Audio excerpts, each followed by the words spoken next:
Imagine getting tossed into a MURIM world, where cultivators and martial artists roam, wielding insane powers. Sounds like a dream, right? Wrong. To survive, you take the only path left, demonic cultivation. The power is unmatched, but the price? Everyone hates you. You're branded a villain, hunted by every righteous sect like you're some kind of final boss. Just when it seems like your story's about to end, fate decides to mess with you. An ancient mirror drags you into another dimension, and boom, you're smack in the middle of a zombie apocalypse. But here's the catch. Your demonic arts? They're perfect for this world.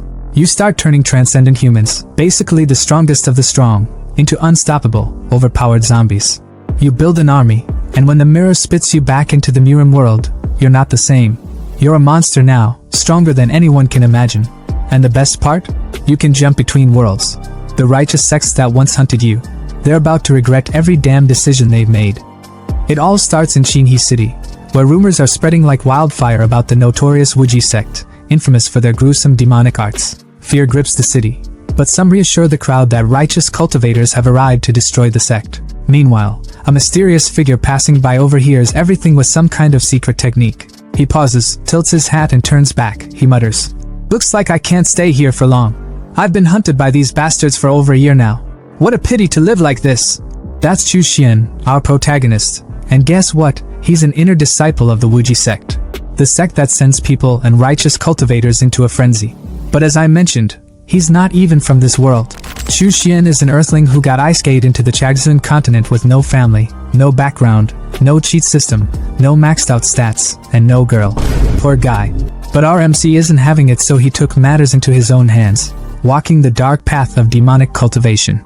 Through sheer grit and ruthless determination, he clawed his way into the Wuji sect, the largest and strongest sect in Yugua. To survive, he mastered everything: worm cultivation, poison arts, disguise, corpse puppetry, you name it. After years of relentless effort, he finally reached the chi refining stage, poised to be accepted as an inner disciple by the sect elders. But fate had other plans. Out of nowhere, the first ancestor of the sect went mad and perished, leaving the Wuji sect vulnerable. The 5 major orthodox sects pounced, branding them a demonic cult and slaughtering them mercilessly. The Wuji sect was obliterated, its disciples massacred. The few survivors, like Chu Xian, were now hunted like animals. Back in the present, Chu Xian leaned against a shadowy wall, his hat falling to the ground as a wave of pain hit him. His voice was strained, trembling with desperation. The blood transformation and soul seizure art. It needs so much blood essence, feeding the worms flesh and blood. If I don't get resources soon, the backlash will kill me. But he gritted his teeth, pushing himself forward. A cold resolve filled his gaze. Today, he was going to meet someone, a surviving junior disciple, his only hope to replenish his resources. He turned back to a bar behind him and spotted a figure cloaked in blue sitting alone. The figure seemed to shift uneasily as Chu Xian approached. With a nervous smile, the junior disciple greeted him cautiously. "Brother Chu Xian, you're finally here. You don't look well. Are you alright?" Chu Xian's gaze was cold, his piercing eyes betraying no emotion as he cut straight to the point. "Have you brought the items?" The junior brother hesitated, glancing around nervously, his hands trembling slightly. "Brother, you're still practicing our sex techniques? If the orthodox sects find out, you're dead." Chu Xian's expression darkened, a sharp edge cutting through his words as he replied, his tone icy and laced with frustration. "They've already sentenced us to death. Whether I cultivate demonic arts or not, what difference does it make?" The junior disciple's hands fumbled as he handed over a bag of demon beast blood beads, their crimson glow reflecting in Chu Xian's eyes. But then, a chill ran down his spine. His instincts screamed at him, his body tensing as he discreetly activated his listening technique. The tiny snail embedded in his ear came alive, and what he heard sent a surge of cold fury through him. "Using a traitor to lure out these Wuji stragglers. It never fails. Once we capture him, strip him of his belongings and drain him dry, we'll be rich." Betrayal. Chu Xian's knuckles turned white as he clenched the beads, his calm exterior masking the storm brewing within. "Junior brother, I still need the blood spirit pills. Can you get them?" Xian's voice was calm but commanding, his cold gaze fixed on his junior brother. The younger man hesitated, shifting uncomfortably before responding. "I do have some, but they're usually for Foundation establishment cultivators." His voice trailed off as realization struck, and his eyes widened with excitement. "Could it be that you? Have you found Uncle Lu and the others?" He shot to his feet, his excitement almost tangible. But Xian's expression didn't waver. Instead, his gaze grew sharper. Don't ask questions you shouldn't. His voice was as cold as ice, leaving no room for argument. If you have the blood spirit pill, take it out quickly. The sudden chill in his tone froze the younger man in place, but anger quickly replaced the excitement in his eyes. The blood spirit pill is expensive. The junior brother snapped, his voice rising. Senior brother, you probably can't afford it, can you? But then, a sly grin crept across his face as he leaned in slightly, his voice dropping to something more calculated.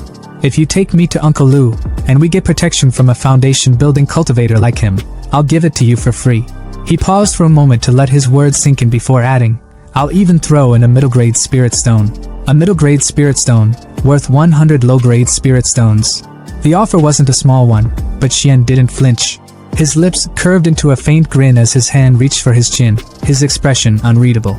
Although the risk is high, seeing how sincere you are, he handed over his own middle-grade spirit stone with an air of calculated calm, his smirk hinting that he already had a plan brewing to get it back. Without another word, the two left the bar, the tension between them simmering under the surface. From the shadows, a group of men watched their departure with sinister smiles. He Liang went with him, their leader said, his voice dripping with malice. Unexpectedly, today we've caught a big fish. His grin widened as he continued, if we capture another foundation-building cultivator, the rewards will be incredible. Not just the sex merit rewards, but even the dead's assets would be worth far more than wasting time on self-cultivation. The men chuckled darkly, their eyes gleaming with greed as they moved to set their trap. At the temple, the atmosphere grew heavier with every step down the underground tunnel. The damp air clung to their skin, and the flickering torchlight cast eerie shadows on the walls. Junior brother broke the silence, his voice tinged with both admiration and unease. Senior brother is still the most reliable. This small courtyard and the underground tunnel are truly flawless. But how much longer do we have to walk? His voice wavered slightly as he glanced around, the growing darkness gnawing at his nerves. We're almost there, Xian replied, his tone steady and emotionless. But then, he stopped abruptly, turning back to face his junior brother. His crimson eyes glowed faintly in the dim light, and his lips curled into a chilling smile. But if you're in a hurry, junior brother. His voice dropped, dripping with malice. Senior brother will accompany you for a while then? Before the younger man could even process the words, Xian struck. The force of the attack was brutal, sending the junior brother flying backward. His body crashed through the temple doors, splintering wood and stone, before skidding across the rough stone floor outside.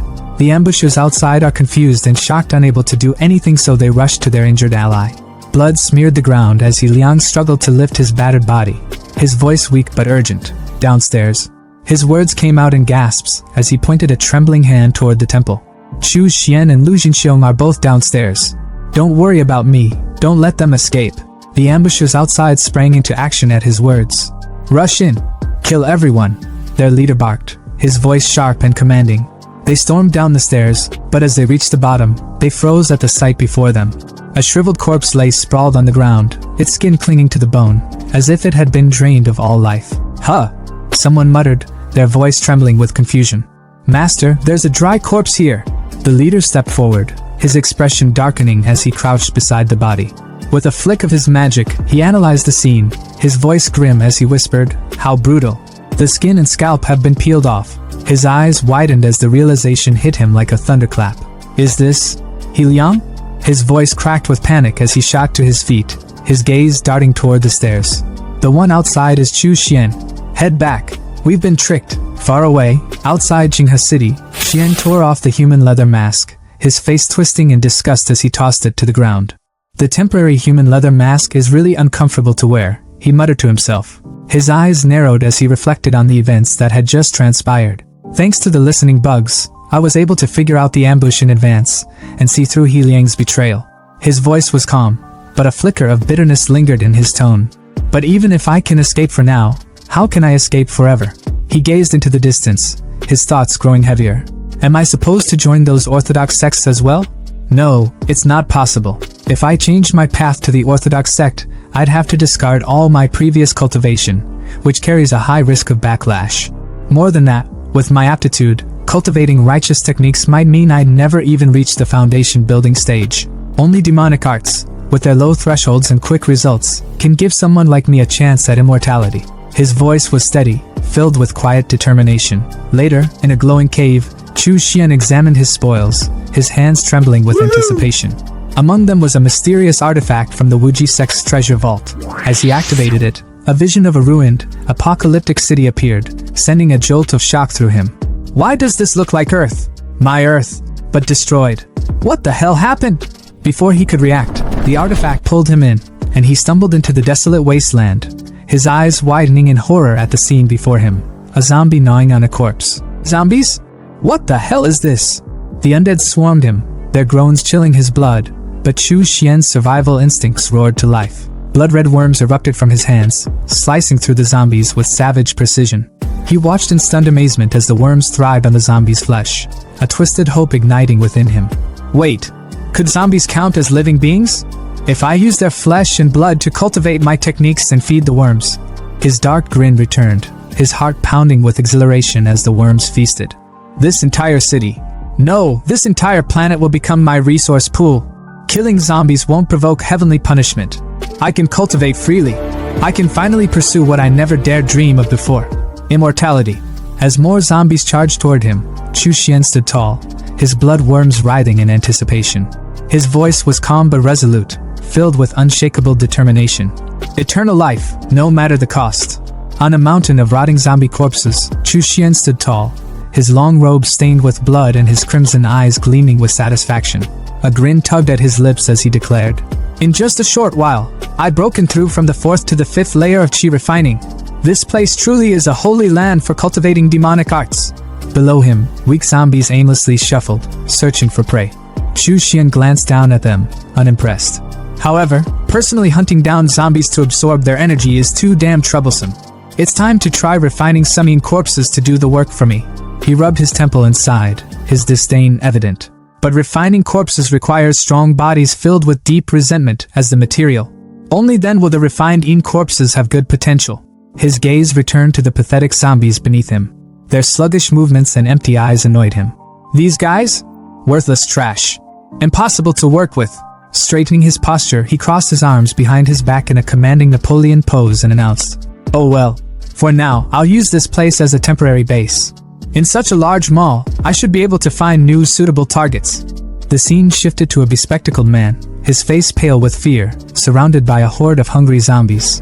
He screamed desperately, "Tiger bro, please save me!" His eyes darted to a blonde man standing smugly on the upper floor, clutching a bag of supplies. "Didn't you say that as long as I distracted the zombies, you'd come save me once you finished collecting the resources? My mom and sister still need me. I can't die here." But the blonde man's response was anything but sympathetic. With a wicked smile, he taunted, "Oh dear, I think I forgot to tell you. Your mom died yesterday. How could the Lingquan gang waste resources on a 60-year-old woman?" The bespectacled man froze in disbelief, his voice trembling. "What did you say?" The blonde man shrugged nonchalantly, turning to leave. "Thank you for sacrificing your life for me. After you die, I'll take care of your sister." The bespectacled man screamed in despair as the zombies closed in, ripping into his flesh. With his dying breath, he cursed, "Tang Hu, you'll definitely receive your retribution." But Tang Hu, the blonde man, only chuckled darkly as he dashed off with his supplies. "Humph, what retribution? The rules of this world have always been survival of the fittest." Unbeknownst to him, someone was watching. From the shadows, Chu Xian observed the scene with a calculating gaze. A twisted plan formed in his mind as he muttered to himself, Wait a moment, this man's physique is quite impressive. Perfect material for refining a corpse." Tang Hu stopped in his tracks, sensing danger. He turned to see Chu Xian standing eerily still, his strange outfit and aura instantly filling him with unease. Pulling out a dagger, Tang Hu snarled, "Who the hell are you?" Chu Xian's lips curled into a sinister smile. "I mean, your physique is quite good. You'll make a fine servant for me." Tang Hu's face twisted in anger.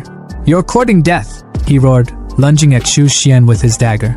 But before the blade could reach its target, a red flash sliced through the air. Tang Hu stumbled back in shock, staring at his broken dagger. The source? A bloodworm, writhing and biting the blade into pieces. Tang Hu clutched his bleeding palm, his confidence shattered. Fear crept into his voice as he thought, "This man, he can control insects?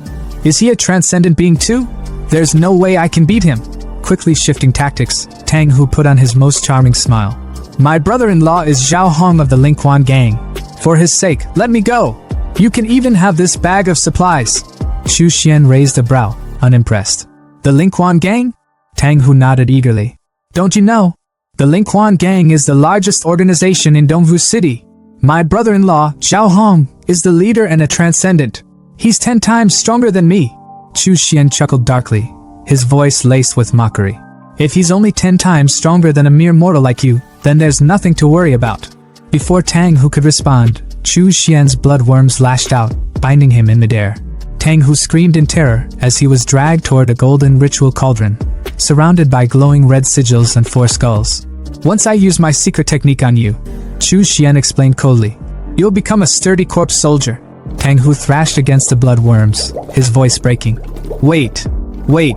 We have no enmity between us. Why are you trying to kill me? Chu Xian leaned in close, his voice a chilling whisper. Didn't you just say? The rule of this world is survival of the fittest. Killing someone like you won't even diminish my karma. With a flick of his finger, Chu Xian released Tang Hu into the bubbling cauldron. Tang Hu's screams of agony echoed through them all, fading as his body dissolved into the boiling liquid. Moments later, blue liquid shaped like skulls dripped from the cauldron's edges. Chu Xian watched with gleaming eyes as the refining process began. You're simply perfect for refining into a yin corpse. The Vajra corpse refining technique of the corpse puppet sect will make you impervious to blades and spears, with immense strength. Once complete, you'll rival a chi refining stage cultivator. 3 days later, a red hand with sharp claws emerged from the cauldron. Tang Hu had been reborn, a grade 2 corpse soldier with glowing red eyes and a fiery crimson light burning in his stomach. Chu Xian clapped his hands, grinning. I can't believe my first corpse refinement was such a success. Summoning a magical tool in the form of a red tower. Low-grade magical tool, corpse nurturing tower. Used for storing, nurturing, and appraising yin corpses, Chu Xian shouted. Appraisal! The tool analyzed the new yin corpse and returned its details. Grade 2 corpse soldier. Innate spells, bloodthirst technique, golden light incantation. Chu Xian couldn't hide his excitement. Not bad! It's not only reached grade 2, but its innate spells complement each other perfectly. This yin corpse could even rival a chi refining 4th layer cultivator. He turned to his new creation, a proud smile on his face. I'll call you Xiao Xi. Now go and collect zombie flesh for me. With a growl, Xiao Xi leapt into action, tearing through hordes of zombies with ease.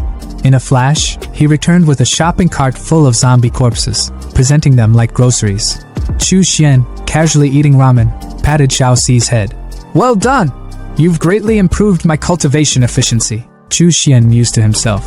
Who would have thought that someone like me, barely surviving in the Tsengshuan continent, would become a powerful figure with life and death at my command in this world? All of this is thanks to the blood mirror that brought me here. His expression darkened slightly as he glanced at the now pitch-black mirror. It's unfortunate that the teleportation stopped working. But no matter. I'll continue to cultivate my demonic arts on this zombie-infested planet. When the time is right, I'll return to the Tsengshuan continent stronger than ever. And with that, the demonic king of 2 worlds plotted his next steps. The Haohai Hotel is where it all begins, a high-rise bloodbath waiting to happen. Here, we find a trembling guy in a green jacket bowing his head trembling in fear. He's stammering apologies to a man who looks like Toji Fushiguro's terrifying long-lost cousin. But he isn't the real boss here though. The real boss is Zhao Hong, the Lingquan gang leader, and let's just say his patience ran out about 3 weeks ago. Zhao Hong, seated like an emperor with his wolf beast by his side and a girl draped on his arm, stares down the green-jacketed fool with a face so serious and a head so shiny it reflects light itself.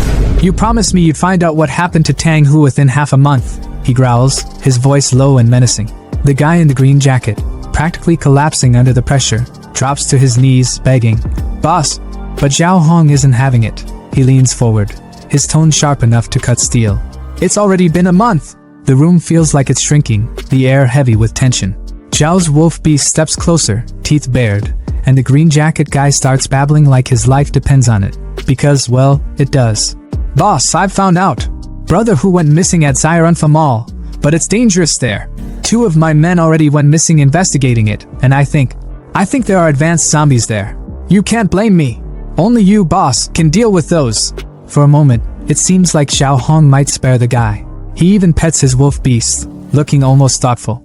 You're right, he says, his voice calm like the eye of a storm. It's not your fault. After all, you're not a superhuman. Relief floods the green jacket guy's face as he stammers his gratitude. Thank you, boss. Thank you, boss. But Zhao Hong's calm snaps like a twig. His wolf lunges, jaws snapping, and in moments, the green jacket guy is nothing but a meal. Zhao wipes his hands clean of the useless ordinary person and turns to his right-hand man, Wang Bao, the one who looks eerily like Toji. Dead or alive, find him. Take De Huang and Air Hay with you. We're going to Zairanfa Mall. Cut to their tank-like car roaring through the zombie apocalypse. The Linquan gang makes an entrance like a wrecking ball, smashing through hordes of undead like they're nothing but speed bumps. By the time they reach Zairanfa Mall, the parking lot is littered with mangled zombie corpses. But something feels off. The air is too still, too clean. Xiao Hong steps out, his 2 wolf beasts, one gray, one golden, at his side. His eyes narrow as he surveys the scene. Strange. The zombies here. His voice trails off as he orders his wolves to scout ahead. You two, go in first and check things out. The beasts obey, their growls echoing through the eerily silent mall. As Zhao follows, a strong, unmistakable scent of blood hits him like a slap. His gaze snaps to a row of metal barrels, and his expression hardens. What the hell are these things? Before he can make sense of it, his golden wolf barks violently, its eyes fixed upward. Zhao looks up and freezes. Dozens of zombie corpses hang from ropes, swinging like grotesque decorations. His lip curls in disgust. What kind of pervert? Is this really something a human could do? Could it be that Tang who was defeated here? Wang Bao, ever the loyal second in command, looks to his boss for direction. Boss, what should we do now? Zhao's face darkens, his aura igniting with a blue flame of pure fury. Whether it was done by Black Blade Security or someone else, he snarls. This debt cannot be settled just like that. His voice booms through the mall. Daring to mess with Zhao Hong's underlings from the Linquan gang is the same as messing with me. I won't rest until I find the culprit and turn them into a dried corpse. Meanwhile, in an entirely different plane of existence, we shift to the MURIM world, a place where spiritual energy flows like a river and grudges are settled with blood. Within a cave on the Tsengchuan continent, a purple glow fills the darkness. Out steps Chu Xian, our boy, looking as fresh as a villain straight out of a power-up montage. He stretches, breathing in the abundant spiritual energy. I'm back, he declares, his voice dripping with confidence. But of course, trouble is already waiting for him. A group of Shenwang family goons stands at the ready, swords drawn and eyes burning with vengeance. Their leader snarls, Chu Xian, you're really running. Last time, you escaped right in front of Xu Shirquan, and we were punished for it. But now, there's no way out. Chu Xian doesn't even flinch. Instead, he smirks, his tone laced with mockery. A few 5th-level Foundation establishment grunts dare to make noise in front of me? What arrogance! The leader's patience snaps. Attack! They roar, and the group surrounds Chu Xian, blades gleaming. Big mistake. Chu Xian's hands move in a blur, and with a sinister grin, he unleashes his upgraded blood steel threads. Long, crimson worms shoot from his palms, tangling the ambushes midair like marionettes in a twisted puppet show. Screams fill the cave as one of them shrieks. How can this be? Weren't you only at the 4th level of chi refinement? Chu Xian laughs darkly. Your information is outdated. My cultivation has already reached the 6th level of chi refinement. The leader stares slack-jawed. That's impossible. It's only been 3 days. How can you break through the 6th level? Chu Xian's mind races. Wait, 3 days? He calculates quickly. I've been inside the Blood Mirror world for a month, yet only 3 days have passed here. The time difference must be about 10 to 1. Out loud though, he's all business. Let me ask you, besides you few, are there any other reinforcements pursuing me? Did that Foundation establishment master of yours come as well?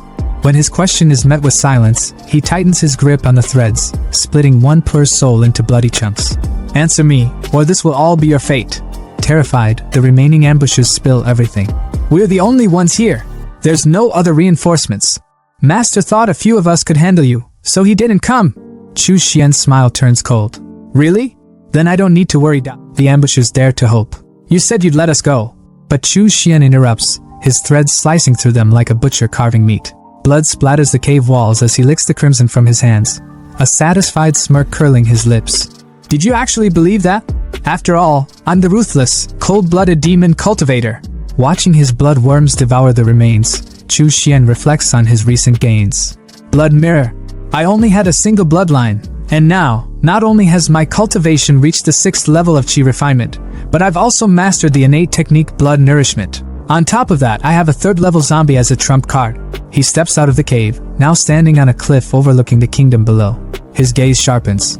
I must break through the realms even faster to extend my lifespan. The blood furnace on the zombie world provides endless resources, but I still need materials from the Tsengshuan continent. The next time the blood mirror gains energy, I'll have to restock before that.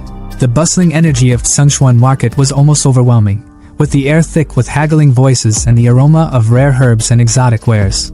Chu Xian strolled through the crowd, his mind preoccupied. He silently calculated his inventory, thinking about the materials he'd gathered for refining the corpse. He had the rare heavenly treasures locked down, but the most essential item? Nowhere to be found in the usual markets. He'd need to dig deeper, find the right channels. His thoughts were abruptly interrupted when his sharp eyes caught something familiar glinting under the sun at a vendor's stall. His heart skipped a beat. What the hell? That's the Wuji sex token, the withered bone. His eyes narrowed as he approached the vendor, his face a careful mask of indifference. Fellow Taoist, he said casually. How much for one of those Silong melons over there? The vendor, a rough-looking guy with a slick, gangster-like expression, glanced at him lazily. 7, no, 2 small spirit stones each. Chu Xian raised an eyebrow, incredulous. 2? What, is the melon skin made of gold, or is the flesh gold? You running a luxury market here? The vendor smirked. You think it's expensive? I think it's expensive too. But these melons? They're scavenged directly from the ruins of the Wuji sect. You won't find these anywhere else. Pick one for me. Chu Xian ordered, his tone sharp. The vendor grabbed a melon and handed it to him. Chu Xian inspected it, his expression critical. Does this ripen well? What about the seeds? The vendor looked slightly annoyed. I run a herb stand, not a melon farm. How should I know? Chu Xian's gaze darkened. I'm asking you, does it ripen well? The tension was palpable, and the vendor's demeanor shifted. He lowers his voice. If you're willing to pay top price, I've got even better quality stock in the warehouse out back. Alright, Chu Xian said, his voice low but firm. Take me there. Once in front of his house, the vendor's tone became respectful. May I ask which senior brother I have the honor of speaking to? Chu Xian removed his hat, revealing his identity. Chu Xian. The vendor's eyes widened in disbelief. Senior brother Chu? It's really you. I'm Qinlong. I joined the Wuji sect in the same batch as you. You probably don't remember me, but I've always admired you. Among us grassroots outer disciples, you were the one who stood out the most. I never thought I'd be exchanging secret signals with the legendary senior brother Chu. Qinlong practically buzzed with excitement, circling Chu Xian like an overzealous fanboy. Uncle Lu and the other senior brothers are hiding in the Wu family manor in Taiping Town. When we heard 3 days ago that you killed that traitor He Liang, it gave everyone hope. You're a legend, senior brother. Chu Xian scoffed, his tone cold. So the third elder's direct disciple, Uncle Lu Jinxiong, is still alive, hiding in plain sight within Shigang sect territory. Clever. No wonder they haven't found him. Qinlong's enthusiasm didn't waver. Senior brother Chu, you should join us. Us Wuji sect cultivators need to stick together now more than ever. Chu Xian waved him off. I'm just here to buy something. Qinlong's face fell slightly, but he composed himself. What are you looking for? I need a blood transformation grand array. The words hit the air like a hammer, and Qinlong froze, his face twisting in shock and horror. What? Chu Xian remained unfazed as he explained. The blood melting formation is a tool often used by demonic cultivators for large-scale blood sacrifices. It's infamous for its ability to refine the 10,000 souls blood pearl, used to lay a powerful foundation. There was even a demonic sect leader who once sacrificed 300,000 lives to cast a citywide blood melting formation. It's simple yet devastating, capable of mass murder even when wielded by someone in the chi refining stage. But, and here, his voice dropped chillingly, I'm not planning anything that extreme.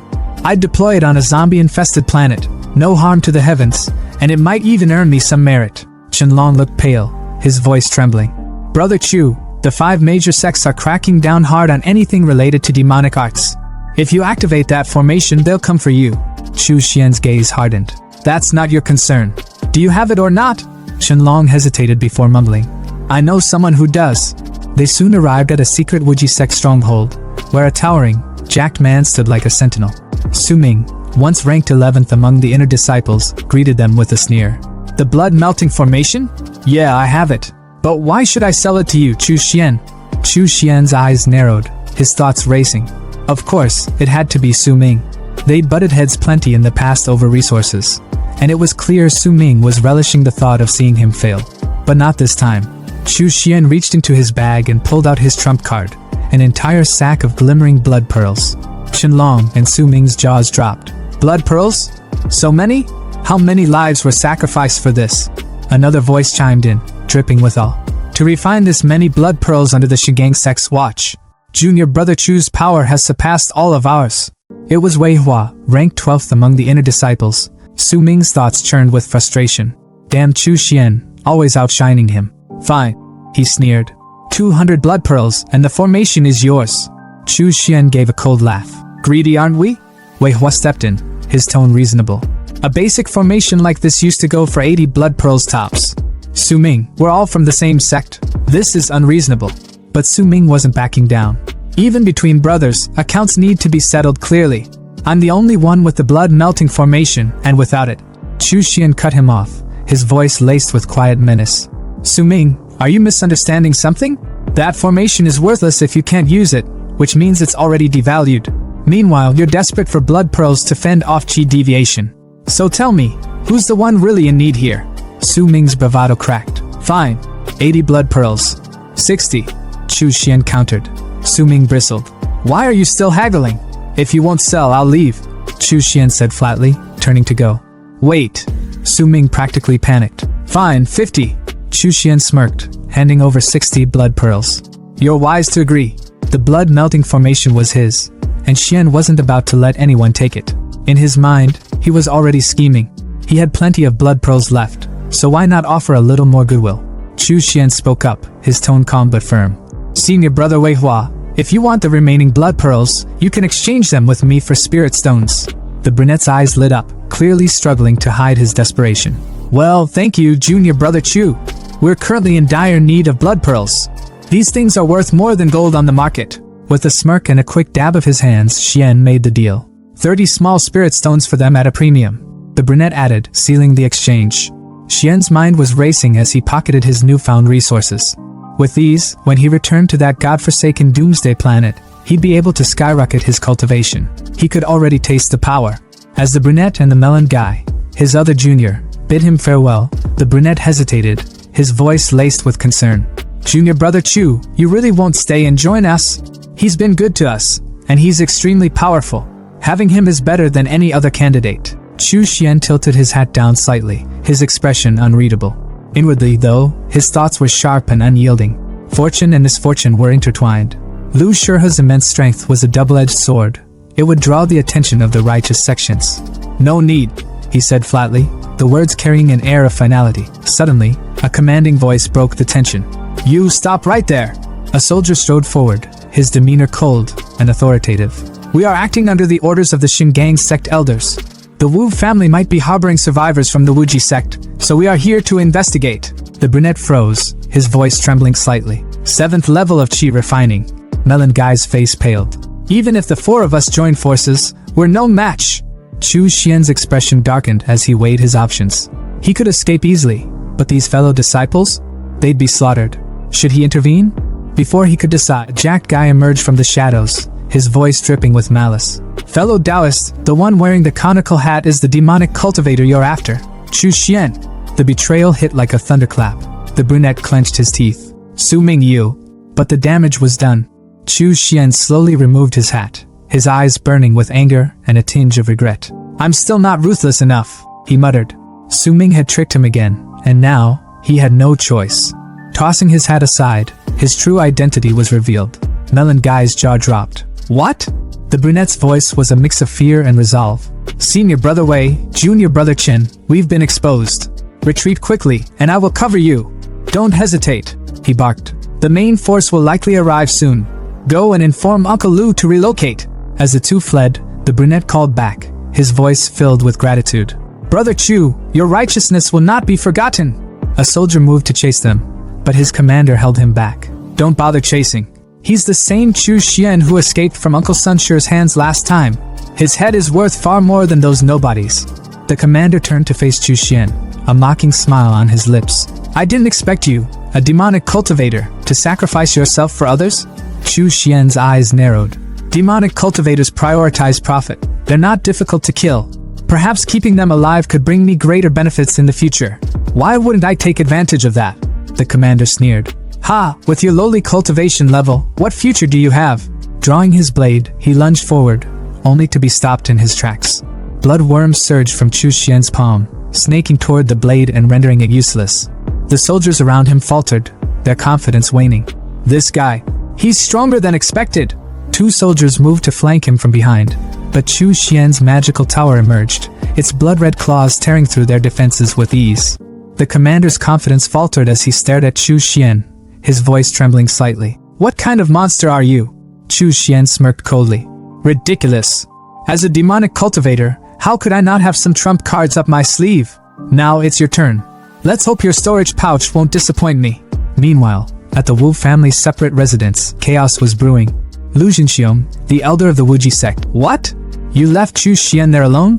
Even though we are demonic cultivators, the sect has been destroyed. Now we're all in the same boat. His stern gaze bore into the jacked guy who had betrayed Xian. Besides, Chu Xian is one of the top 10 inner disciples and should be a great help. We should be united in this. The jacked guy stammered his excuse. This disciple was also forced by the situation. If not, we all would have been wiped out. Lu Jinxiong wasn't convinced but didn't have time to argue. There's no time to say more. I sensed the aura of a Foundation establishment cultivator approaching, likely coming for me. The tension was palpable as the melon guy stepped forward. We will stay and stand with Uncle Master. But Lu Jinxiong shook his head. No, with your current cultivation level, staying will be useless. You are the hope of the Wuji sect's revival. Your safety is the priority. I will hold them off here. His voice carried the weight of finality. Hear my command, all disciples, disperse and retreat immediately. Regroup at White Mang Mountain. The disciples hesitated, their voices filled with reluctance. Yes. Suddenly, an old man appeared, standing on his flying sword with a look of cold disdain. His chi radiated with deadly intent. Lu Jinxiong, so you were hiding here? He sneered, charging his chi power into his finger. At a time like this, you're still thinking of protecting these demon spawn? Haha. Don't worry, my people have completely locked down Qinghe City. None of them will escape. Panic spread among the Wuji sect disciples as they scattered in every direction. Back at Taiping Square, the brunette, melon guy, and jacked guy stumbled upon a grisly scene. The ground was littered with the corpses of Shinli sect cultivators. The brunette's voice trembled. Those are actually the corpses of those Shinli sect cultivators. Is there anyone in Qinghe City who could have done this? Melon guy's voice wavered with hope. Could it be senior brother Chu? The jack guy scoffed, his tone dripping with disbelief. Are you joking? Judging by the condition of the bodies, they were clearly killed in an instant. It would take at least a chi refining stage level 8 cultivator to do that. How could it have been him? The brunette pointed toward the distance. Let's not worry about that now. The enemy didn't leave but instead died here. More pursuers will likely be drawn soon. Everyone, make the most of the time we have and evacuate quickly. Near Taiping Mountain, the remnants of the Wuji sect huddled together in the dense forest, their breaths shallow, their gazes darting at every rustle of the leaves. Tension hung heavy in the air until the melon guy's voice broke the silence. Uncle Master Lu is back. His relief was palpable, but that relief turned to horror when they saw Lu Jinxiong stumble into view, his left arm bloodied and limp. Uncle Master! Someone cried out in alarm. Another disciple rushed forward, already calling for a healer, but Lu waved him off, his voice steady despite the pain. I'm fine. It's unavoidable to suffer some injuries during an escape, his face worn but his eyes sharp as ever. But you all, Qinghe City was completely surrounded by Shinli sect forces, yet you managed to escape without losing a single person. It's truly fortunate. The brunette stepped forward, bowing deeply. Thanks to the sect's protection, the disciples managed to leave without obstruction. Even the 3 Shinli sect disciples originally stationed there were killed by someone. The mention of this unexpected event made Lu raise an eyebrow. Something like this happened? Could it be a wandering expert passing by? He sat down on a fallen tree. His tone was contemplative, though his body remained tense as a disciple wrapped bandages around his injured arm. Then, his gaze sharpened. Where is Chu Xian? The brunette hesitated, guilt flickering in his eyes. This disciple doesn't know. In the rush, I didn't spot brother Chu Xian. Su Ming, the jacked guy, crossed his arms with a scoff. Chu Xian is only at the 4th level of chi refining. Facing 3 opponents, he probably got reduced to ashes. His voice was cold, uncaring. But the melon guy wasn't having it. Su Ming, this is all your fault for getting senior brother Chu killed. And you still have the nerve to speak? His fists clenched as he glared at Su Ming, who merely shrugged. Lu Jinxiong rubbed his chin thoughtfully. Chu Xian. I recall him. He's the one who's been ranked 10th in the inner sect for years. His aptitude may be ordinary, but he's very clever. He might not have met with misfortune. His sharp gaze turned to Wei Hua, the brunette. Wei Hua, once things calm down, Take some people to gather information on him. If you find him, bring him to join us. It's good to have some support. Since the sex destruction, he's been wandering alone. I can't imagine how difficult things must be for him now. Meanwhile, Chu Xian wasn't exactly struggling. In a dimly lit cavern, he sat cross-legged, grinning from ear to ear as he counted his spoils. Ha ha ha, life is really getting better and better. He chuckled, his voice echoing in the cavern. 800 low-grade spirit stones, 2 mid-grade spirit stones. Spirit gathering formation and maze formation, suitable for setting up a cave dwelling. His fingers traced the edge of a small black flag, his smile turning wicked. Surprisingly, there's even a 10,000 souls banner. This is a notorious evil sect treasure. It's extremely harmful to one's karma. This mid-grade 10,000 souls banner must have required the slaughter of countless beings and the extraction of their souls to be refined. A righteous cultivator from the Shinli sect, actually greedy for its power, secretly kept it and refined it in the dark. His gaze darkened as he held the banner up to the dim light. However, it's perfect for me to take to the zombie planet, where there are plenty of zombies for me to extract souls from. Once the 10,000 souls banner is fully refined, tens of millions of ferocious ghosts will rise like a tide, becoming a powerful trump card. With a satisfied sigh, he stood up, stretching his arms. The items I need are all gathered. The blood mirror has been fully charged too. It's time to head back. With a flick of his wrist, he summoned the magical mirror, a portal of swirling purple energy opening before him. Zombie planet, here I come! On the other side, however, he was greeted with a scene that made his jaw clench. Smoke billowed from what remained of his base. The barrels of supplies he'd so painstakingly gathered reduced to ash. He crouched by the smoldering remains, his voice low and seething. Let me calculate the time. I should have left here about 2 months ago. But things shouldn't have turned out this way. His eyes narrowed as he inspected the damage. Corpses wouldn't do something like this. Someone deliberately set the fire. If I had known, I would have refined a few more ink corpses to guard the place. His fist tightened, his teeth grinding in frustration. My snack reserves, all burned to ashes. Whoever did this didn't even come here to loot supplies. They just set a fire for no damn reason? Summoning his magic tower, he called out. Xiaohu, report to me. Come here. Elsewhere, a couple knelt on the ground before Toji, their faces pale with terror. Don't kill us. We really haven't seen anyone going in or out of the mall. The boyfriend pleaded, his voice shaking. Toji's sneer was almost predatory as he stepped closer to the girl, licking his lips. Oh no, perhaps there's still some use for you after all. The girlfriend's eyes widened in horror. No, please, she begged, her voice cracking. Before Toji could lay a hand on her, a massive shadow loomed over him.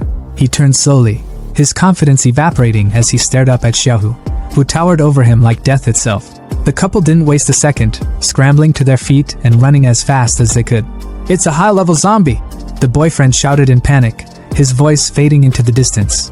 Xiaohu leaned down toward Toji, mimicking the predator's earlier movements, and karma hit like a truck. Toji's legs shook as he stammered. No, don't. But then his eyes focused on the zombie's face, recognition dawning too late. Wait, this zombie. Tang Hu. His words were cut off as Xiaohu grabbed him by the collar like a rag doll, slung him over his shoulder, and dashed away, leaving a trail of smoke in his wake. Toji's scream was more pathetic than anything. Ow! Where are you taking me? Where are you going? Xiaohu didn't answer, of course, but when they arrived at Chu Xian's hideout, Toji was unceremoniously slammed to the ground, his head pinned under Xiaohu's massive hand. Chu Xian turned, his eyes lighting up with amusement. How you're back so soon, Xiaohu? He patted his undead companion affectionately, as if he were a loyal dog. Toji, trembling on the ground, stammered, Who are you? And why can you control Brother Hu? Chu Xian tilted his head, unimpressed. So what if I can? You know Xiaohu? Could it be that you're also part of the same gang? Was it your people who burned down this place too? Toji, shaking but still have the balls to say, Yes, so what about it? Chu Xian's expression darkened, his tone turning icy. I haven't caused any trouble here yet, but instead, others have already troubled me. His eyes glowed crimson as his aura intensified. If I want to cultivate in peace in this world, I'll have to deal with these annoying little dogs first. He leaned in, his voice dripping with malice. I just wonder how much corpse refining material they can provide me. Toji's voice cracked as he asked, Corpse refining? What does that mean? Chu Xian smirked. How about you first tell me all the intel you have on the gang? Chu Xian's spirit-capturing eyes glowed with an eerie intensity as he locked his gaze onto Toji, the man's pupils dilating like a puppet under command. Toji's voice trembled, spilling the truth as if his very soul had been wrenched open. My name is Wang Bao, he confessed, his words robotic and devoid of resistance. A trusted subordinate of Zhao Hong, the Spirit Dog Gang's boss. Our base is in the Grand Hotel. The mall was burned down when we came to look for Brother Hu. Meeting the horrifying scene, the boss ordered us to fire and destroy everything. Chu Xian's cold stare didn't waver. His tone was sharp, slicing through the air like a blade. How strong is Zhao Hong? Toji's head tilted slightly, his subdued voice revealing the extent of their boss's power. He's a 5-level transcendent who has tamed 3 spirit dogs.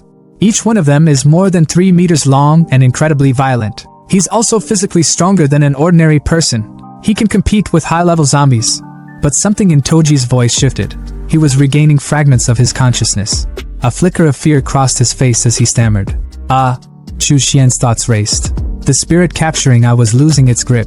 Time was running out. He pressed on. Wang Bao, let me ask you one last question. This isn't your first time murdering and burning things down, is it? Toji's lips curled into a nervous grin, his voice dripping with sarcasm as he chuckled uneasily. Of course not. Such things are common right now. I even enjoy it a little bit. Ha ha ha ha. His laughter was hollow, but the moment was short-lived. Chu Xian's expression darkened, his voice icy as he delivered a final, chilling verdict. In this case, there is no need to refuse your excellent corpse refining material. Panic surged through Toji as the realization hit him like a brick wall. His scream pierced the air. What did I do just now? But there was no mercy to be found. Xiaohu, the towering zombie, grabbed Toji like a ragdoll, lifting him effortlessly. The cauldron bubbled ominously, steam rising as if it were eager to claim its next victim. Chu Xian stood calmly, his eyes gleaming with a sinister satisfaction as he threw the final ingredients into the boiling concoction. Toji thrashed violently, his screams echoing through the space. What are you doing? But his cries were cut short as Xiaohu smashed him into the seething liquid, submerging him completely. Chu Xian watched the process unfold, his thoughts cold and calculating. Transcendence, spirit dogs, high-level zombies. This zombie planet is more interesting than I thought. Although a chi refining cultivator is a powerful being on this planet, I still can't take them lightly. He stepped outside, the wasteland stretching out before him in its apocalyptic glory. His mind raced with plans. I need to gather information and continue collecting zombie materials. After all, my energy is limited as just one person. He clasped his hands behind his back, an air of authority surrounding him, his posture reminiscent of a ruler surveying his kingdom. Although the Ian corpses are strong, they lack intelligence. If I could use a team of normally functioning servants, the results would be much better. Keeping the spirit dog gang alive might be more useful than killing them. Hours passed, and from the cauldron emerged a figure unrecognizable from the trembling man he had been. Toji was no more. What stood in his place was a hulking blue zombie, spikes jutting from his back and elbows, his icy blue eyes glowing with an unnatural light. Energy crackled around him, radiating like a storm. His core pulsed with power, a lightning-like arc reactor embedded in his chest. Chu Xian's magical tower scanned and analyzed the creation. Middle grade Ian corpse. Level 3 corpse soldier. Innate spells, silent walk, fire thorn. A twisted smile crept across Chu Xian's face. Not bad. A middle grade with 2 innate spells. He's a good pick for an assassin. You're Xiao Bao from now on. You and Xiaohu are a perfect team. But the harmony didn't last long. Xiaohu, the jealous brute, didn't take kindly to the competition. He shoved Xiao Bao aside with a menacing glare, trying to monopolize Chu Xian's attention.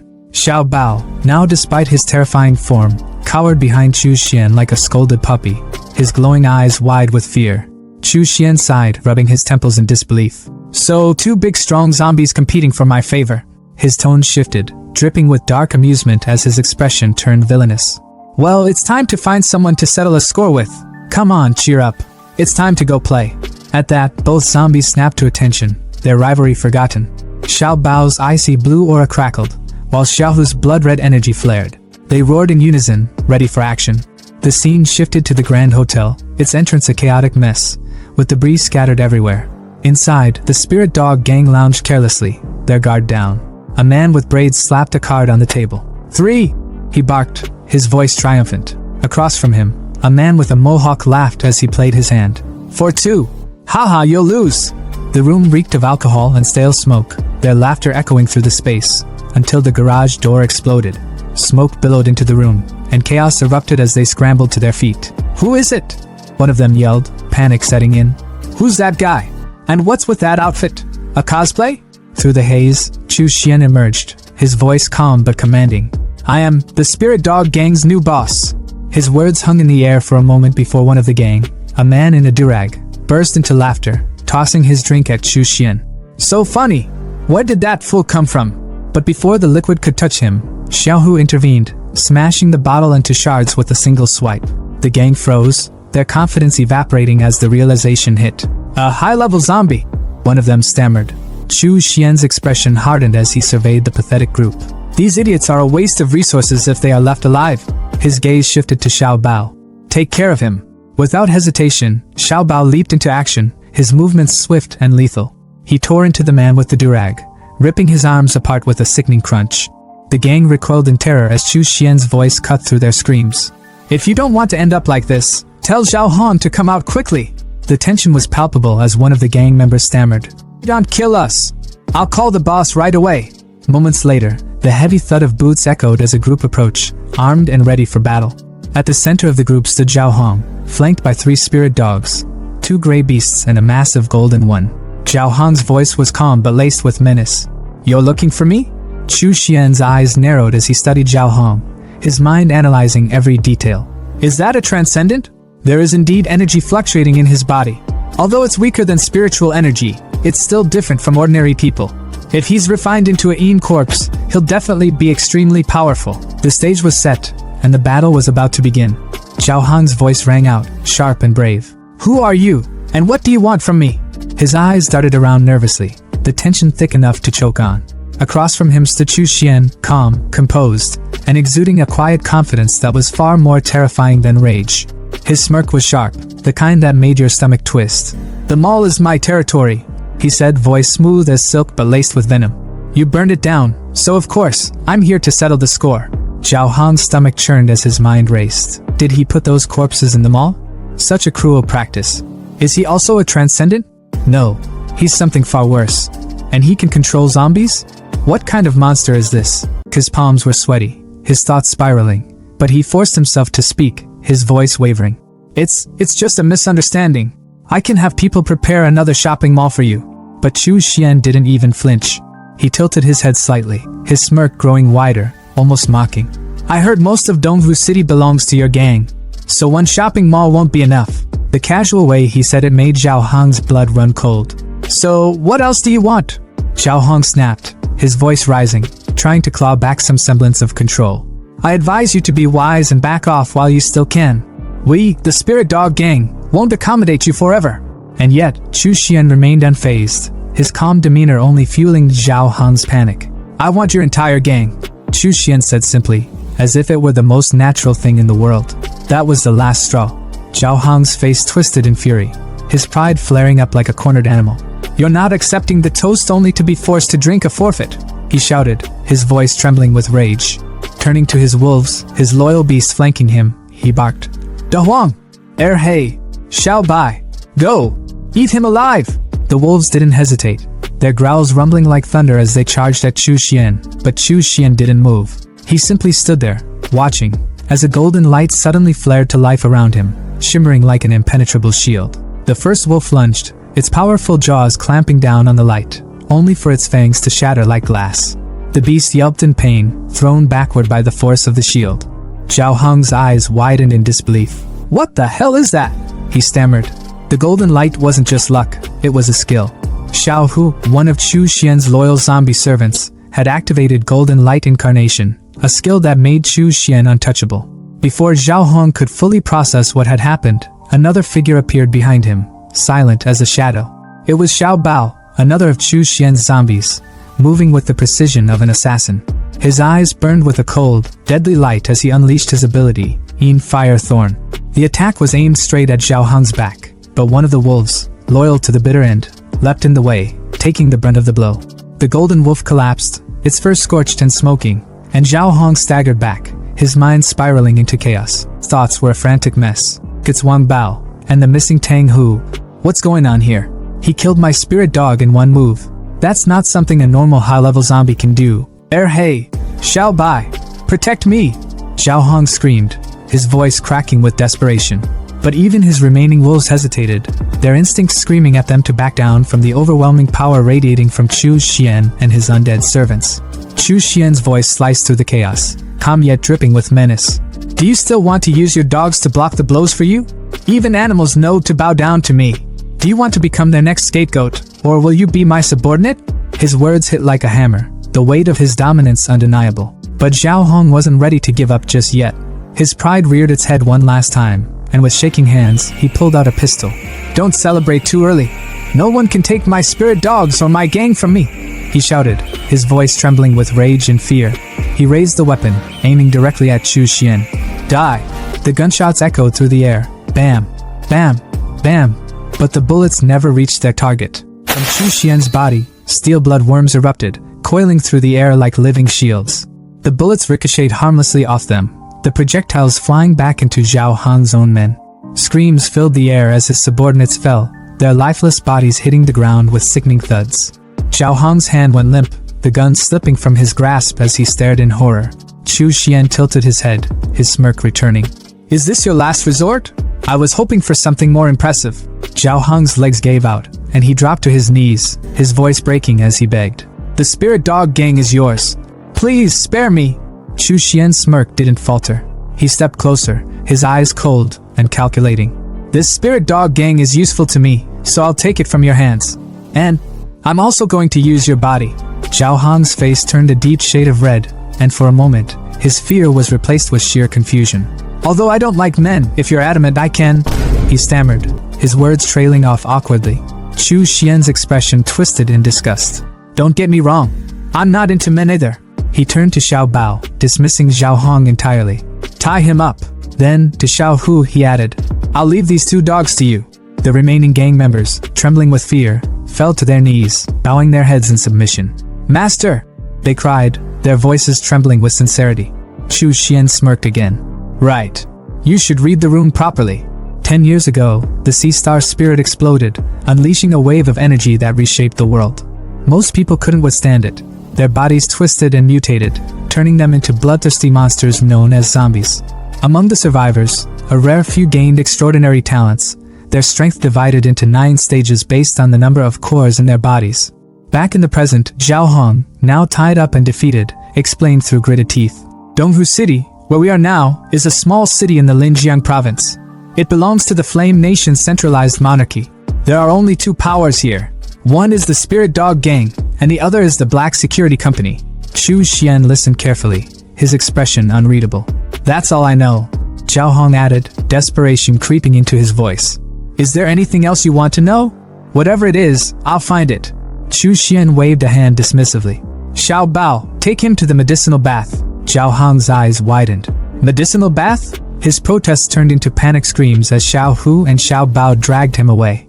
Big brother, didn't you say you'd spare me?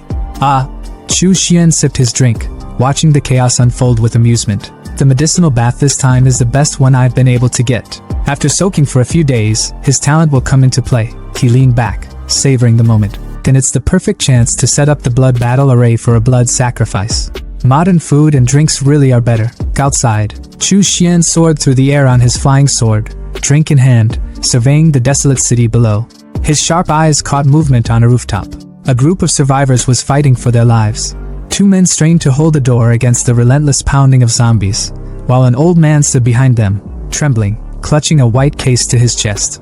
This stage 3 core was obtained at the cost of many lives, the old man whispered, his voice heavy with resignation. We can't lose it. Just take it and leave me. The man in sunglasses shook his head, his voice firm. Mr. Jing, you're the Linjiang Province Institute of Sciences chief. Your life is more important than ours. Don't worry. I've sent a rescue signal. The Black Security Company will send someone to pick us up. The old man sighed, his shoulders sagging. Alas, the world has changed. If you want to be rescued, it will be hard. The door behind them splintered and burst open. A wave of zombies poured through, their growls deafening.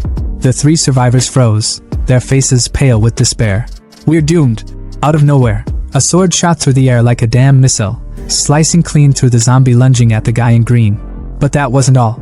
This wasn't some one-and-done move, it was a massacre. The blade zipped through the horde, carving through every rotting corpse with terrifying speed and precision until the scene was eerily silent, not a single zombie left standing. Before anyone could process what just happened, a figure floated down from the sky like some ancient deity, his tone calm but commanding. "It's quite lively here," said Chu Xian, as he landed gracefully in front of the stunned group. The survivors, still reeling from the chaos, scrambled to thank him, their voices trembling with gratitude. "Thank you. Thank you so much for saving us, great one." But Chu Xian wasn't here for praise. His sharp gaze locked onto the white case the old man was clutching like his life depended on it. "What's inside? Could it be that these zombies were after this?" he asked, his voice laced with curiosity and authority. The old man froze, stammering as if he'd just been caught hiding a state secret. The two men flanking him immediately raised their guard, their expressions hardening. It's a level 3 psionic core," the old man finally sputtered. "Originating from a level 3 zombie bear." That caught Chu Xian's attention. His eyes narrowed as he stepped closer. "Oh? Let me see."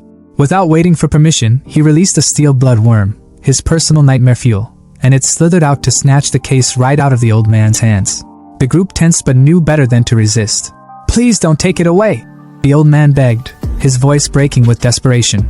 "The Life Sciences Research Institute depends on it. With this, we have hope of researching a weapon to counter the zombies, which concerns the entire." Chu Xian cut him off with a glance, opening the case to reveal a glowing green orb. He examined it with a critical eye, unimpressed. "So this is the energy core. It's not that impressive," he thought, his inner monologue dripping with disdain. "The energy inside is nothing compared to the spiritual energy within a small spirit stone." Without a second thought, he tossed the core back to the old man, who fumbled to catch it, his face a mix of shock and confusion. "Don't worry," Chu Xian said flatly. "I'm not interested in things at this level." The old man could barely process what he just heard. A level 3 psionic core, insignificant? Who the hell was this guy? Before he could voice his disbelief, Chu Xian turned his attention back to the group. "You all, where have you come from?" he asked, his tone sharp. One of the men, sporting shades that screamed, "Badass wannabe," stepped forward. "We're from Linjiang Province, Linjiang Army. We're under orders to protect Professor Jing and bring back the psionic core." Chu Xian raised a brow. "Just the two of you?" he asked, skepticism dripping from his voice. The guy with the shades scoffed. "Of course not. The Black Blade Security Company will escort us out temporarily." The jacked guy in green, clearly less impressed with this plan, muttered, "If I may ask, what will the Linjiang Army be of use when coming here?" But before the conversation could spiral, Chu Xian's voice cut through, cold and dismissive. "The Linjiang Army?" he repeated, almost as if the name itself was beneath him. As they spoke, Chu Xian's thoughts wandered. Even the strongest cannot compare to the Wuji sect of the past. In these chaotic times, you never know when everything might fall apart. There's no need to intentionally make friends. But then, an idea struck him. "Help me with one thing," he said, his tone shifting slightly, "and I'll ensure your safe departure." The old man's eyes lit up with hope. "Really? We'll do anything you need." But then, as if remembering his position, he adjusted his glasses nervously. "However, we cannot do anything against regulations. That's our bottom line." Chu Xian smirked, already walking away. "You don't need to do much. Just stay on the rooftop. Attracting the zombies will be enough." Before they could protest, he removed the seal from the door, unleashing a horde of zombies below. The old man looked like he was about to have a heart attack, but Chu Xian waved off his panic. "No need to worry," he said casually. "I've already reinforced the door with a stone talisman. These zombies won't be able to break through. You can rest here for now." And with that, he stepped onto his flying sword and disappeared into the sky in a flash. Hovering above the chaos, Chu Xian pulled out his trump card, the 10,000 Souls banner. "Go!" he commanded, activating it with a wave of his hand. Crimson arrays lit up the ground below, forming a massive, birdcage-shaped barrier. The banner planted itself at the center of the attack, radiating raw power. Looking down at the horde of zombies crowding the mall like Black Friday shoppers, Chu Xian smirked. "With the psionic core attracting the zombies, you've saved me a lot of trouble," he muttered, satisfied. Returning to the rooftop, he addressed the trio. "Everything is ready. Time to take you out of here. I'll make sure of one thing first. Do you want to come with me?" The old man didn't hesitate. "We'll go with you." The jacked guy in green, still cautious, muttered, "Mister." But the old man reassured him. "No worries. If this great one wanted to harm us, even 10 lives wouldn't be enough. He wouldn't need to use any tricks." And just like that, Chu Xian wrapped them in his steel blood worm like some creepy, sentient roller coaster and took off on his flying sword. The trio screamed bloody murder the entire time, their terror echoing through the skies. By the time they landed, they were utterly drained, not from running, but from sheer emotional exhaustion. Chu Xian, unfazed, gestured for them to leave. Alright, you can go seek your rescue on your own now. I won't be accompanying you. The old man tried to stop him, bowing deeply. Thank you, Great One, for your immense kindness. May I ask your name, Great One? Chu Xian, ever the dramatic, turned slightly, striking a pose fit for a painting. Chu Xian, he said simply before flying off into the distance. As the trio watched him disappear, the old man muttered, This is definitely beyond the capabilities of a regular Transcendent's innate talent. Hurry back. We must report this to General Yi immediately. Meanwhile, Chu Xian hovered over the center of his spell range, a sly grin on his face. With a flick of his finger, he commanded, Blood Transformation Array, go! Red beams of light shot out like lasers, draining the blood of every zombie within the range of his spell. The blood coalesced into spheres, which floated up to Chu Xian like offerings to a god. Ha! The Blood Transformation Array lives up to its reputation. He laughed, exhilarated. These blood orbs, they're enough for me to cultivate to the 9th level of chi refining. But then, something unexpected happened. A golden glow appeared above him, and golden flowers began falling from the sky. Chu Xian froze, his eyes widening in shock. Huh! Golden flowers of merit? Golden flowers falling from the sky. Isn't this a rare phenomenon only triggered by someone with immense merit? Could it be because I exterminated those zombies? He paused, his mind racing. Throughout history, demonic cultivators have always been burdened by the karma of their killings. If they didn't bring down heavenly lightning and fire, they were already lucky. But to trigger the phenomenon of golden flowers of merit, he smirked, a dangerous glint in his eyes. No wonder those righteous cultivators keep clamoring about eradicating evil demons. They must be envious of the benefits of merit. If I were to offer a blood sacrifice of tens of thousands, hundreds of thousands, or even billions of zombies in the future, I'd be laden with infinite merit. My lifespan, comprehension, and fortune would all increase exponentially. The path to sainthood in the body is within reach. At the Black Security Company headquarters, the atmosphere was tense, but not for everyone. A man in a police uniform stood rigid, his expression etched with frustration as he reported to his boss, Wang Gangjian. For some context, Wang wasn't your typical boss. Sure, he ran the Black Security Company, but at the moment, he was slouched in a chair, furiously playing a video game like a kid avoiding homework. The world outside was in shambles, a zombie apocalypse tearing society apart, but this guy looked more concerned about his kill streak than the literal end of days. The officer, attempting to remain professional despite his growing irritation, pressed on with his report. I've already sent Mr. Jing and the others to investigate, he began. But no matter how much we ask, we still can't figure out why there are so many bloodless mummies in that area. Mr. Jing keeps dodging the question. He's hiding something, I'm sure of it. Wang, who looked like he was in his 40s but had the energy of a teenager cracking Mountain Dew cans at 3 a.m., didn't even glance away from the screen. It's near the Spirit Dog Gang's headquarters, he said casually, still mashing buttons on his Nintendo. Go ask Xiao Hong about it. The officer blinked, incredulous. Me? Xiao Hong's a transcendent.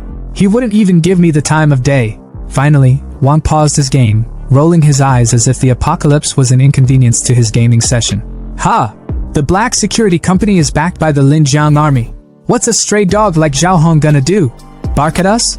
With the army reinforcements on the way, Donghu will be ours anyway. Who cares what he thinks? His confidence was palpable, even if his priorities were completely out of whack. Meanwhile, across the city, the Spirit Dog Gang's hideout was undergoing a transformation. The gang, now under Chu Xian's control, was a picture of loyalty, or so they thought. The scene was unexpectedly wholesome. A hot pot feast was in full swing, with steaming dishes of meat and vegetables laid out like a family dinner. A man with a mohawk haircut beamed as he announced, "Boss, dinner's ready!" Chu Xian, the new leader, picked up his chopsticks and surveyed the spread with calm satisfaction. But beneath his composed exterior, his thoughts were as cold and calculated as ever. These people still have their uses, he mused silently. Eating corpses lack the precision for tasks like this. As long as they remain useful, I'll keep them alive. There's no need to kill unnecessarily when there's merit in keeping them around. With a disarming smile, he addressed his men. Well done. Sit down and eat. The gang members, visibly moved, teared up at his kindness. The new boss is so approachable, one of them sniffled. He's nothing like that murderous Xiao Hong. 10,000 times better. For a moment, the scene looked almost idyllic, like a group of misfits bonding over a shared meal. But the reality was far darker. One of the meatballs rolled off the table, cracking open as it hit the ground to reveal a writhing green worm. Unbeknownst to the gang, the hot pot wasn't just food, it was a trap. Chu Xian's demonic arts had infused the meal with parasites designed to control their minds and bodies. As he watched his men eat, oblivious to the worms now inside them, his smile turned sinister. The living may not be as loyal as the dead, he thought. But once they've ingested my poison, there's no escape from my control. Later that night, after the family dinner was over, Chu Xian retreated to his secret chamber. Standing before a massive cauldron of boiling red liquid, he smirked with anticipation. After soaking for so long, he muttered, "You'd better not disappoint me." With a flick of his finger, he commanded, "Come out." The surface of the liquid rippled violently before a hulking zombie emerged, its grotesque form dripping with power. This wasn't your run-of-the-mill undead. Its head was crowned with thorn-like spikes, its body encased in armor that looked both organic and impenetrable. One arm was a jagged claw fused with bone, while the other was a spike stinger that pulsed with venomous energy. Chu Xian's eyes lit up with pride. "This corpse's arm, an innate magic weapon!" he exclaimed. But his joy was short-lived. The zombie, instead of bowing in submission, let out a guttural roar and lunged at its creator, brimming with aggression. Chu Xian's expression darkened. "Oh? A traitor?" His voice was icy, each word laced with menace, his aura exploding with oppressive energy. His crimson eyes glowed as he sneered. "Not knowing how high the sky is or how deep the ground goes, you dare defy me?" The zombie faltered under his overwhelming presence, its ferocity replaced by trembling fear. Slowly, it dropped to its knees, bowing its head in submission. Chu Xian smirked, victorious. "That's better," he muttered, patting the zombie's head like a loyal pet. Using his magical tower, he analyzed his creation. High grade, level 7 corpse soldier. Innate spells, golden light, divine blade spell, corpse roar art, the tower reported. Chu Xian's pride swelled. "You didn't disappoint me after all," he said. "Your new name is Xiaolong." Calling over two other zombies, Xiao Hu and Xiao Bao, he issued his orders. "Take Xiaolong with you. Teach him the rules, what he can and can't do. Make sure he knows his place." The two roared in agreement, leading their new ally away. Elsewhere, near the Grand Hotel, a soldier from the Black Security Company stood atop a tank, surveying the eerie stillness with binoculars. The silence was unnerving. "Something's wrong," he muttered. "Why is it so quiet? The spirit dog gang's never been like this." His unease turned to panic when he spotted them. Chu Xian's elite zombie trio. "High-level zombies," he gasped. "And there are 3 of them. Even Zhao Hong's men are obeying them? Could Zhao Hong be dead?" His thoughts spiraled as he realized the implications. Has the spirit dog gang been wiped out already? His panic turned to sheer terror when Xiaolong's eyes locked onto him. The zombie's killing intent was suffocating. "Damn it," he stammered. "It saw me. I'm dead." But before Xiaolong could pounce, Xiao Hu stepped in, recalling Chu Xian's orders. In his mind, he replayed the master's command. "You're my men. The murders you commit will count as my own and affect my reputation. Don't kill anyone without my permission." Xiaolong reluctantly backed off, his chance for a first kill slipping away. The soldier, seizing the opportunity, scrambled into his tank and sped off, heart pounding. Once he was a safe distance away, he glanced back in disbelief. "It stopped chasing me?" he murmured, still shaken. Back at his lair, Chu Xian was in deep meditation, surrounded by glowing orbs of energy. As he absorbed their power, the orbs shattered, releasing waves of chi energy into his body. His eyes glowed red as he clenched his fists, exhilarated. "Chi refinement, 7th stage," he declared. "With my current power, I'm invincible below the foundation building stage." His mind raced with plans. To reach the foundation building stage, I need to compress my spiritual energy into liquid form.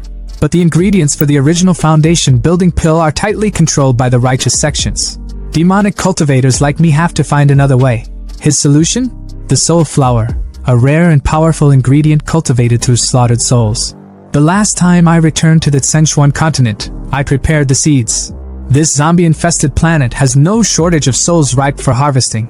Once I reach the 9th stage of chi refinement, I'll find the perfect place to grow the soul flower. As Chu Xian's ambitions grew, the city outside descended further into chaos. Wolves roamed the ruins, their howls echoing under the pale moonlight. Amid the destruction, a soldier fell prey to the pack. His arm and eyes are missing and the wolves' leader is standing tall and majestic under the shimmering glow of the full moon. The apocalypse wasn't just unfolding, it was thriving. The sunlight spilled over the broken city, illuminating the ruins that had once been filled with chaos and carnage. Now, there was a strange serenity. No zombies, no screams, just silence, like the calm before a storm. Inside what looked like a makeshift throne room, Chu Xian sat back in his chair, legs crossed, looking every bit like a boss who had conquered the apocalypse. His zombie subordinates knelt before him, their grotesque forms hunched in submission. He leaned forward slightly, his voice cutting through the quiet. "Are you saying you found a den of giant wolves on the highway? And they're planning to attack us?" Xiao Hu, one of his zombie soldiers, let out a guttural roar, confirming the report. Chu Xian leaned back, his mind already calculating the next move. Xiao Hu and Xiao Bao had already leveled up to corpse soldiers, and Xiao Long had reached level 9. These wolves had the audacity to ambush them. Chu Xian's lips curled into a smirk. "Confident little bastards," he thought. But this wasn't just an annoyance, it was an opportunity. His thoughts sharpened. Perhaps this den could be the perfect breeding ground for spirit flowers. Without wasting time, he waved his hand, sucking his zombie trio into his magical tower to rest. His gaze shifted toward the city outside, a flicker of excitement in his eyes. Kicking his leg up onto the table with casual arrogance, he announced, "I just broke through the 9th stage of chi refinement. Looks like it's time to stretch my legs." Moments later, Chu Xian stood on his flying sword, the wind whipping through his hair as he surveyed the city below. The magical tower rested in his palm, its faint glow pulsing with the energy of his undead soldiers inside. His voice was calm but commanding. "Is it here?" he asked, the question hanging in the air. From within the tower, Xiao Hu's roar confirmed the location. Chu Xian descended gracefully and landed near a pair of smashed tanks. His sharp eyes fell on a lifeless body sprawled on the ground. "A Linjiang army guard," he muttered. "So even a level 1 transcendent couldn't survive this." His tone grew colder. "These wolves aren't as simple as I thought." Suddenly, a baby's cry pierced the stillness. The sound was raw and desperate, echoing across the ruins. Chu Xian froze, his eyes narrowing. That cry didn't sit right with him. His instinct screamed that something was off. Without hesitation, he conjured a green fireball, the glowing energy crackling in his palm before he hurled it toward the sound. The explosion lit up the area, a wave of destruction rippling outward. When the dust settled, a severed wolf leg landed near his feet. He stared at it, his expression unreadable, before speaking in a voice so cold it could freeze the air. "If a Linjiang army guard, a transcendent no less, died here, how could a baby survive? Crying so damn loud too?" His gaze darkened. "Someone else might have rushed in to save a life. But unfortunately," he smirked, his voice dropping to a cruel whisper, "you ran into me, a cold-blooded demon cultivator." As if on cue, a deep, guttural howling erupted around him. The ground trembled as the wolves emerged, their glowing crimson eyes locked on Chu Xian with unrelenting hatred, their snarls filling the air as they prepared to attack. But Chu Xian stood unfazed, his expression almost bored. With a casual flick of his hand, he summoned his zombie trio from the magical tower. The undead soldiers materialized, their grotesque forms radiating malice as they roared in unison. The wolves hesitated for a moment, their bloodlust clashing with the overwhelming aura of the zombies.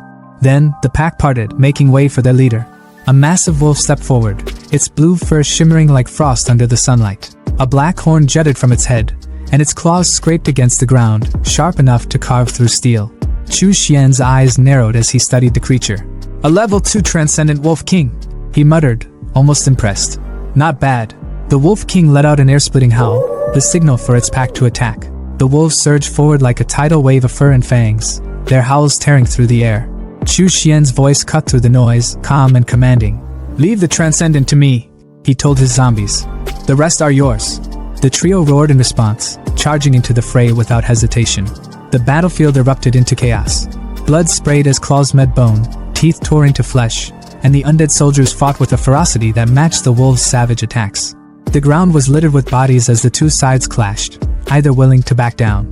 Meanwhile, Chu Xian faced the Wolf King head-on. The massive creature lunged at him with its powerful jaws, but Chu Xian sidestepped effortlessly, his movements fluid and precise. "Good teeth, strong bones," he muttered with a smirk. "You pass." The Wolf King snarled, its crimson eyes blazing with fury as it launched another attack. But Chu Xian was already one step ahead. Channeling his chi energy, he unleashed a bloodworm spell, the crimson energy coiling like a whip around the beast's jaw. With a flick of his wrist, he slammed the Wolf King into the ground, the impact sending shockwaves through the battlefield. Dust and debris flew everywhere as the creature groaned, momentarily stunned. Chu Xian walked toward it, his expression cold and calculating. "It survived my attack," he noted, tilting his head slightly. "Its physique is impressive. Pass." He glanced back at his zombie trio, their grotesque forms tearing through the remaining wolves with ease. The pack was no match for the undead soldiers, and soon the battlefield was silent again, save for the groans of the injured Wolf King. Chu Xian turned to his soldiers and spoke with quiet authority. "Carry them all back to the hotel," he ordered, his voice cutting through the aftermath like a blade. Meanwhile, elsewhere in the city, a tank screeched to a halt at the site of the earlier battle. 3 men stepped out, their faces grim. 2 wore black security uniforms, while the third, a man in a sleek black suit, knelt beside the wreckage. His sharp eyes scanned the area, taking in the scene. "How is this possible?" he muttered, his voice tinged with disbelief. "The vehicle, the supplies, the body of our Linjiang army brother, all gone." Raising his hand, he summoned a green glow of energy. "My talent is wood spirit," he explained, "which allows me to communicate with plants and gather information." Placing his glowing palm against a nearby tree, he closed his eyes and let the visions flood his mind. He saw the battle as if through the tree's eyes, zombies dragging away wolf carcasses, a man driving a truck full of supplies. His eyes snapped open as he stumbled back, the glow fading from his hand. "There was a fight here," he said, his voice shaking. "1 human, 3 zombies, and a pack of wolves. The human escaped, and the wolves suffered heavy losses. The Wolf King, it was a level 2 transcendent. Who could walk away from this unscathed?" One of his subordinates, a man in a cap, spoke up. "We've been in Donghu City for a while now," he said grimly. "There are no level 3 transcendent here, and it's impossible for someone to gather enough resources to reach level 4 on their own." He placed a hand on the suited man's shoulder and added, "The waters here are deep and full of mysteries. First, high-level zombies appear, and now this, another strong individual we don't even know if we can trust." The man in suit thinks that the person in the tree vision is similar to Chu Xian's, so the guy in suit is actually the guy with sunglasses who got his ass saved along with his 2 companions by our protagonist a while back then on the rooftop. Back at Chu Xian's base, the once ruined mall was now a thriving farm. Crops flourished under the glow of spirit energy, the air thick with the promise of life. In the center of it all, Chu Xian stood within a glowing magical circle, golden light swirling around him. "The fog array and spirit gathering array are complete," he declared. "Now, this place is a holy land. You can farm and raise livestock in peace." His men cheered, their arms full of fresh crops and vegetables. "The boss is amazing," one of them shouted. "Since the zombie outbreak, we never thought we'd see a day like this." Chu Xian turned away, his mind already on his next move. "This land will be managed by the Spirit Dog Gang to improve food quality," he thought. "But as for the demon spirit plant I want to grow." He entered a dark, ominous room where the injured Wolf King was bound. The creature growled weakly, its body wrapped in sharp, bloodthirsty vines that tightened with every movement. Chu Xian's eyes gleamed with ambition as he stepped closer. "Spirit flower," he said, his voice low and full of resolve. "My path to building my foundation rests on you." The streets of Qinghe City were alive with the buzz of daily life, people moving about their mundane routines, blissfully unaware of the storm brewing right under their noses. Among the crowd, a figure cloaked in black moved with quiet determination. Chu Xian, his hat pulled low to obscure his face, walked silently, his mind racing. The spirit flower had been planted on the blue sea star and would only mature when the blood mirror was restored. His mission this time was crystal clear, to obtain magic skills suitable for the foundation period. As he activated his hearing technique, the range of his red aura expanded, thanks to his snail companion's recent glow-up. The glow wasn't just for show, it meant business. Chu Xian muttered under his breath that he needed to find a disciple of the Wuji sect to connect with Lu Junxiong. It didn't take long for his technique to pick up a conversation. 2 cloaked figures were talking in hushed tones nearby. It wasn't hard to figure out who they were. Melon Guy and Brunette, Chengge and Wei Hua. Melon Guy's voice came through first, his tone laced with worry as he asked if Zhang Sheng would even show up. Chu Xian smirked to himself, the thrill of the hunt lighting up his thoughts. "Found them." Brunette's voice was steady, urging caution. They couldn't afford to get caught, or worse, betrayed. But Chu Xian scoffed under his breath. Caution wasn't going to cut it. Even if Zhang Qing wasn't a traitor, trouble would follow him like a bad smell. Adjusting his hat, Chu Xian decided it was best to keep his distance for now. He'd deal with them when the time was right. The street's calm was shattered when a head, wrapped in white cloth, was tossed onto the ground. The crowd gasped in horror, their murmurs filling the air like static. A tall man with striking blue hair stepped forward, oozing an aura of menace. With a smug grin, he introduced himself as Ouyang Hao, the Shigang sect's 4th disciple. His voice was loud and commanding as he declared his mission, hunting down the remnants of the Wuji sect. The head on the ground? Zhang Cheng's. The crowd recoiled as Ouyang gloated, his tone making it clear he wasn't just here to hunt, he was here to make a statement. When one brave, or foolish, soul in the crowd dared to question his actions, Ouyang silenced him in the blink of an eye, slicing the man's hands clean off. His expression was cold, his voice even colder. "Ignorant and stupid," he sneered. "I'll spare your life, this time." As Ouyang's sharp eyes swept over the crowd, they locked onto Melon Guy and Brunette. His twisted grin widened, and his voice dripped with malice. "Demonic villains," he sneered, his tone almost playful, like a predator toying with its prey. Melon Guy and Brunette didn't wait around for a second invitation. They bolted, weaving through the panicked crowd as fast as their legs could carry them. Ouyang wasted no time, launching a blue beam of energy in their direction.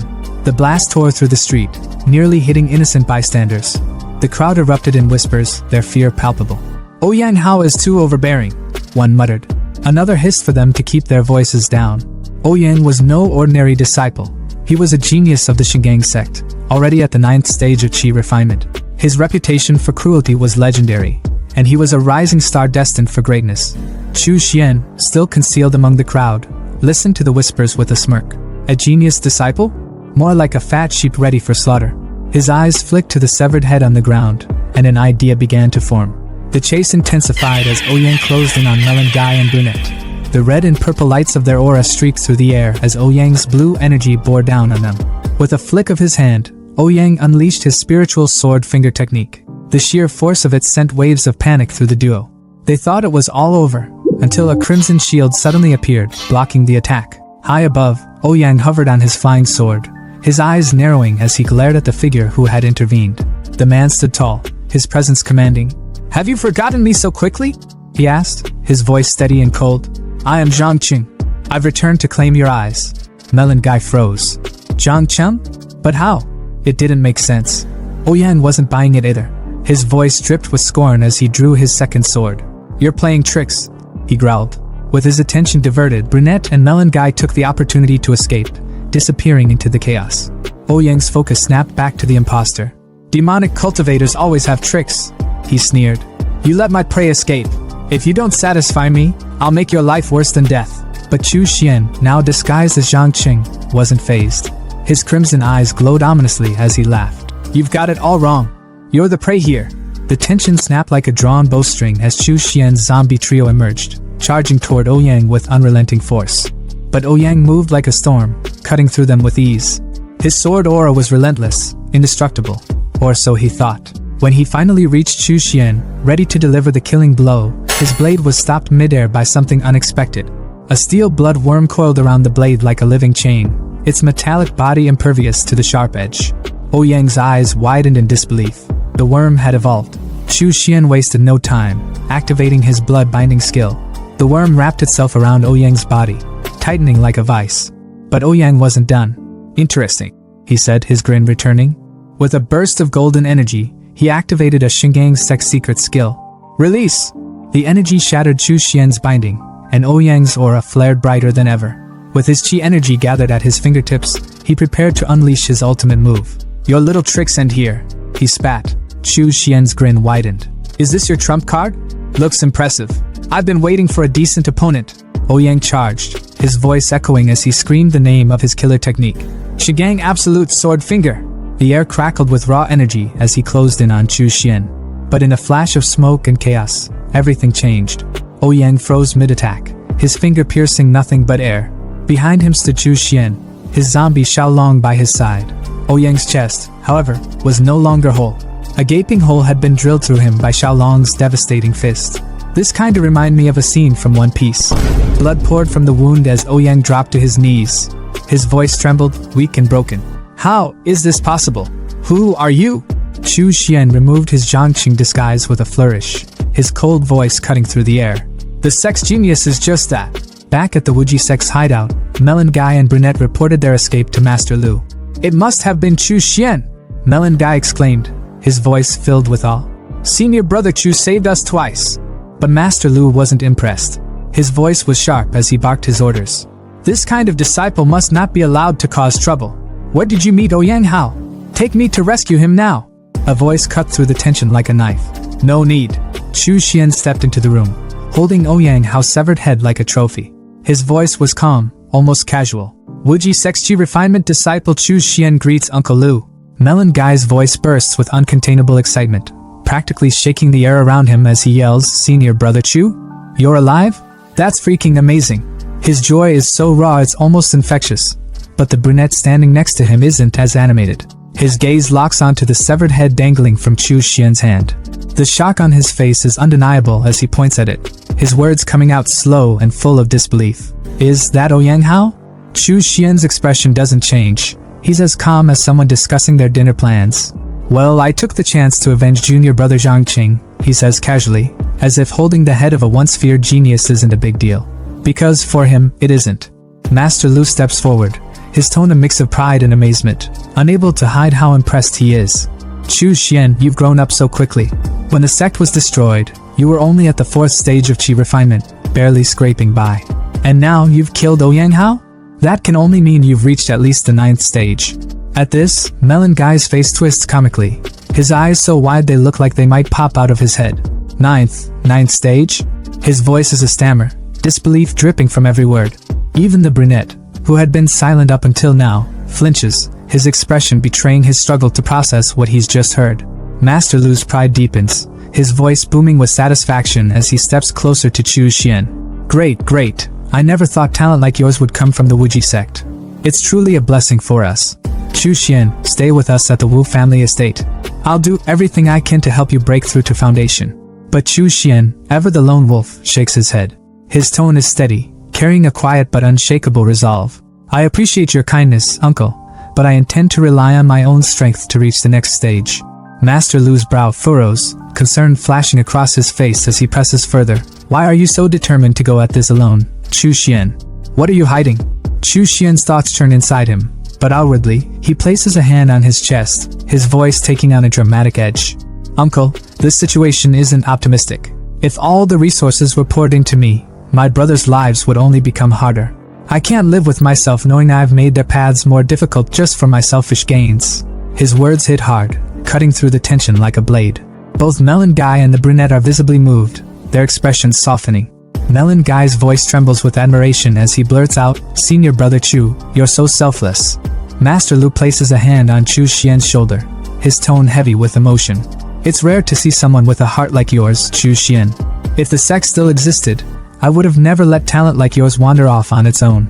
If you ever need anything, don't hesitate to come to me." Chu Xian hesitates for a moment, his tone careful but direct as he asks, "Uncle, I was wondering about the blood refining scripture. How much does it cost?" Without hesitation, Lu raises 5 fingers, his voice calm. 500 blood beads, and I'll give you a copy." Chu Xian's mind races for a moment, a flicker of surprise crossing his face. In the past, even 1,000 sect contribution points wouldn't have been enough to exchange for something like this. Uncle Lu really is giving me a good deal. Outwardly though, he sighs, fumbling with his pouch as he blurts out, "Thank you for your kindness, uncle, but I only have 300 blood beads, plus the spirit stones I got from Ouyang Hao." Lu chuckles, brushing off the difference with a wave of his hand. "Don't worry about it. They're resources meant for disciples anyway. If they don't need it, I can just give it to you for free." Chu Xian freezes for a moment, stunned by Lu's generosity. His earlier wariness dissolves, replaced by a newfound respect. This disciple is truly grateful," he mutters, his voice soft but sincere. Lu hands him the blue book, the coveted blood refining scripture, his tone fatherly and full of warmth. "Take care of yourself out there, Chu Xian. Don't push yourself too hard. If trouble comes your way, come find me at the Wu family estate." Chu Xian bows deeply, his voice carrying the weight of his gratitude as he replies, "Yes, uncle." As he leaves, his brothers and Lu's voices echo behind him, their farewells tinged with both pride and sadness. Chu Xian, however, is lost in thought as he walks away. The Wuji sect may have been a demonic sect, but someone as kind and good-hearted as Lu Jinxiong exists here. This world, that Sengshuan continent, is there even a place where good people can thrive? His thoughts linger, heavy with contemplation, until the scene shifts to the Wuji sect training grounds.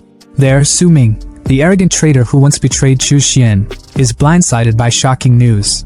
"Uncle Lu, how did we get so many blood beads?" His voice is sharp, suspicion dripping from every word. Lu's reply is simple but heavy with meaning. "They were brought by Chu Xian." At this, Su Ming's face twists in disbelief, his voice rising. "Chu Xian? He's still alive?" The brunette, who had been silently observing, finally speaks, his tone cutting like a blade. "Not only is he alive, But he's reached the 9th stage of chi refinement and killed Ouyang Hao. Su Ming freezes like a statue, his thoughts a chaotic mess. Did Chu Xian really kill those guards at typing? But how the hell did his power grow so fast? The brunette smirks, his words sharp and mocking as he addresses Su Ming. If you think so little of senior brother Chu, then you won't want his share of the blood beads, right? Melon guy, never one to miss a chance to tease, jumps in with a grin. If you don't want them, we'll happily take them. Su Ming panics, his desperation spilling over as he stammers. I want them. I want them. His hands reach out greedily, clutching at the air as if afraid the beads will vanish. But deep inside, jealousy burns like fire. Damn it, Chu Xian must have found something extraordinary. How else could he grow so strong so quickly? What the hell is he hiding? Back at the Grand Hotel, Chu Xian's hideout. The atmosphere is anything but calm. A shimmering purple energy leaks from a small golden mirror, rousing one of the wolves guarding his room. The mirror, the very artifact that summoned Chu Xian to this apocalyptic world, hums with power as Chu Xian steps through. His wolves rush to greet him, their tails wagging with unrestrained excitement. He pets them briefly before heading inside, where 2 of his men greet him with relieved smiles. Boss, you're finally back. It's been 2 months, but everything is fine. The garden core were harvested without a hitch. Chu Xian smiles, his voice calm and approving. With Xiao Hu and the others patrolling with the spirit dogs, plus the arrays, it looks like no one dared approach the Grand Hotel. But his focus quickly shifts as he opens a nearby door. His thoughts are sharp and focused. The most important thing now is the spirit flower. Purple energy spills out through the gap, and as he steps inside, his eyes widen at the sight. The room is overrun with spiky purple vines, their flowers blooming in abundance. There are so many of them. These spirit flowers are enough for me to refine 3 foundation blood pills, he exclaims, his excitement barely contained. But his expression darkens as his gaze falls on the unconscious Wolf King, its body wrapped tightly in vines. He crouches down, his voice low and cold. You've lasted this long thanks to your strong body. But now that everything is ready, your time is up. With a swift motion, he disconnects the main vine, ending the Wolf King's life without hesitation. The room fills with the ingredients he's carefully cultivated for his next plan. The path of cultivation, it's all about resources. Talent alone isn't enough, he muses. Sitting before an ancient furnace, Chu Xian begins the refining process. 1 foundation blood pill can increase the success rate of breaking through by about 30%. As the red spheres of energy brew within the furnace, Chu Xian retrieves them one by one, their power radiating in his hands. With 1 orthodox foundation pill from Ouyang Hao's storage, I have 4 chances to break through to foundation, he calculates. Dropping a golden pill into his mouth, golden energy surges around him like a storm, his hair standing on end. But he quickly regains focus, gathering the energy into a concentrated ball that dissolves into his body. The power of just 1 pill isn't enough to liquefy my spirit power completely, he thinks, his resolve hardening. Foundation blood pill, work for me. He swallows another pill, the air around him becoming thick with chi energy. The yin-yang symbol projects behind him as his glowing eyes focus with intensity. Then, in a flash, his consciousness shifts. Chu Xian finds himself in a vast, dark blue space, like the depths of an ocean. Confusion flickers across his face as he mutters, "This is..." Before he can make sense of it, a thunderous voice cuts through the void, filled with rage and hate. "Chu Xian, you cruel, demonic cultivator." A massive wolf silhouette emerges from the shadows, its presence oppressive and suffocating. "I will never let you break through foundation." The wolf lunges toward him, its jaws wide enough to swallow him whole. But Chu Xian remains calm, his thoughts sharp and clear. No, this is a hard demon illusion. The creature let out a deafening roar, its immense aura crushing the air around it, but Chu Xian didn't even flinch. His gaze was sharp, unbothered, as he raised a single finger. From its tip, a glowing red spiritual energy began to swirl, crackling with raw power. Without hesitation, Chu Xian unleashed his energy bullets at the monstrous wolf in front of him, his voice cutting through the chaos like a blade. "Get lost!" he shouted, his tone dripping with venom. But even as he attacked, his mind was racing, sharp and analytical, piecing together the situation like a puzzle. He thought bitterly, although the foundation-building blood pill mimics the effects of a genuine foundation-building pill, it's nothing more than a counterfeit, a desperate crutch for demon cultivators. Its medicine is tainted, filled with the resentment of living souls, and that poison seeps into the heart, creating this heart demon illusion. The wolf's form twisted, its dark aura growing denser, its piercing red eyes slicing through the watery barrier between the two. It lunged forward, relentless, its energy like a tide that couldn't be stopped. Chu Xian grimaced. The hard demon energy was like an infection that couldn't be destroyed. Every attack only seemed to feed its strength, making it grow fiercer. His aura bullets slammed into the beast over and over, but the damn thing just kept regenerating, like some cruel cosmic joke. The wolf let out a guttural snarl, its voice deep and mocking as it taunted him. "Stop wasting your energy, Chu Xian!" It growled, its body swelling, growing until it loomed over him like a mountain, a colossal figure that made him look like an ant. "You're nothing but mediocre. No talent, no family, no background. You couldn't even pass the threshold of a proper sect like the Shili sect. You're a nobody, a pathetic fool who doesn't even deserve to dream of breaking through the foundation building stage. Just give up. Cultivation will only lead you to misery." Chu Xian's eyes burned with defiance. His fists clenched so tightly his knuckles went white. "Discuss the Tao? Fine then. So you want to talk about the Tao?" He spat back, his voice cutting through the wolf's tirade. The beast's voice rumbled like thunder. "The sage is merciless, treating people as livestock. The righteous sects monopolize resources, locking the weak in chains and reinforcing class divides. Following the so-called righteous path leads nowhere. It's a road to insignificance." Chu Xian's lips curled into a smirk, his eyes fierce as he pointed a finger at the creature. "And yet, the path of demon cultivation is no better," he fired back. "You seize the essence of heaven and earth, drain the vitality from all things, and call it power? How could such an unorthodox path lead to true success?" The wolf's massive claw, crackling with blue lightning, came crashing down toward him, but Chu Xian didn't even blink. He stood tall, arms outstretched, his voice rising above the chaos. "If the heavens won't give it to me, I'll carve my own path. I'll dominate, even if it means wading through rivers of corpses. I now possess the blood mirror destiny and the resources of an entire planet. I, Chu Xian, will defy the heavens themselves and rewrite my fate." The wolf hesitated for a fraction of a second, but it was enough. Its massive form began to crack, its skin rotting away in an instant, leaving behind only a pile of shattered bones. As the remains fell into the waters below, something new emerged, a pair of delicate hands, pale and almost glowing. From the bones rose a stunning woman with feline ears, her body barely wrapped in a thin, silk-like cloth that left little to the imagination. She floated upside down toward Chu Xian, her movements slow and deliberate, her gaze seductive. Most men would have been utterly disarmed by her presence. A literal nosebleed moment. But Chu Xian, nah, my boy wasn't about to simp. His expression didn't falter for a second. She leaned in, her hand brushing against his shoulder with a teasing touch. Her voice was smooth, almost hypnotic, as she whispered, "Chu Xian, you were never inherently evil. Think back to why you began cultivating in the first place." She floated behind him, pressing herself against his back, her breath warm against his ear. "When you first crossed over, you were oppressed, living on the edge of survival, willing to do anything for power. But now, look at you. You're already the strongest in Donghu City. No one can threaten you anymore." She moved in front of him, her silk falling away completely, leaving her entirely exposed, but Chu Xian only frowned, unimpressed, almost disappointed. Her voice dripped with temptation as she said, "Power, wealth, beauty, it can all be yours.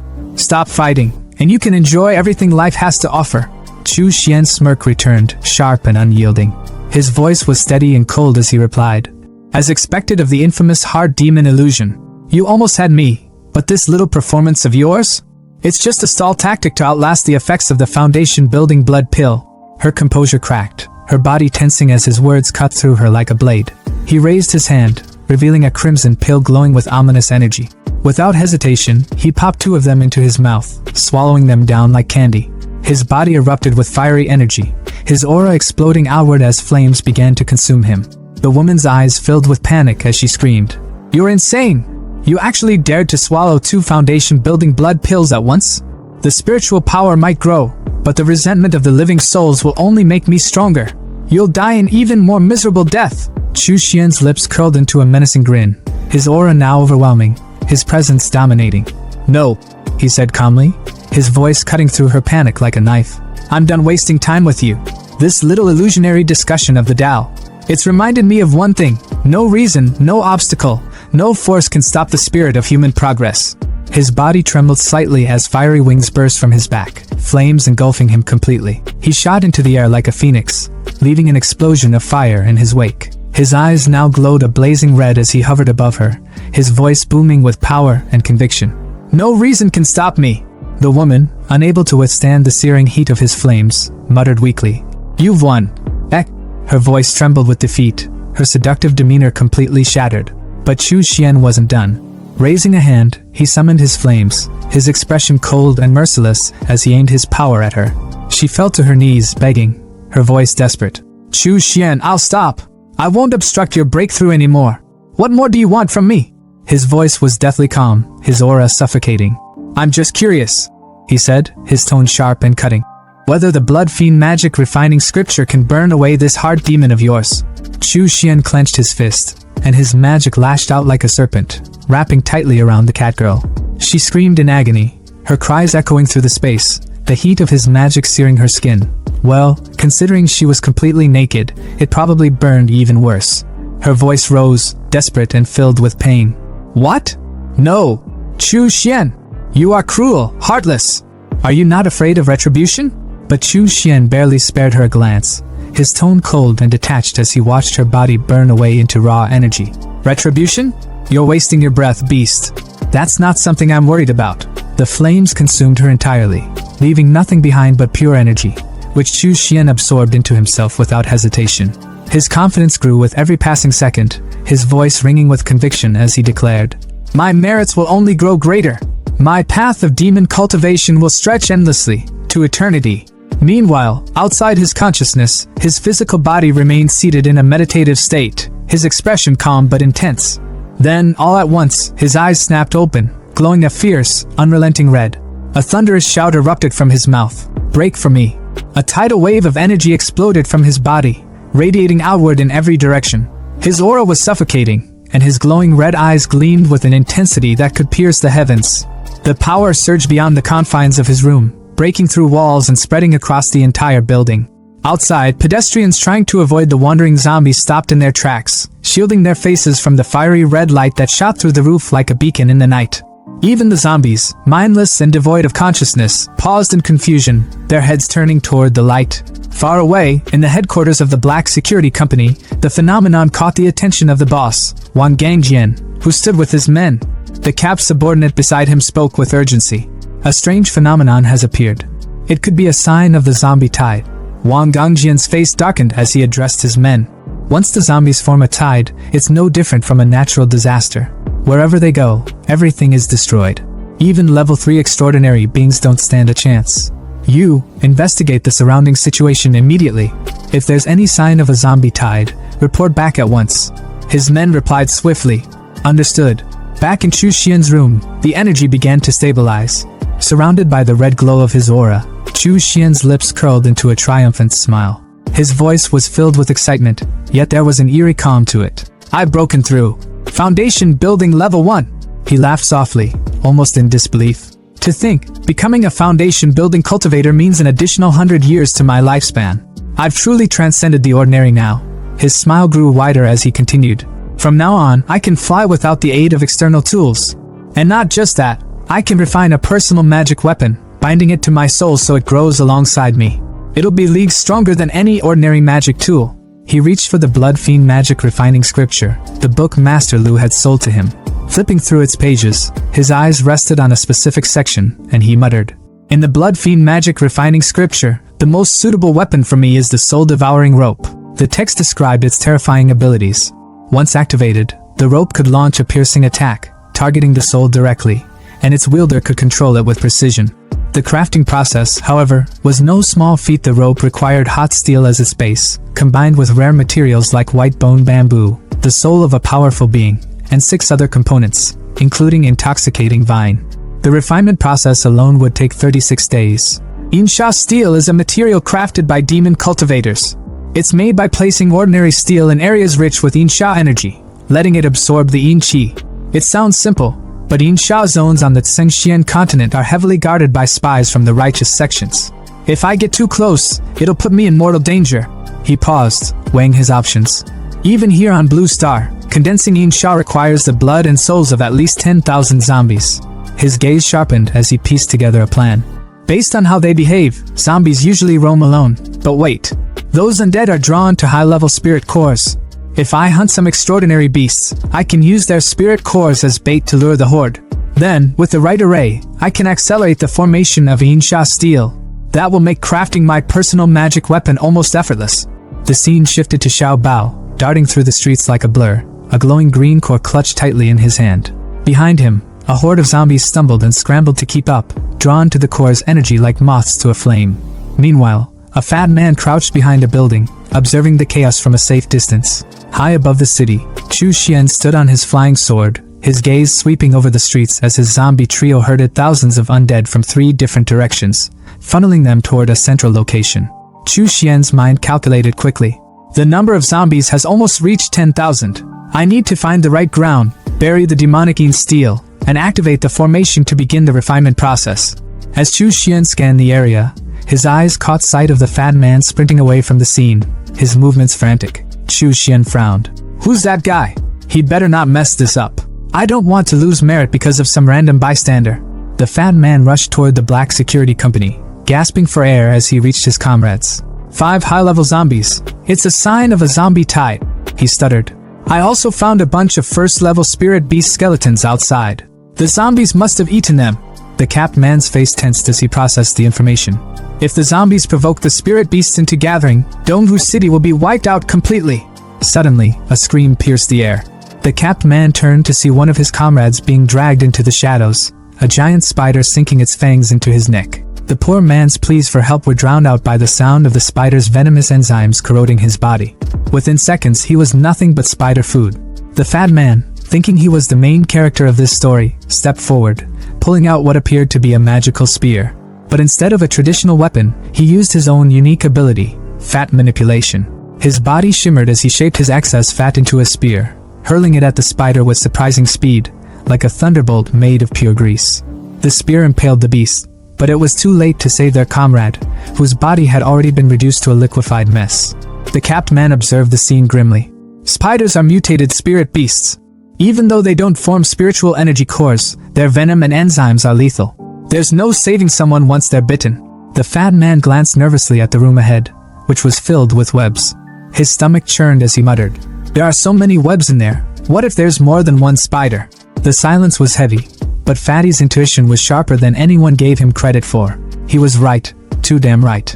From the shadows, an army of spiders began crawling out, their numbers quickly swelling to about 20. But the real nightmare?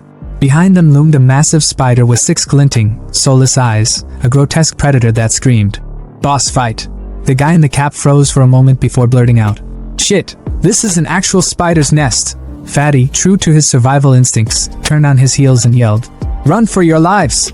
But before they could make it far, the giant spider's web shot out, snaring Fatty and his friend mid-run. They dangled upside down like bait, Fatty screaming his lungs out, "Help me! Somebody save me!" The guy in the cap's face twisted in panic as he recognized the monster. A 3rd-level spider mother? Are you kidding me?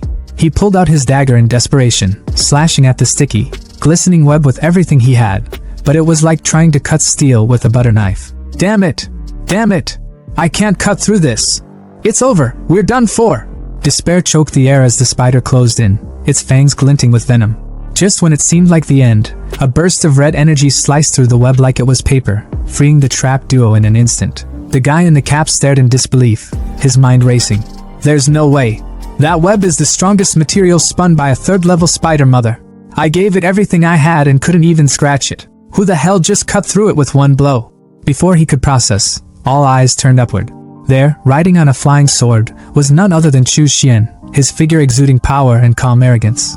He never used the sword for battle, preferring his blood worm as his weapon of choice. But now he was floating like some mythical figure straight out of a legend. The guy in the cap and Fatty could only stammer, A sword immortal? Even the spider army froze, their predatory instincts kicking in, sensing the overwhelming danger. But Chu Xian, unfazed, looked down on them with sharp eyes, his mind already calculating. What luck, he thought to himself. The spiritual energy core of a 3rd-level spirit beast is so much more potent than those of the lower levels. This is going to be fun. He smirked coldly, his voice cutting through the tension as he taunted the spider mother. How hilarious! A puny little insect like you dares to challenge me. Without waiting for a response, he summoned his magical tower, and with a commanding voice, called out, "Come forth!" Descending from the sky like harbingers of doom, Chu Xian's zombie trio landed with an earth-shaking impact. What followed was nothing short of a massacre. The zombies tore through the spider army with inhuman strength and terrifying efficiency. Each swing of their fists, and every burst of power was a sick montage of destruction that left even the guy in the cap slack-jawed. He can control zombies? He muttered, his voice trembling. Fatty, on the verge of fainting, pointed shakily. Wait, those zombies, weren't they the ones leading the zombie tide earlier? Does that mean the tide was caused by a human? The spider mother, realizing the dire situation, shot a web directly at Chu Xian, desperate to turn the tide. But Chu Xian simply raised a hand, purple energy crackling at his fingertips. Hellfire explosion! He roared, unleashing a fiery blast of purple flames that incinerated the web midair. The flames devoured the silk as if it were nothing, leaving nothing but ash. The spider mother screeched in fear and turned to flee. But Chu Xian's laughter echoed like a sinister thunderclap. Run? You think you can escape from me? The flames intensified, consuming the spider mother as she writhed in agony, her screams fading into silence. The zombie trio stood motionless, watching the carnage with eerie detachment, as did the two black security members, frozen in awe and terror. When the flames died down, the spider mother's corpse lay charred, her body yielding 3 glowing green energy cores and a glimmering silk thread. Chu Xian retrieved the loot effortlessly with his magic, inspecting the silk with fascination. Tempered by hellfire, and it's become even stronger? What a surprise. This will be perfect material for the soul-killing rope. Handing the energy cores to his zombie trio, he ordered. Use these to attract more zombies. Let's keep the tide rolling. Turning back, his expression darkened, and the two men felt every nerve in their bodies scream in fear. They knew. The zombie tide, the thing that had terrorized them and countless others, was caused by this man. And now, he was looking at them with a cold, suffocating aura. Was he going to silence them for knowing too much? Chu Xian's voice, sharp and icy, cut through their thoughts. Are you two with the black security company? They immediately dropped to their knees, bowing frantically. Yes. Immortal, we thank you for saving us. Chu Xian's eyes narrowed as he thought to himself. They're terrified. Good. Makes things simpler. Without breaking his intimidating demeanor, he commanded. Leave this place immediately. Go back to your people and tell them this. No one is to come within a kilometer of this area. If anyone dares to disobey. He didn't finish, but the unspoken threat was enough. The guy in the cap scrambled to his feet, screaming. Understood. We won't disturb you ever again. They bolted like their lives depended on it, which, to be fair, they probably did. Chu Xian watched them disappear before pulling a flag from his inventory. Surveying the eerie, demonic aura that lingered in the spider's nest, he smirked. This place reeks of dark energy. Wang Gangjang slammed his hand on the table so hard, it probably left a dent. His voice boomed through the room, absolutely drowning out any other noise. Flying with a sword? Controlling zombies? Freaking mastering fire? And even slicing through the threads of a level 3 spider mother? Are you seriously telling me there's someone this insane running around Dongwu City? His mind raced as the reports from his men replayed vividly in his head, like a bad movie he couldn't turn off. He remembered the scene of 3 zombies absolutely decimating a wolf pack. Wait, zombies. His eyes narrowed, connecting the dots. Controlling zombies. Wasn't there that incident on the highway? The one where a whole pack of wolves got wiped out by some transcendent who could control the undead? His voice trailed off, but his suspicion only grew heavier. Capped guy, leaning back like he had 0 cares in the world, chimed in with his usual nonchalant tone. Right. Could it be the same dude? Fatty, on the other hand, nearly leapt out of his chair, his voice cracking with disbelief. So you're telling me we've got a level 3, no, maybe even level 4 transcendent just casually hanging out in Dongwu City? Wang Gangjang rubbed his chin, his eyes narrowing as he shut them tightly, deep in thought. This wasn't just some random transcendent flexing their power for fun. This guy's strong, no doubt about it. But provoking a zombie tide? That's not just some reckless move. What's their endgame? His voice dropped, heavy with the weight of his realization. If things go south, the survivors of Dongwu City are screwed. Utterly and completely. Fatty, bless his naive heart, jumped to defend Chu Xian, his voice loud and unwavering, though maybe a little too hopeful. No way. No one's insane enough to destroy a city over a disagreement. That's some cartoon villain shit. Cap Guy nodded in agreement, his voice calm but firm. Exactly. He saved me and Brother Tang. He doesn't seem like the type to go full evil mastermind on us. But Wang Gangjang wasn't about to sit around debating vibes. The man stood tall, his energy shifting as his tone turned sharp and unyielding. Enough. I'm going there myself to figure out his intentions. Cap Guy immediately shot up, panic lacing his voice. Brother, that's way too dangerous. But Wang Gangjang waved him off without hesitation, shaking his head like a man who had already made peace with his decision. Dangerous? There are hundreds of lives at Black Blade Security riding on this. As their leader, I don't get the luxury of playing it safe. His aura shifted dramatically, a golden light radiating from his body like he just powered up in a video game. Stay here. I'll try to negotiate with him, convince him to lead the zombie tide away from the city. But if I fail, his voice grew heavier, the weight of his responsibility pressing down on everyone in the room. You all evacuate Donghu City. I'll use my strength as a level 2 transcendent to buy you as much time as I can. Determined, resolute, and maybe just a little reckless, Wang Gangjang left, his massive tank-like truck rumbling as it carried him straight into Chu Xian's zone. As he approached, an eerie black aura with a red glow greeted him, blanketing the area in a suffocating atmosphere.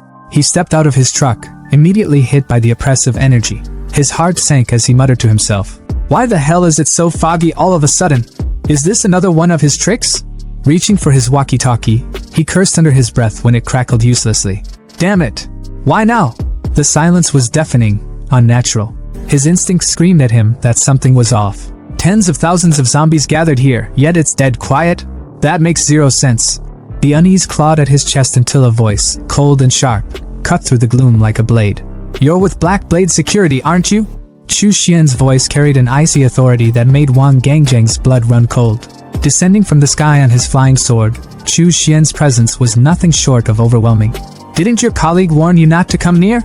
This place is dangerous." Wang Gangjang's heart thudded in his chest as he stared at the transcendent before him. He's the one," he muttered internally, barely able to process the pressure radiating from Chu Xian. Summoning the courage to speak, his voice trembled slightly. I came because I'm worried this zombie tide could threaten the survivors.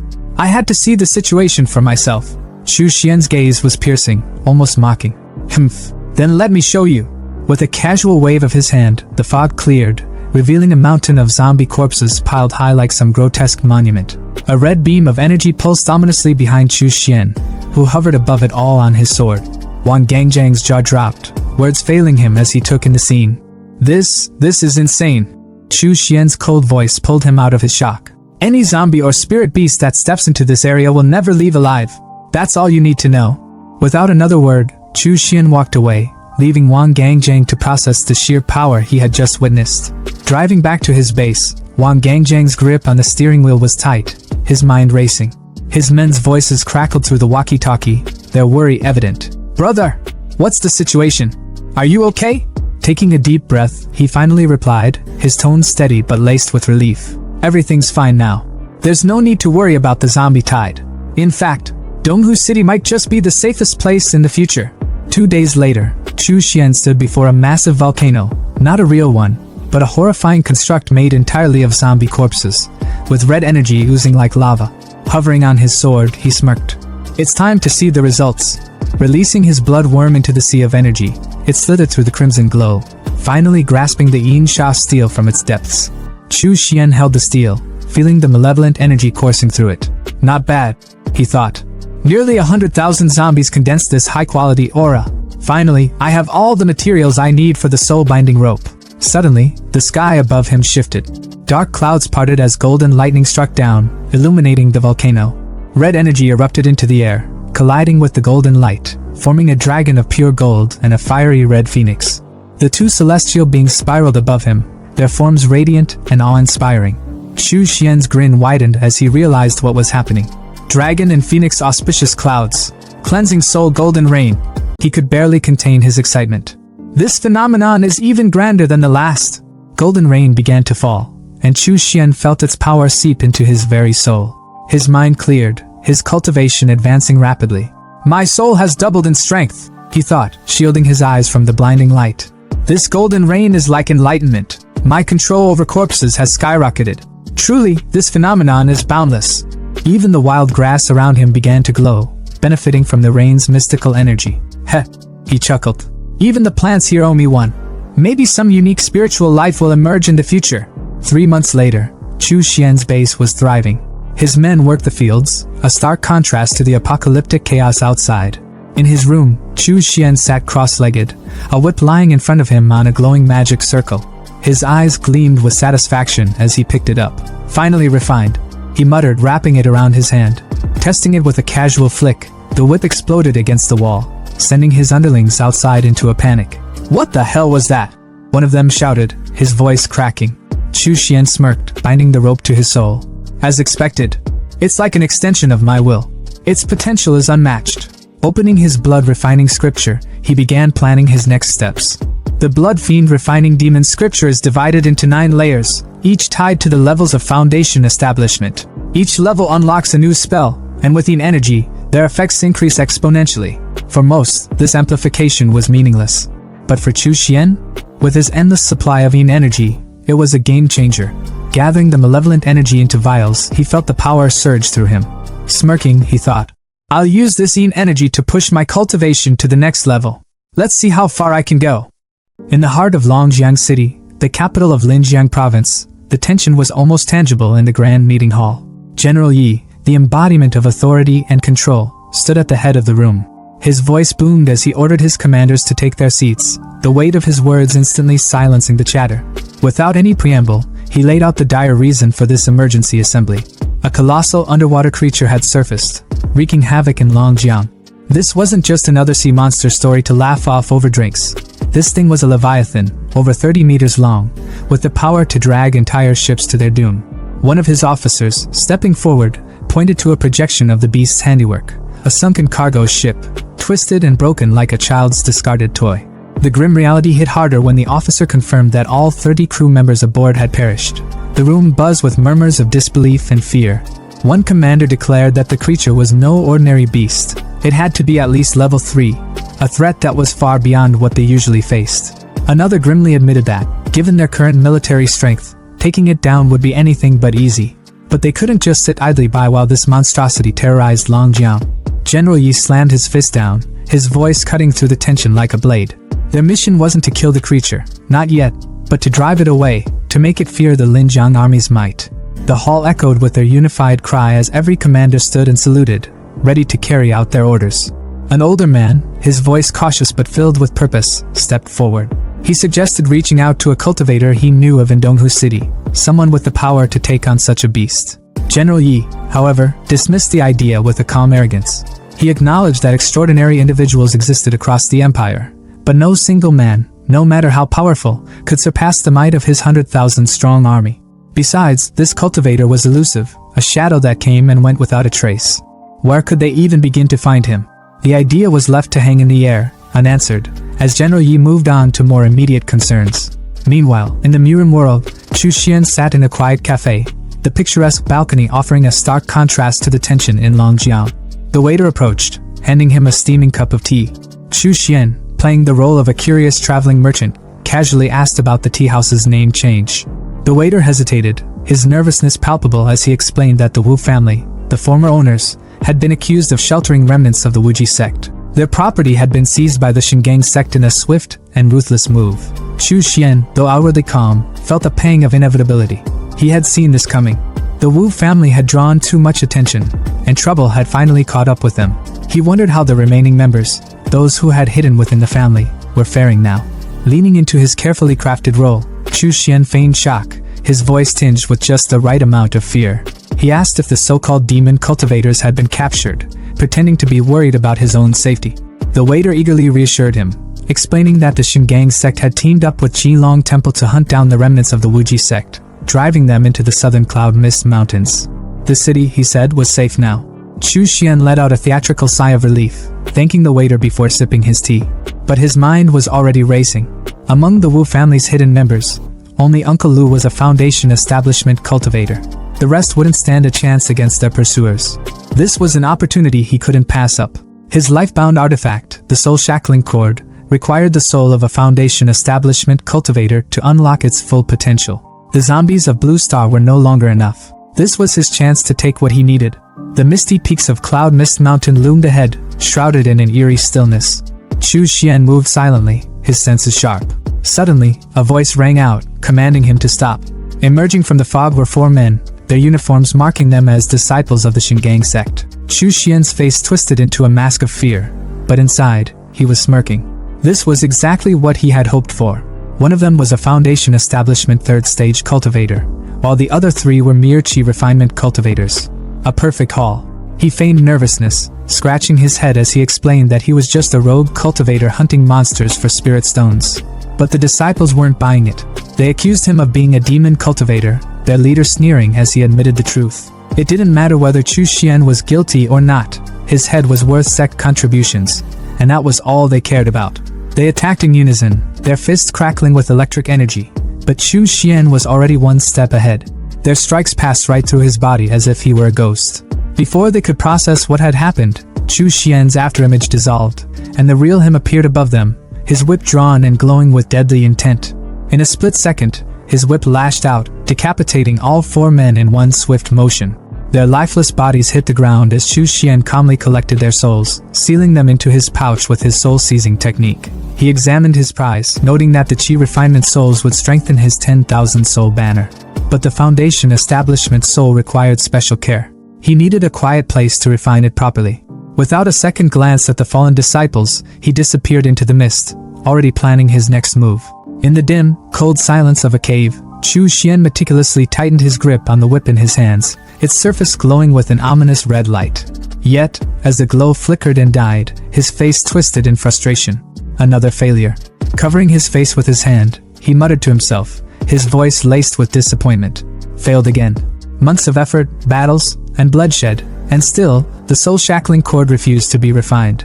His tone turned bitter as he addressed the empty air, as if venting to some invisible presence. A month of slaughter, 4 Foundation establishment cultivators, over a dozen Qi refinement cultivators, and yet none of their souls have been strong enough for this damn whip.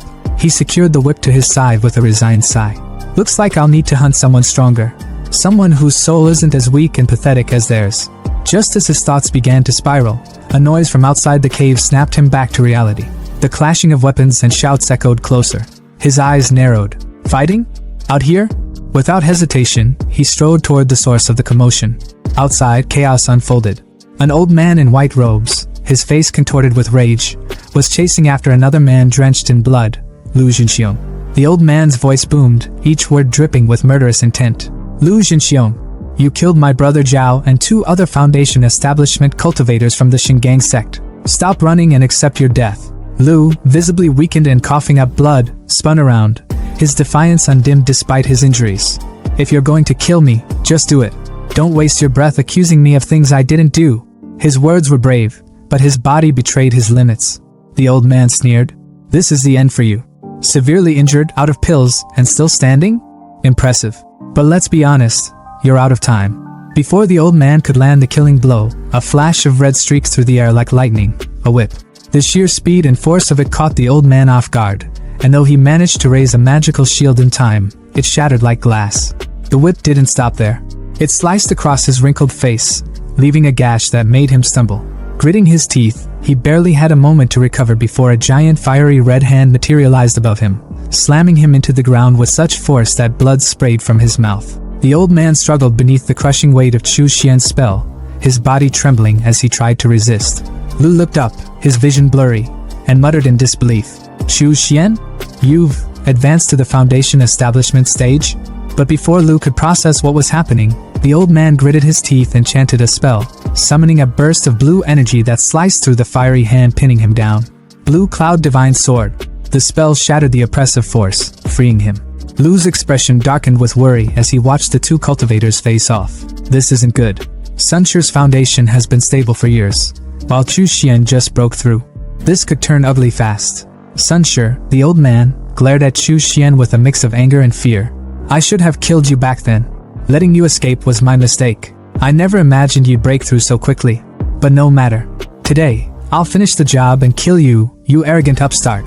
He raised his hand, summoning a flurry of glowing swords that shot toward Chu Xian with deadly precision. But instead of striking flesh, the blades passed through Chu Xian's form like smoke. Sunshire's eyes widened in shock. No. An escape skill? As realization dawned, it was already too late. Chu Xian reappeared behind him in a blur of motion, his whip slicing cleanly through the air and severing Sunshire's head in one swift strike. Even as his head fell, the old man's lips trembled, trying to form words. How did you? Chu Xian wasted no time. He extracted the old man's soul, examining it with cold detachment, condensed and strong. Much better than the trash I've been collecting. Maybe this one will finally work for the soul-shackling cord, turning his attention to the stunned Lu. Lu's voice was shaky but filled with awe. Chu Xian, I didn't think you'd win. The last time I saw you, You were only at the 9th level of Qi refinement. Chu Xian, his tone cold and dismissive, replied, Ouyang Hao had a foundation pill. I took it and broke through. That's all. Pure coincidence. Lu laughed nervously. Built your foundation with just one pill? That's insane. Your growth is unprecedented. But then his tone grew serious. By the way, when Sun Sure was chasing me earlier, he accused me of killing several of his junior apprentices. Was that? Chu Xian cut him off without hesitation. It was me. His bluntness made Lu break into a cold sweat. You took them all out? Cultivators who've been at the foundation stage for years? That's incredible. If I bring you to the ancestor, I'm sure you'll be made a personal disciple. Chu Xian remained stoic. Speaking of the Golden Core ancestor, is there any news? Lu nodded. Yes. But this isn't the place to talk. Follow me. Back at the Wuji sect's hideout, nestled in a forest cave, the atmosphere was lively. Disciples rushed to greet Lu, their faces lighting up with relief. Uncle Lu is back. I told you he'd be fine. But their excitement turned to shock the moment they spotted Chu Xian. Junior brother Chu Xian? You're here too. Brunette guy chimed in. Senior brother Chu, weren't you stopped by the Shingang sect's blockade? Melon guy asked, but Lu silenced them with a raised hand, introducing Chu Xian with pride. Chu Xian has now reached the foundation stage. Thanks to him killing Shingang sect's Sunshire, I was able to return alive. Not only that, but he's taken care of several other enemies along the way. With such achievements, Chu Xian is promoted by 1 rank in the sect. From now on, you will address him as Uncle Chu. The disciples quickly bowed, their voices a mix of awe and respect. Greetings, Uncle Chu. Congratulations, Uncle Chu. Chu Xian's gaze fell on one disciple who hadn't joined the chorus, Su Ming. His voice was icy. Su Ming, you didn't shout. Why? Su Ming stuttered, his face pale. Uncle Chu, Chu Xian didn't let him finish. His whip lashed out, piercing through Su Ming's neck with brutal precision. The disciple fell lifeless to the ground as blood pooled around him, leaving the others frozen in fear. Lu stepped forward, his voice tinged with shock. Junior brother, what was that for? But before Chu Xian could reply, another disciple spoke up, his tone filled with anger and disgust. Proper kill. When the Shingang sect interrogated us earlier, it was Su Ming who betrayed Uncle Chu's identity. Another chimed in, piling on. Uncle Chu let him live this long? That guy was lucky to even breathe after what he did. Lu finally nodded in understanding. So that's how it was. Junior brother Chu, I'm sorry for what you endured. Chu Xian's voice was calm, but the cold edge in his words was unmissable. No need to apologize, senior brother. If Su Ming dared betray me once, he'd betray all of you in the future. Such behavior is no different from betraying the sect. He deserved to die. Today, I'm merely enforcing the sect's rules. Let this be a warning. Don't follow his example. The disciples, once boisterous, were now silent, their faces pale with fear. Sensing the tension, Chu Xian's demeanor softened slightly. In addition, I have some good news. I found a lot of blood beads on the Shingang sect's men. Hundreds of them. I've already reached the foundation stage, so these little beads are of no use to me. I'll give them to you. The disciples' eyes lit up with excitement, their earlier fear replaced with gratitude. Thank you, Uncle Chu. Thank you so much. As they eagerly accepted his gift, Chu Xian allowed himself a small, knowing smile. These scraps might be useless to me, but they're enough to win their loyalty. Let them celebrate. They'll need it for what's to come. The air was thick with tension as a mysterious figure stood in the shadows, observing the chaos unraveling before him. His voice was low but laced with admiration, muttering to himself as if chronicling the moment. He used both kindness and force, and he didn't hesitate to kill when necessary. Congratulations, Wuji sect. Looks like you've picked up another prodigy. His words hung in the air like a quiet storm, drawing Chu Xian's attention. Turning to the shadowy figure, Chu Xian narrowed his eyes and asked, Who is he? Before Chu Xian could say more, Lu jumped in, practically buzzing with excitement. This is Wu Ku, the head of the Wu family. His voice carried the energy of someone who clearly respected the man. He risked his life gathering intel on the ancestor and got hurt pretty badly in the process. He's been recovering here since. Chu Xian, his expression softening into gratitude, nodded respectfully toward Wu Ku. Thank you for your help. Wu Ku, ever composed, returned the gesture with a slight bow, his palms pressed together. No need to mention it, he said coolly, though his thoughts revealed a sharper edge. This young man is extraordinary. Making him my enemy in the future would be unwise. Chu Xian, however, was all business. Fellow Taoist Wu, is there any news about the sect's ancestor? Wu Ku didn't waste time. The Golden Core ancestor, Wan Wuying, is also your senior brother Lu's master. He's been captured by the Shingang sect and is currently imprisoned in Yinwu village, to the north of the Yinwu mountains. Sichu Xian's brows furrowed in disbelief. Imprisoned? They left someone alive? His tone was sharp, almost disbelieving. Lu's face twisted in anger, as he gritted his teeth. The Shingang sect, those fucking hypocrites. All they care about is sword chi, and the best way to temper it is through battling evil spirits. Wuka's voice cut through Lu's anger, his own fury bubbling to the surface. That's not all. The leader of the Shingang sect is using the special physique of our ancestor to extract his blood repeatedly. He's feeding it to an evil spirit to strengthen his sword chi, hoping to break through to the nascent soul stage in one go. The revelation hit Sichu Xian like a bolt of lightning. Outrageous! He roared, his voice echoing with fury. But deep inside, his thoughts were colder, almost sardonic. Ha, somehow that fits their idea of righteousness. Lu, unable to hold back, exploded. Right now, Yinwu Palace is only guarded by 4 Foundation cultivators. The leader only shows up once a month to draw blood. If we avoid him, there's nothing to worry about. Junior brother Chu, let's join forces to rescue Master. Sichu Xian rubbed his chin thoughtfully, his calculating nature kicking in. But there's only the 3 of us at the Foundation stage, against 4 of them. Not to mention the defensive array around the palace. The odds of success are not great. Lu, refusing to back down, pointed out another potential ally. We have one more. She's the disciple of the first ancestor, and is at the 3rd level of the Foundation stage. Sichu Xian's mind immediately connected the dots. She's the one with the best aptitude among all Foundation disciples. If anyone has a shot at reaching the Golden Core stage, it's her, senior sister Li Xianwei. Lu continued, his determination unwavering. I've already contacted her. She left worldly affairs behind, but for the sake of rescuing the ancestor, she's willing to come back. The only condition is that Ancestor Wan accepts her as his eldest disciple. Lu dropped to his knees, bowing his head deeply to Sichu Xian. Please, Junior Brother Chu. With you, we have the numbers. After this, I'll personally ask Master to accept you as his disciple. Sichu Xian quickly moved to pull him up, his voice steady but firm. Senior brother, get up. If I ever hope to reach the Golden Core stage, I'll need skills only the Ancestor can teach. Don't worry, I'm willing to go through hellfire and back for this. The plan began to take shape, and soon they stood at the edge of Yinwu Manor, the wind whipping around them. On a cliff overlooking the city below stood a lone woman. Her presence was magnetic, her aura commanding. Lu bowed deeply. Greetings, Senior Sister Li. Li Xuanyue's gaze swept over Sichu Xian, her eyes lingering for a moment as a faint blush crept onto her cheeks. Impressive, she said, her voice calm but tinged with admiration. Reaching the Foundation establishment stage under such conditions is no small feat. Without another word, she tossed a mirror to Sichu Xian. The skies over Yinwu Manor are protected by a formation that suppresses demonic cultivators. This treasure, the formation-breaking mirror, can locate the flags of the formation. Since you've just reached the Foundation stage and lack strength, focus on breaking the formation from the perimeter. Sichu Xian caught the mirror, his mind already working. Just as I hoped. With others leading the charge, I can act as I see fit. Out loud, he said. As you wish, Senior Sister. Li Xianwei turned, her voice sharp as she outlined the plan. Inside the manor are 4 Foundation cultivators. The strongest is at the 3rd level, the weakest has just broken through. I'll handle 2 of them. The other 2 are yours. If there are no objections, let's move. The group nodded in unison. Understood. The battle erupted in a flash of chaos.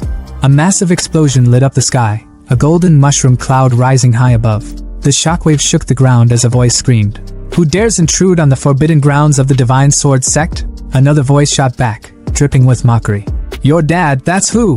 Watching the chaos unfold through the mirror Li Xianwei had given him, Sichu Xian's eyes glinted with resolve. It's time. Summoning his magical tower, he called forth his trio of zombie minions. Xiao Bao, Xiao Long, Xiao Hu, go! As his undead warriors charged into the fray, Sichu Xian thought to himself, the situation's too chaotic to waste my own spiritual energy. Best to outsource the dirty work. Meanwhile, amidst the battle, Lu shouted to Li Xianwei. Senior Sister, the formation's suppression is gone. She smiled faintly, a small blush betraying her thoughts. Good. Junior Brother Chu works faster than I expected. Her demeanor shifted instantly as she lunged forward, piercing one of the Divine Sword sect cultivators through the chest like a skewer. The man's companion, panicked and drenched in fear, screamed, Master Wei Kong! The formation's down! If you don't act now, we're all dead! From deep within the temple, a golden light flared. A sword burst forth, cutting through the air with terrifying speed. A voice, cold and commanding, followed. Foolish! I was waiting for the perfect moment to strike, and you ruined it. The sword shot toward Li Xianwei, but she dodged at the last second, the weapon returning to its owner like a boomerang. From the shadows emerged a monk, his golden aura radiating power. Li Xianwei, he said, his tone sharp. Benefactorly, we meet again. Xie Qiuxian, watching from a distance, muttered to himself. Hui Kong, the battle monk from the Golden Dragon Temple. A genius on par with senior sisterly herself. They've clashed before, and he's got more wins than losses. Li Xuanyue's aura flared, a mix of purple and pink energy swirling around her as she shouted at the monk. Hui Kong, your Golden Dragon Temple claims to be compassionate, yet here you are, colluding with the Divine Sword sect, imprisoning cultivators, and feeding their blood to ghosts. Hui Kong's golden aura burned brighter as he retorted, his voice steady but sharp. Nonsense! This monk is here to slay vengeful spirits. I know nothing of imprisoning cultivators or blood-feeding ghosts. But you, demonic scum of the Wuji sect, have delivered yourselves to death's door. The monk's cold sneer twisted into something far more dangerous as he hurled his pearl bracelet towards Sisterly, Lu, and Wu Ke, his voice booming with a sinister edge. Allow me to send you all to your graves. The bracelet tore through the air like a blade. In a flash, Wu Ke's hand was severed clean off, blood spraying as he cried out in pain. The bracelet hurtled toward Lu next, but his magical cloak flared to life, deflecting the attack just in time. Sisterly, however, moved with an almost ethereal grace, vanishing momentarily before reappearing a few paces away. Her skill, Shadow Step, saving her from what had been a near-death strike. Barely catching her breath, Sisterly's thoughts were racing. This damned Hui Kong. He intentionally let us burn through our spiritual energy. Now he's making his move to clean up what's left of us. Her eyes darted to the horizon. Reinforcements from the Divine Sword sect and the Golden Dragon Temple would arrive soon if they didn't wrap this up. Her grip tightened on her weapon, and she summoned her life-bound artifact, a black flag that seemed to crawl with an ominous wind. Leaping into the air, she screamed, "Out of my way!" With a burst of power, she unleashed the black wind banner, its smoky tendrils swirling like a violent storm around her. But Hui Kong didn't flinch. His muscles bulged as his aura erupted in golden fury, his body glowing like a super scion ascending to a higher form. Running? Did you ask this monk for permission? His voice thundered as he launched himself at Sisterly, his sheer speed blurring his figure. Before she could counter, his strike landed with devastating precision. Her flag splintered in her hand, its shards scattering like broken glass. Her body hit the ground hard, rolling as smoke and debris exploded around her. Her robes were torn, her weapon destroyed, and her energy drained, but her spirit remained unbroken. Hui Kong stalked toward her with a smug grin, his voice dripping with mockery. Benefactorly, prepare to die. Struggling to lift herself, Sisterly glared up at him, her voice ragged but defiant. Suppressing evil mark, you've actually mastered this technique? No wonder you dare face 3 of us alone. So, this was your trump card. Her words were bitter, her mind racing as she realized the monk's terrifying advantage. Hui Kong raised his sword high, its edge gleaming with murderous intent. His red, devilish eyes glowed as he prepared to end her. But just as he brought the blade down, his body froze, his instincts screaming danger. Something was coming, fast. Summoning his golden bow artifact with a flick of his hand, he prepared to block the oncoming attack. But it was futile. A devastating strike pierced straight through the bowl, shattering it like brittle wood.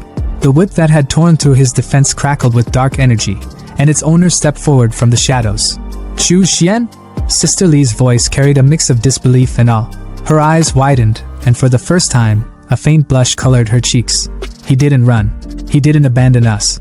He waited for the perfect moment, and destroyed Hui Kong's suppressing evil mark in one flawless strike. Hui Kong staggered back, clutching his chest where the whip had left a searing wound. His fury boiled over as he growled, "Brat, who the hell are you?" Chu Xian didn't answer, his silence more menacing than any words.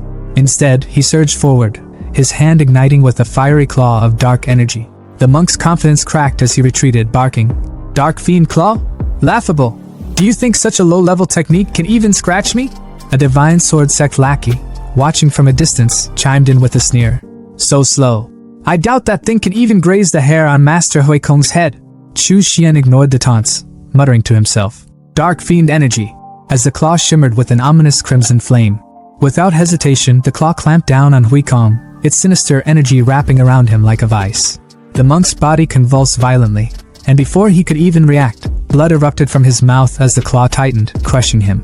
A stunned Sisterly watched the scene unfold, her voice brimming with admiration. What a clever move! Junior brother Chu first used spiritual energy to form the Dark Fiend Claw, tricking Hui Kong. Then, at the perfect moment, he infused it with Dark Fiend energy, turning it into a lethal weapon. Lu, pulling off his magical cloak, looked equally amazed. Where did Chu Xian even get such potent Dark Fiend energy? Hui Kong, still pinned in the claw's grip, roared in rage and desperation. Cunning demonic bastard! I'll rip your guts out! Summoning his final treasure, the Vajra beads, he called forth a glowing shield of golden light that surrounded him. But Chu Xian wasn't fazed.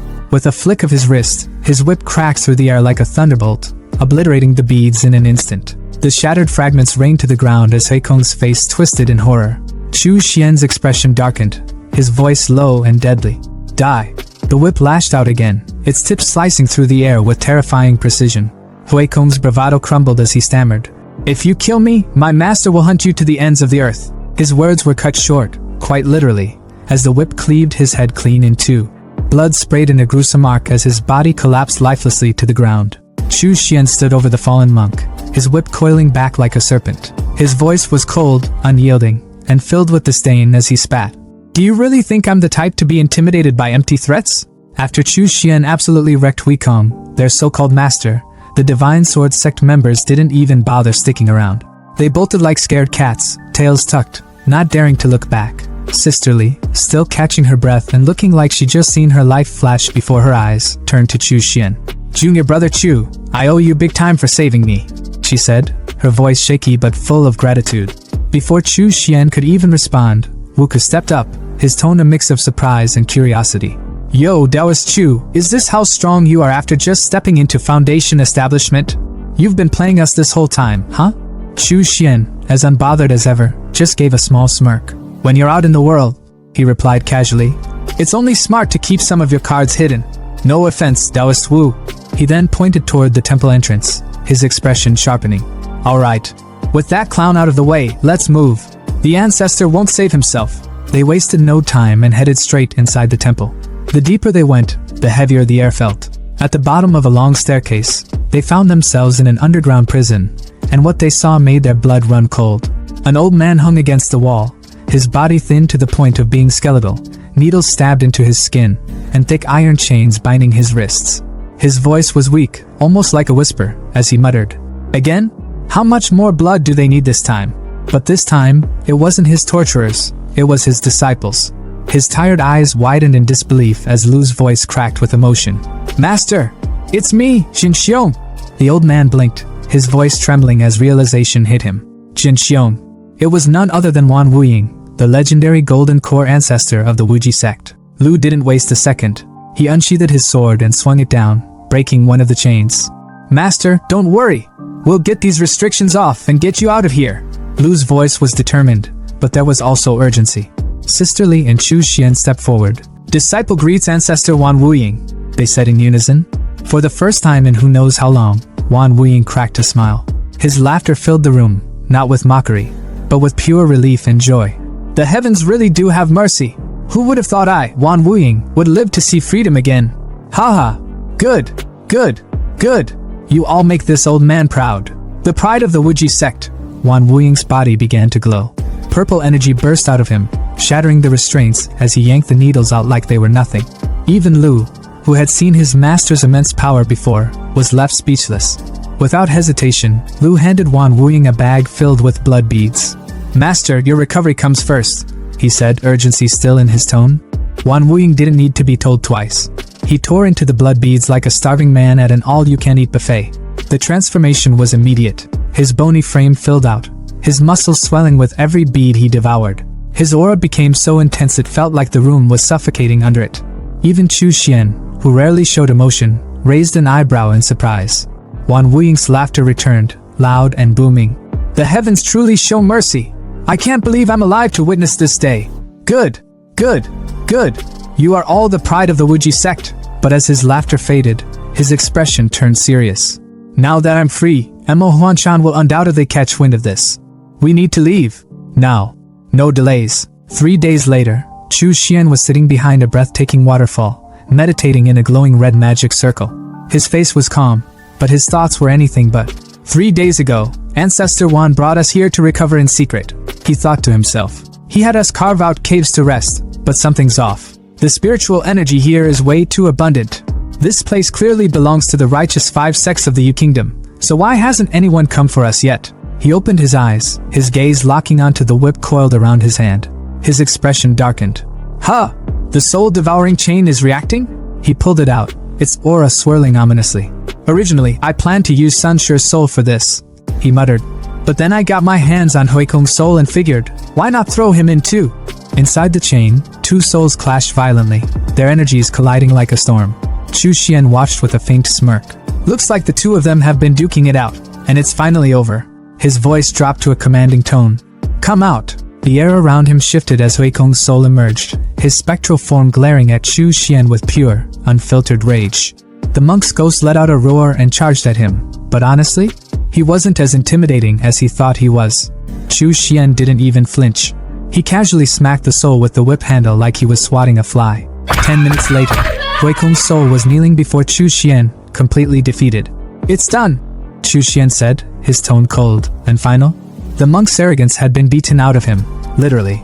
With Huikong's ferocity and brutality, he's perfect as the spirit of the soul-devouring chain, Chu Xian mused. From now on, I can feed him the souls of captured cultivators to make him stronger. With a flick of his wrist, Huikong's soul was sucked back into the whip.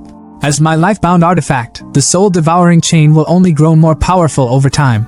And naturally, Huikong's strength will grow with it. His moment of reflection was interrupted by a voice from the other side of the waterfall. Uncle Chu, the ancestor has emerged from seclusion. Aunt Lu asked me to call you over. Chu Xian sighed, shaking his head. Here we go again, he thought.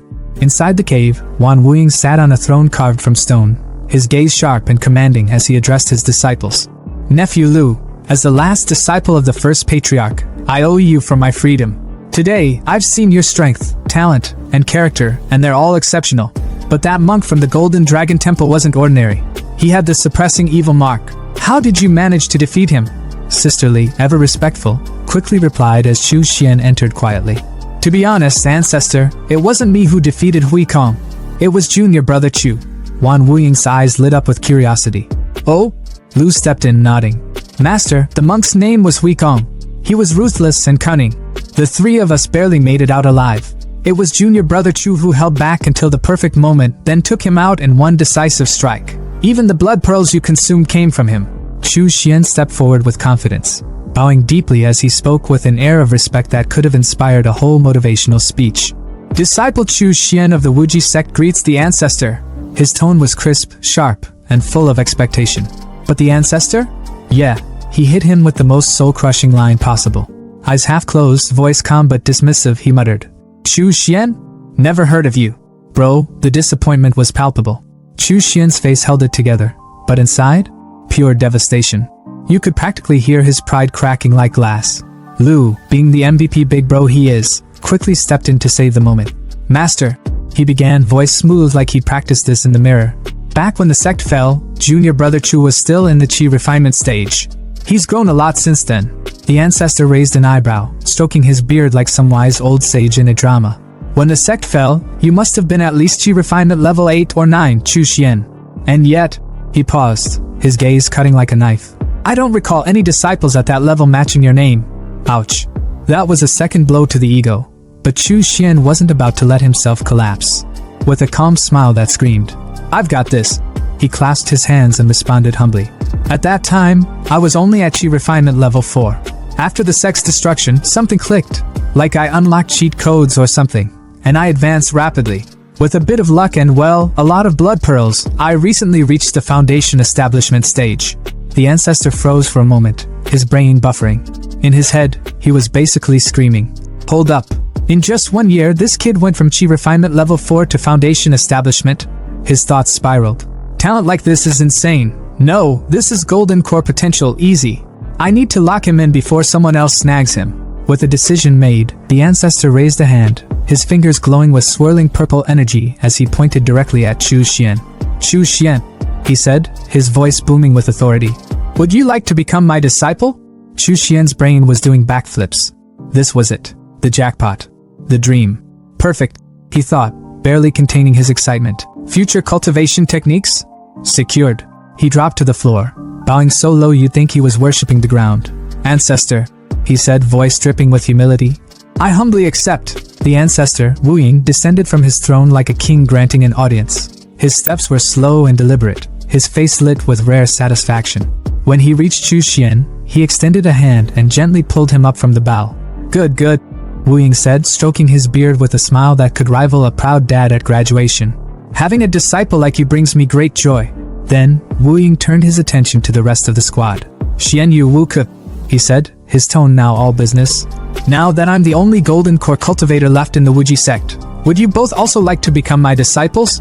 The room shifted as the trio lit incense sticks, the ceremonial vibes hitting hard. Together, Li Xianyu and Wu Ke spoke up, voices steady and full of respect. "Disciple Li Xianyu greets master. Disciple Wu Ke greets master." Wu Ying gave a slow nod, his sharp gaze scanning the group like he was sizing up his new team. His fingers found their way to his beard again as he mused. "Xianer," he said, calling out Chu Xian. "Your talent is unmatched. But Xian Yu, Wu Ke, and Jin Xiong have experience that you lack. From now on, Li Xianyu will be your senior sister, Lu Jin Xiong your second senior brother, and Wu Ke your third senior brother." Chu Xian bowed his head respectfully, his tone solid as he replied, "Understood." But while the words were calm, his senior sister, Li Xianyu, was not as zen. She glanced at him, her face neutral but her thoughts a storm of insecurity. "So that's how it is," she thought bitterly. In the ancestor's eyes, Chu Xian's worth already surpasses mine. Otherwise, why would he offer him discipleship first? Before the tension could thicken, Lu Jinxiong stepped in with a practical question. "Master, what are your plans now?" Wu Ying's expression turned sharp, his tone reflective as he asked. "Who's taken over the 3 states of the Wuji sect?" Li Xianyu stepped forward, her voice steady as she laid down the facts. "Tongzhou was taken by the Divine Sword sect. Xianzhou was split between the Golden Dragon Temple and the Miaoying Temple. As for the fertile northern region of Wuzhou, that's under Yuling Mountain now. And the barren southern region of Wuzhou, where we are currently, has been claimed by the Tianyin sect." Lu rubbed his chin thoughtfully, his tone laced with just a hint of amusement. "So the Tianyin sect drew the short straw, huh? Losing 2 golden core cultivators during the attack on the Wuji sect only to get stuck with literal scraps. That's rough." Chu Xian stayed quiet, his face a mask of calm, but his thoughts were buzzing. This division of spoils is a mess. There's no way resentment isn't brewing. It's only a matter of time before someone starts throwing punches over this. Lu suddenly straightened, his voice sharper now. "Master, are you saying our target is?" Wu Ying's expression didn't change, his tone steady and calculated. "Exactly. The Tianyin sect is the perfect choice to approach right now." And as if on cue, shadows stirred outside the waterfall, figures emerging from the mist like some dramatic reveal. Wu Ying's eyes glinted knowingly, his voice dropping to a calm murmur. "And it just so happens, the people I've been waiting for have arrived." The roar of the waterfall was deafening, the mist rising like a ghostly veil as the sun glinted off the crashing water. And then, cutting through the chaos, stepped a man, middle-aged, rough around the edges, and with a massive green snake draped around his neck like it was some kind of avant-garde scarf. His voice boomed, sharp and accusing as he called out to the Golden Core ancestor, Wu Ying. "Old Ghost Wan, you've got guts, hanging around Tianyin sect territory like it's a public park. Aren't you even a little worried we might rat you out?" But Wu Ying? Nah, he wasn't fazed. The man just scoffed, his tone dripping with that. "I'm 10 steps ahead. Energy. Rat me out? Please. With Wuji sect's cultivation techniques and 50 trained cultivators in the bag, don't even act like you're not tempted to make a deal. And let's be real, if you didn't want me here, your Golden Core flunkies would have jumped me by now." Meanwhile, off to the side, Sisterly leaned in toward Lu, her voice low and secretive. "That guy? That's Xiao Wei, a Golden Core big shot. He's got ties to my master and despises Shingang sect's antics. He's not one to play nice, though." Zhao's smirk widened as he turned his attention back to Wu Ying, his tone a mix of amusement and warning. "Typical old Ghost Wan, ruthless and sharp as ever. Sure, we're short on people, and yeah, we're not about to let this opportunity slip. But publicly accepting demonic cultivators? That's just asking for the entire cultivation world to come for our necks. And let's not forget, this patch of land in the southern Mist province? It's a freaking nightmare, hot, humid, crawling with venomous beasts, and eerie as hell. It's basically the middle of nowhere." Zhao paused dramatically, his gaze now fixed on the Wuji sect disciples. "After a lot of back and forth, the sects made a decision. Your Yin Cavern branch will merge with the Tianyin sect. We'll hook you up with cultivation resources, but forget about returning to the main sect. Instead, you'll set up shop within a 3,000-mile radius and turn this wasteland into something usable for us. Congrats on your new digs. Wu Ying let out a laugh that could have shaken the waterfall itself. Finally, the Yin Cavern branch has its own turf. Disciples, pay your respects to your Uncle Zhao. The 4 disciples immediately chimed in, voices in sync. Greetings, Uncle Zhao. Zhao, clearly enjoying the moment, turned to Li Xianyu, one of the disciples, with a nod of approval. Good. You risked your lives to save old Ghost Wan. That kind of loyalty is exactly what our sect values. And you, Li Xianyu, you're the strongest of the group. I heard you even took down Huikong from the Golden Dragon Temple. Forget the losses in the past. What matters is who's left standing at the end. Wu Ying, never one to miss a chance to throw shade, grinned smugly. Haha, old Zhao, looks like your legendary foresight failed you this time. Then, turning to Chu Xian, Wu Ying called out, Schwanner, come here. But Chu Xian's face immediately fell at the nickname, like a kid embarrassed by his parents in front of his friends. Zhao's eyes narrowed in confusion. Wait, who's this? A Foundation establishment disciple? Why haven't I heard of him? Wu Ying's grin widened as he stroked his beard, clearly enjoying the moment. Of course you haven't heard of him. When Wuji sect collapsed, he was just a scrub at the 4th level of Qi refinement. But let me fill you in. He's the one who took down Huikong, and he's the one who busted me out of Yinwu Manor.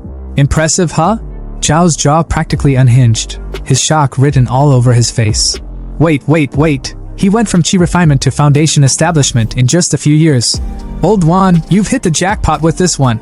He grabbed Chu Xian by the shoulder, his excitement radiating. Chu Xian, on the other hand, looked like a shy kid being introduced to a long-lost uncle. Jackpot? Nah, he's Tianin Sect's gain now. And as his uncle, I guess I owe him a gift. With a dramatic sigh, Zhao pulled out a glowing golden crystal and handed it over. Here, take this blood parasite serum. It's rare and perfect for refining parasites. Don't say I never gave you anything. Chu Xian hesitated, glancing at Wu Ying for reassurance. His master gave him a firm nod. Take it. No need to overthink. Oh, and while you're at it, take my blood parasite manual and spirit forge technique. Don't let us down. With the rare serum, a manual, and a technique in hand, Chu Xian bowed deeply. Thank you, master. Thank you, uncle. Meanwhile, the other 3 disciples looked like they were seconds away from combusting with jealousy. Fast forward to a sunnier day, and we see Chu Xian cruising through a lush valley on his flying sword, the wind whipping through his hair as he took in the scenery. For the first time in years, a sense of pride flickered in his chest. After drifting through Sichuan for so long, I finally have a place to call my own, he thought, a small smile creeping across his face. He steered toward a waterfall, slicing through the cascading water with his sword to reveal a hidden entrance. Inside, the underground base was everything he dreamed of. A cultivation room, an alchemy lab, a forge, and a spirit plant room. It's all here, he murmured, his voice echoing in the cavern. Sitting on a throne carved from bone, he surveyed his domain with a sense of triumph. Perfect, he declared, the word hanging in the air like a promise. He summoned his blood worms, holding up the glowing serum Zhao had gifted him. The worms writhed in excitement, practically begging for it. You want this? He teased, smirking at their eagerness. But before indulging them, he flipped open the blood parasite manual. According to the text, his blood steel silkworms might be descended from the legendary golden blood mother parasite. If they consumed the blood, it could awaken their ancestral powers, making them exponentially stronger. But there was a catch. The blood might just as easily belong to lesser descendants like flying mantis or mountain steelworm. The gamble was huge, but Chu Xian knew one thing for sure. This was just the start of something far bigger. The crystal shimmered faintly as Chu Xian casually tossed it into the air, letting his steel silkworm worm snatch it with a snap. His tone carried a chill indifference as he muttered to himself. If it craves blood, there's no harm in letting it feed. The moment the worm consumed the crystal, it began to glow, an eerie, intense red that illuminated the darkened space. Chu Xian's body tensed, his blood roaring like a raging river, a strange sensation coursing through him. His eyes widened in realization. The steel silkworm's blood, it's cocooning. Could it be, it's advancing to its second evolution? Wasting no time, he summoned his magical mirror, its surface gleaming with an otherworldly hue, and declared with steely determination. Parasites like this can take weeks, even months to evolve. Staying here in Sichuan would just be pointless. I'll make my way to see Blue Star. The time distortion there will give my cultivation the speed boost it needs. His voice hardened, his ambition crystal clear. Excelling above my senior brothers and sisters isn't just a goal, It's essential if I want greater benefits. Besides, I'll gather in fiend chi, snag some blood pearls, and maybe even find a beast powerful enough to serve as the core spirit for my formation. The scene shifted abruptly to Chu Xian's hideout, a dimly lit space buzzing with the subdued chatter of his subordinates. One of his men noticed his arrival and greeted him with enthusiasm. "Boss, you're finally back." Chu Xian, ever the picture of nonchalance, asked calmly. "Anything out of the ordinary while I was gone?"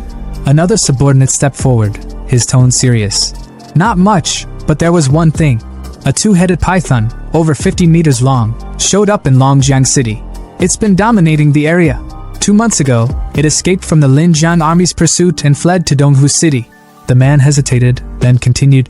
"It rampaged through Donghu, entered the Yin Fiend Soul Trap formation briefly, and somehow escaped. The Linjiang armies deployed over 100 soldiers to Donghu's waters, hunting it down." Chu Xian's eyes sharpened at the mention of the python. Without wasting a second, he grabbed his flying sword and soared into the sky. As the wind rushed past him, his mind raced. Ordinary beasts that enter my Yin Fiend Soul Trap get absorbed as nourishment. But this python, it survived? A smirk crept across his face, one that promised nothing good for the python. If its soul has unique properties, it might just be perfect as a core spirit for my formation. Meanwhile, in Donghu City, the Linjiang army had set up a base near the river. At the center of the chaos stood Lin Xiao, the commanding officer, her military uniform pristine despite the tension in the air. Her tone was sharp as she addressed her team. "This is the last choke point before the lower Longjiang. It's inevitable the python will pass through here. We must intercept it, or it'll escape for good." Beside her were two other commanders, the bald and burly Xiongxing and Li Taimu, whose imposing figure could rival a villain from a dystopian drama. Lin Xiao turned to Wang Gangjian, the black security company boss, and asked, "Donghu is your territory. Got any suggestions?" Gangjian hesitated before offering his advice. "Commanders, I recommend visiting the Cultivator staying at Heodal Hotel. With his help, capturing, or even killing, the python would be a breeze." Lin Xiao's gaze hardened, her tone icy. "Let's not bring this up again. General Yi already said he's just a flashy individual with some tricks. Or are you questioning General Ye's judgment?" Gang Jian could only sigh in defeat.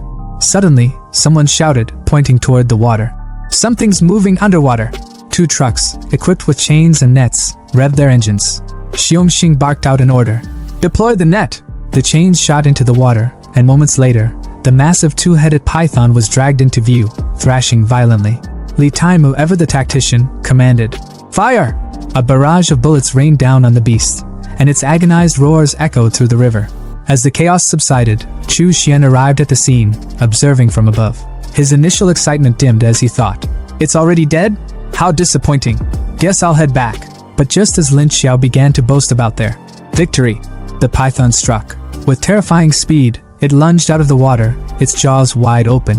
Lin Xiao, still lost in her own delusions, hadn't even realized her fate. She confidently ordered Gang Jian, "Prepare a team to retrieve the corpse," only to be swallowed whole in an instant. Her untimely demise left everyone frozen in terror. Gang Jian's expression twisted in shock and fear. Chu Xian, sensing the commotion, turned back, his eyes narrowing as he pieced it together. The python pretended to be dead, he thought. It waited for the commanders to drop their guard before striking. Such cunning, even if I extract its soul, it'll retain this shrewdness. As an enemy, it'd be a nightmare. A sly grin spread across his face, his eyes gleaming with delight. But as my servant, it'll guard my domain perfectly. Taimu's cry pierced through the noise as he witnessed his comrade, Commander Lin Xiao, being crushed between the jaws of the monstrous two-headed python. His voice cracked with anguish. "Qiao, Xiao Er, I'll end you, you damn beast!" Rage consumed him as he unleashed his spiritual talent, twin fireballs igniting in his hands like miniature suns. With a roar, he hurled the blazing orbs at the serpent, the flames illuminating his fury. The fireballs collided with the python's scaly skin, briefly engulfing it in fire, but the creature's resilience was terrifying. The bald commander, Xiongxing, barked orders at the top of his lungs, his voice cutting through the pandemonium. "All transcendents, listen up! Everyone, charge! We take that monster down, no matter the cost!" Soldiers steeled themselves for battle, each preparing their unique abilities. The commander's thoughts raced as he assessed the dire situation. Losing a second-tier transcendent was already a devastating blow. They couldn't afford another loss. Boats, like armored beasts, surged forward across the churning waters toward the python, their engines roaring in unison with the soldiers' battle cries. Xiongxing's body swelled as his spiritual talent activated, shredding his shirt to reveal a physique that looked forged from iron itself. With an iron pipe in hand, he leapt fearlessly onto the python, stabbing the weapon into its thick hide. The beast's guttural scream echoed through the battlefield as Xiong clung on, relentless in his assault. Meanwhile, Chu Xian stood at a distance, his sharp gaze dissecting the scene. He wasn't one to jump into action without understanding the bigger picture. His mind churned with clarity, observing the beast's tactical approach. This python knows it's vulnerable on land. It baited the army into its territory, the water, where it has the upper hand. But, his brow furrowed. Why does it seem so at a disadvantage? Could it have something up its sleeve? His suspicions were confirmed when a chilling sight unfolded. The python, despite its injuries, began charging a sinister purple energy within its twin heads, its scales glowing ominously. Xiongxing watched in horror as the creature unleashed jets of venomous demonic energy, spraying it like a deadly laser across the battlefield. Soldiers screamed as the venom tore through them like acid, their agonized cries cutting through the air. One unlucky soldier, engulfed in the venom, shrieked, "What in the name of hell is this sorcery?" The python's rampage laid waste to the army's ranks, leaving only despair in its wake. Xiongxing clenched his fists, his voice trembling with despair. "Is this it? Is our Riverby army destined to be wiped out here?" Amidst the carnage, a blazing red light streaked across the sky, cutting through the chaos like a divine intervention. A commanding voice thundered through the battlefield, dripping with disdain. "Stealing my evil energy? You must have a death wish!" All eyes turned skyward as Chu Xian descended, his flying sword radiating an intimidating aura. Gasps rippled through the survivors. "It's him!" A soldier, his cap askew, shouted in awe. "The mysterious cultivator is here!" Gang Jian, standing next to Xiongxing, nearly shook with excitement. "Commander Xiong, that's the immortal I told you about! He's real!" Chu Xian's arrival was like the calm before a storm. His gaze locked onto the python with an unyielding intensity.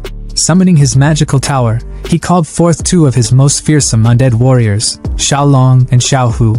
Without hesitation, Xiaohu exploded onto the battlefield, his energy-charged fist obliterating one of the python's heads in an instant. Meat and shattered teeth rained down as the remaining head wailed in agony.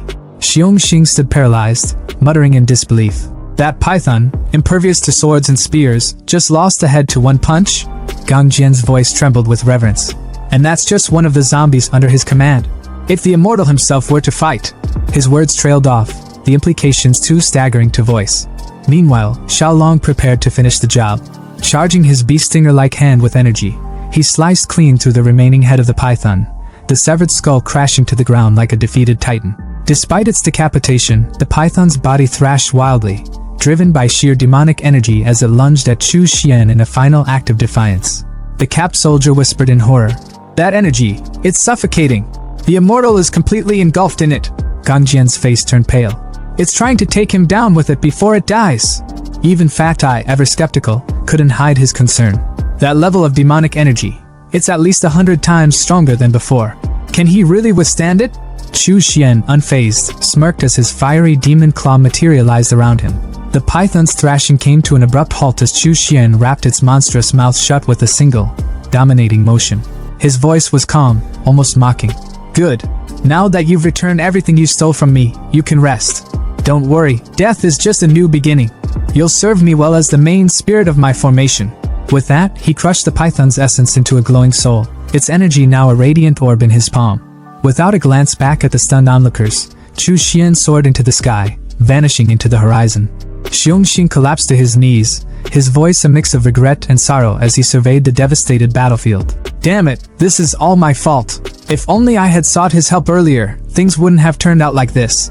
Gang Jian, still staring at the empty sky, muttered, "Soul extraction, flying swords, these are techniques of the immortals. If that's not divine power, then what is?"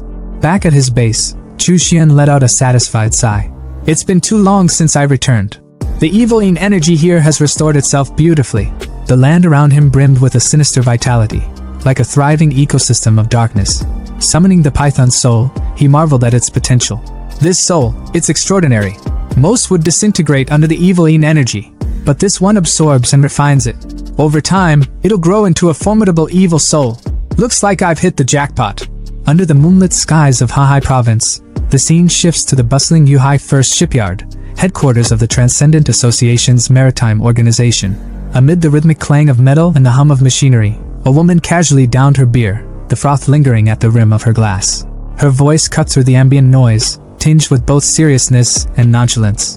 In Jinshan City, a high-level zombie with the ability to shoot ice spikes has been spotted.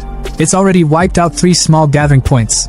We're looking at a second-tier beast here, with a horde of over 1,000 regular zombies and 20 first-tier ones under its command. Nearby, a man with striking blue hair and glowing, electric blue eyes leaned forward, his gaze sharp and calculating. Ding Ping is the closest to the area, he instructed coolly. Send him a message. He'll lead the team to clear out the horde. The woman nodded, her usual laid-back demeanor giving way to quick compliance. Yes, she replied crisply. Her curiosity soon took over though, and she couldn't resist probing further. Looking at the man, she asked with a sly grin. Since you awakened your transcendent talent to strengthen your mind, every major decision for this organization has been entrusted to you. You've never made a single mistake. Tell me, Xiaoyang, how does it feel to be infallible? Ignoring her attempt to needle him, she pulled out a leather-bound book, flipping it open to reveal fresh intelligence reports. Here's the latest intel from Linjiang province, she announced with a slight edge of intrigue. The 2-headed python we once encountered? Dead. It was taken down in Donghu City. Xiaoyang, unfazed at first, turned his attention to the horizon, his glowing eyes reflecting the shimmering sea under the night sky. His voice remained steady, but there was a trace of skepticism. That python wasn't just some oversized snake. It was clever, cunning. Its spiritual abilities made it a nightmare to take down. Even with the combined might of Xiongxing, Lin Xiao, and Li Taimu, I calculated only a 72% chance of them temporarily subduing it. If 2 of them fell in battle, even that slim chance would vanish. The woman smirked, stepping closer, her tone dripping with playful mockery. Well, Xiaoyang, it seems even you can be wrong sometimes, she teased, holding the open book just under his nose. Her grin widened as she watched his expression shift from calm detachment to outright shock. His glowing blue eyes scanned the page, the words leaping out at him like a slap to the face. Sword flight? He muttered, his voice laced with disbelief. Soul extraction? Immortal techniques? The air around him seemed to still as his mind raced to process this new information. Whatever this mysterious cultivator was, it was clear they had just entered a realm far beyond the ordinary, and Xiaoyan, for once, had underestimated the game. He analyzed the so-called immortal they were pursuing, concluding there was a little over a 50% chance he was a level 4 transcendent, and a smaller, but still concerning, chance he was level 5. If this man could control zombies, Liang reasoned, there was an even stronger likelihood that his abilities were connected to the brain. To him, this wasn't just speculation, it was a clinical fact. Gyu, standing nearby with a bottle of liquor in hand, couldn't hide her surprise. Liang rarely gave such high-level evaluations, and this one was clearly significant. But as usual, he wasn't one to linger on the details. With a casual shrug, hands stuffed in his pockets, he turned and announced that it was time to leave. No drama, no hesitation, just a quiet, matter-of-fact departure. Gyu watched him walk away, her gaze lingering for a moment, her curiosity piqued. Later, the 2 of them stood before the leader of the boat gang, a grizzled man with a perpetual cigar between his lips. His voice carried the weight of someone who had seen too much of the world. He questioned their decision to leave after spending over a year with the gang. His tone wasn't accusatory, but there was a hint of disappointment as he asked if they were truly ready to go. Gyu stepped forward, her voice steady and firm. She reminded him of the promise they had made when he'd saved their lives during a brutal attack by the Zombie King. They had been on the verge of death back then, and the gang's leader had pulled them back from the brink. In return, they had agreed to stay and help the gang for a year. That time was up now, and they were free to pursue their own goals. The leader sighed, his rough exterior cracking just enough to show a sliver of sadness. He turned to stare out the window, the gray light of the water reflecting in his eyes. When they had first joined, they'd spoken about recovering Liang's lost memories and their hope of finding a transcendent with brain-enhancing abilities. Now it was clear they believed this so-called immortal was their next lead. Still, he warned them, this man they were chasing wasn't going to be easy to approach. His actions alone made that crystal clear. But Liang's resolve was unshakable, and he reassured the captain that they had thought this through. Gyu, ever confident, added that they had something to offer that no one could refuse. The leader knew there was no stopping them, so he let out a quiet sigh and walked away. Far from the boat gang's ship, in the zombie-ravaged ruins of Donghu City, a scene of pure chaos was unfolding. A beam of energy shot down from the heavens, striking the formation with a thunderous crack. Chu Xian's eyes glowed a blood-red hue as he screamed, his voice reverberating through the empty streets. He could feel it. His cultivation was surging, breaking past barriers as he reached layer 4 of the foundation establishment. The energy coursing through him was intoxicating, and he stood tall amidst the chaos, his confidence swelling. With his newfound power, he felt invincible, certain he could take on even those above his level. As the energy dissipated, Chu Xian rose into the air on his flying sword, surveying the empty city below. He noted with some irritation that his 6 months of seclusion had drained his resources. The zombies in Donghu City were completely wiped out, leaving him with no choice but to seek out fresh prey in nearby cities. Meanwhile, in Shuanglong City, another zombie-infested wasteland, Gye and Liang moved with precision through the shadows. Gye's innate invisibility skill cloaked them as they advanced through the streets, her sunglasses glinting faintly. She couldn't help but comment on how long it had taken them to get here. Half a year of grueling effort, countless close calls, and relentless danger. But finally, they were close. Just a little further, and they'd reached Donghu City, the territory of the immortal they sought. Liang, as always, was calculating. He analyzed the situation with his unnerving precision, noting the presence of a rare zombie mother at the heart of the city. It was surrounded by 9 level 3 zombies and a swarm of weaker ones. He ran the numbers in his mind, concluding that Gye had a strong chance of success if she went after it. But there was still a slim chance of failure, one she couldn't afford to ignore. He asked her if she was absolutely sure about using the zombie mother's energy core as a gift. Gye's answer was immediate and unwavering. A level 4 core was the only thing worthy of their target's attention. Anything less wouldn't even get a glance. With their plan set, Gye sprinted into action, her form vanishing completely as she approached her target. But she stopped in her tracks, her eyes darting upward. Liang, standing behind her, followed her gaze. His voice was quiet but filled with urgency as he pointed out the figure descending from the sky. It was him, the immortal they had been chasing. Gye froze, her mind racing. What was he doing here? High above, Chu Xian hovered in the air, his fingers pressed to his forehead as he activated his spiritual sense projection. With his eyes closed, he could see the entire city laid out before him as if it were a 3-dimensional map. When he opened his eyes, excitement flickered across his face. The strange shape of the building below suddenly made sense. Beneath it, hidden from view, lay the zombie mother. He explained its significance to himself, his tone almost gleeful. The zombie mother was the key to creating a zombie farm, a plan he had been dreaming of for months. It was like a queen ant, endlessly producing eggs as long as it was fed by smaller zombies. Bro is about to build a Minecraft zombie farm for experience points. It was perfect, he mused. His lips curled into a grin as he pulled out a magical tower. This was going to be his masterpiece. Without hesitation, he summoned his 3 elite zombies, Xiao Long, Xiao Hu, and Xiao Bao, and ordered them to drag the zombie mother out. The 3 roared in unison, charging into the fray with terrifying power. Gye and Liang watched the chaos unfold from a nearby rooftop. Gye's voice was quiet but filled with awe as she observed the battle. The immortal zombies were leading the charge, each one a powerhouse in its own right. The armored one, the bulky one, and the shadowy figure.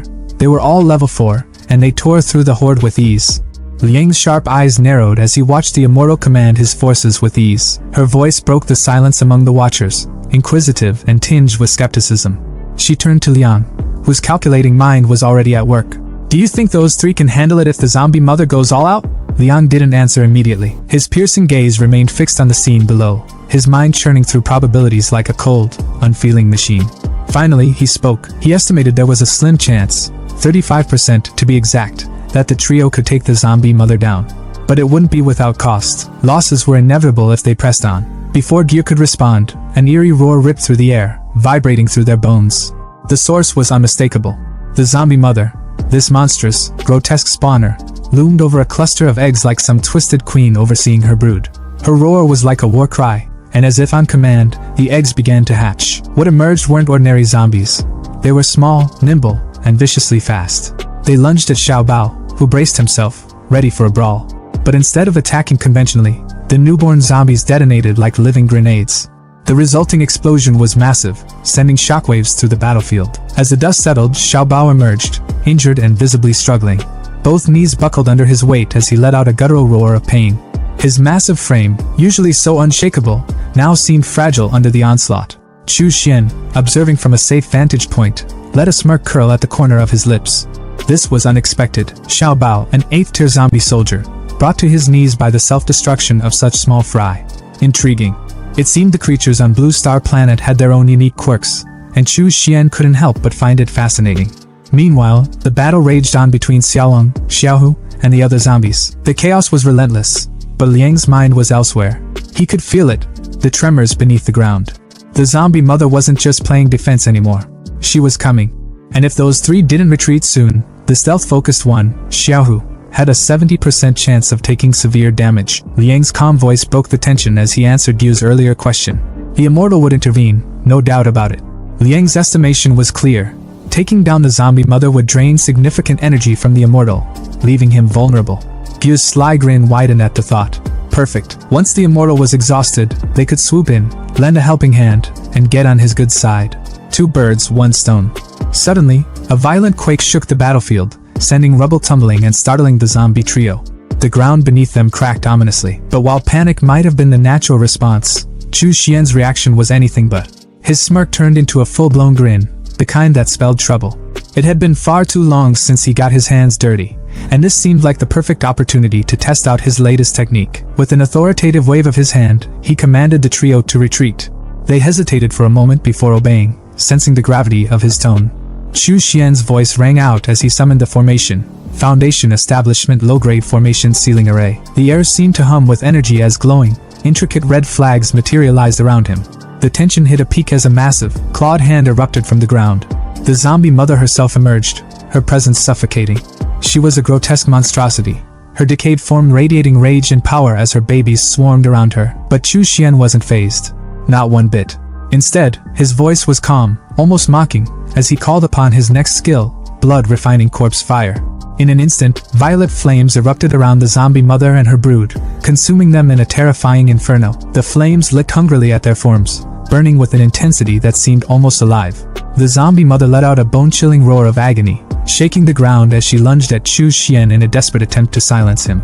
But the barrier he had erected stopped her dead in her tracks. Her claws scraped violently against the invisible wall, but it didn't budge.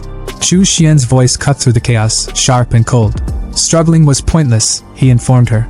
The flames weren't ordinary. They were born from refining the corpses of living beings. The more corpses there were, the fiercer the fire burned. And with a battlefield littered with bodies, the flames were only growing stronger. The zombie mother roared again, but it was clear. Her reign of terror was nearing its end. From the rooftop, Gyu's eyes nearly popped out of her skull as she watched the chaos unfold below. Flames, actual roaring flames, erupted around Chu Xian, licking at the air with an unnatural purple glow. Her mind struggled to process what she was seeing. Since when did he have elemental powers? Wasn't his ability supposed to be enhancement-based? Beside her, Lian was equally stunned but far more analytical about it. His sharp gaze swept over the scene, dissecting every detail. The fire wasn't just for show. It was melting steel, warping even the reinforced metal structures beneath it. That meant one thing. These flames were burning at temperatures of at least 1,500 degrees Celsius. And then there was the bigger question gnawing at him. How was Chu Xian capable of this? Dual talents were an extreme rarity, something he had only ever heard of in the elite circles of the Yanhan dynasty's imperial capital. Yet, here was Chu Xian, displaying power that defied conventional understanding. The realization settled in Liang's chest like a weight. This man was far more dangerous than they had ever imagined. In fact, he didn't need their help at all. Below, the zombie mother writhed in agony, its monstrous form consumed by the searing purple flames. Its tortured screams clawed at the air. But just when it seemed like the fire would reduce it to cinders, Chu Xian did something unexpected. With a single, fluid motion, he pulled the flames back into his palm, extinguishing them as if they had never existed. The massive zombie mother, now weakened and utterly helpless, slumped to the ground. Without hesitation, his trio of undead subordinates moved in, swiftly binding the creature in thick ropes. There was no need for words. Chu Xian's orders were absolute. Moments later, he took off into the night, soaring through the sky on his flying sword, the massive zombie mother in tow. Watching him disappear into the distance, Gil let out a frustrated sigh. Their carefully laid plans had gone up in smoke. They had lost their prize. But before she could even voice her concerns, Lian had already moved on. There was always another target, another opportunity. According to the boat gang's intelligence, an even stronger zombie mother lurked in Fengyang City, northern Hahai province. That would be their next destination. Meanwhile, at Happiness Farm near Haotai Hotel, construction workers stood proudly before their latest accomplishment. The first phase of the project was complete. All utilities and groundwork had been successfully laid out. They awaited their leader's inspection with bated breath, their faces a mix of exhaustion and pride. Chu Xian, upon hearing the report, nodded in satisfaction. A rare smirk tugged at his lips as he mused about the irony of it all. Who would have thought civil engineering would still be relevant in the apocalypse? His words of approval sent a ripple of embarrassment through the workers. They weren't used to being praised, let alone by someone like him. With a final glance over the site, he issued a simple but absolute command. No one, aside from himself, was allowed near this place from now on. The workers bowed in unison, acknowledging his decree without question. Once they departed, Chu Xian turned his attention back to the bound zombie mother, who was promptly carried by his undead trio and unceremoniously dropped into a deep pit, one that had been freshly dug by the construction workers. He stared down at the creature, his voice calm, almost coaxing, as he laid out its new purpose. It would be allowed to live, and in return, it would serve a singular function: to produce weakened zombies. These creatures wouldn't be like the others. They wouldn't eat, they wouldn't move, they wouldn't even think. They would exist solely as the foundation of his farm. The zombie mother hesitated, its gaze shifting toward the cluster of eggs it had laid. There was a long, tense pause before it finally gave a slow, resigned nod. Chu Xian's smirk widened. Perfect. In just a few days, the eggs would hatch, and the resulting zombies would become nutrient beds for cultivating spiritual plants like meat spirit moss and blood demon fangs. But that wasn't even the best part. Every time a zombie perished within the farm, drained by the plants, he would absorb a portion of its karma. Efficiency and profit. This was how things should be done. A month passed in the blink of an eye. An immense red energy beam shot upward from the corpse volcano, shrouded in thick, swirling purple mist. At its epicenter, Chu Xian stood, his cultivation reaching a new peak. It was finally complete. The Blood Fiend Shadow. The technique, derived from the fourth layer of the Blood Fiend demon scripture, condensed essence blood and Yin Fiend energy into 3 pitch black shadows. These shadows weren't just for show. They remained hidden within his own, completely undetectable, waiting in silence. If he were attacked, they would automatically intercept 3 fatal strikes on his behalf. And if need be, they could retaliate, trading wounds for wounds, or even lives for lives. His moment of triumph was interrupted by a series of guttural roars. His zombie generals, Xiao Hu, Xiao Bao, and Xiao Long, stood before him, exuding an aura of newfound strength. A quick assessment confirmed it. Xiao Bao and Xiao Long had advanced to level 1 zombie general, while Xiao Hu had surged ahead to level 2. Chu Xian's grin widened. With 3 zombie generals under his command, he now possessed the equivalent of 3 Foundation Establishment cultivators. The sheer output of Happiness Farm had made this possible, allowing him to continuously harvest meat spirit moss and refine Tai Shui pills to accelerate their growth. If he had still been in Shenchuan world, raising 3 zombie generals would have been an impossible feat. His gaze flickered to blood steel, his weapon, which had undergone its second transformation. It had fully awakened its talent spell, the boiling blood technique, summoning his underlings, including the warrior monk spirit, the twin-headed python spirit, his steel silk blood worm, and of course, his zombie trio. He surveyed his army with satisfaction. Every time he returned to Blue Star, his gains increased exponentially. But even with all his progress, a problem loomed. The Yin Fiend soul-draining formation was declining in efficiency. The daily production of Yin Fiend energy was barely enough to sustain his cultivation, let alone fuel the Fiend soul's needs. He didn't hesitate. Without a second thought, he activated his magical dimension-traveling mirror. It was time to return to Shenchuan world and acquire a new formation. Back in Shenchuan continent, the twin-headed python spirit coiled protectively around his cave abode. As he soared overhead on his flying sword, Chu Xian took one last glance at his domain. With the formation's defenses and the python's Yin Fiend energy, his base would be safe from any Foundation Establishment Stage 6 cultivator foolish enough to approach. Satisfied, he shifted his focus outward. His time in seclusion had been long enough. It was time to assess the changes in the region. Below, a group of Wuji sect disciples moved cautiously through the night, escorting a caravan of mortal craftsmen. One of them, a brunette, suddenly halted, eyes narrowing as his senses flared. There was something strong approaching. A dark figure descended from the sky, sending a ripple of unease through the disciples. But before tension could escalate, a younger disciple with a melon-shaped head broke into a grin. Recognition dawned on his face. It was Uncle Chu. The brunette, now more at ease, turned to the newcomers and introduced him properly. This was Chu Xian, the Foundation Establishment cultivator of Extreme Yin Cave, their Uncle Chu. The younger disciple eagerly explained that they were escorting a group of mortal craftsmen to establish a new settlement. As soon as the craftsmen realized who stood before them, they immediately lowered their heads in deep respect. "Greetings, Master Chu," they intoned in unison. Chu Xian studied the man before him, his expression unreadable as he mulled over the latest information. With a casual air, he inquired if anything noteworthy had occurred recently. The man before him, known for his melon-like round face, hesitated for a brief moment before leaning in, his tone turning grave. "Actually, Uncle Chu, there is something urgent," he admitted, his voice edged with concern. He proceeded to explain that the Tianyin sect was preparing for a large-scale offensive against the native factions of Wuzhou. The catalyst for this escalation? A Golden Core elder had been ambushed, left critically injured and unconscious. This unexpected attack had forced the sect's hand, pushing them to accelerate their plans.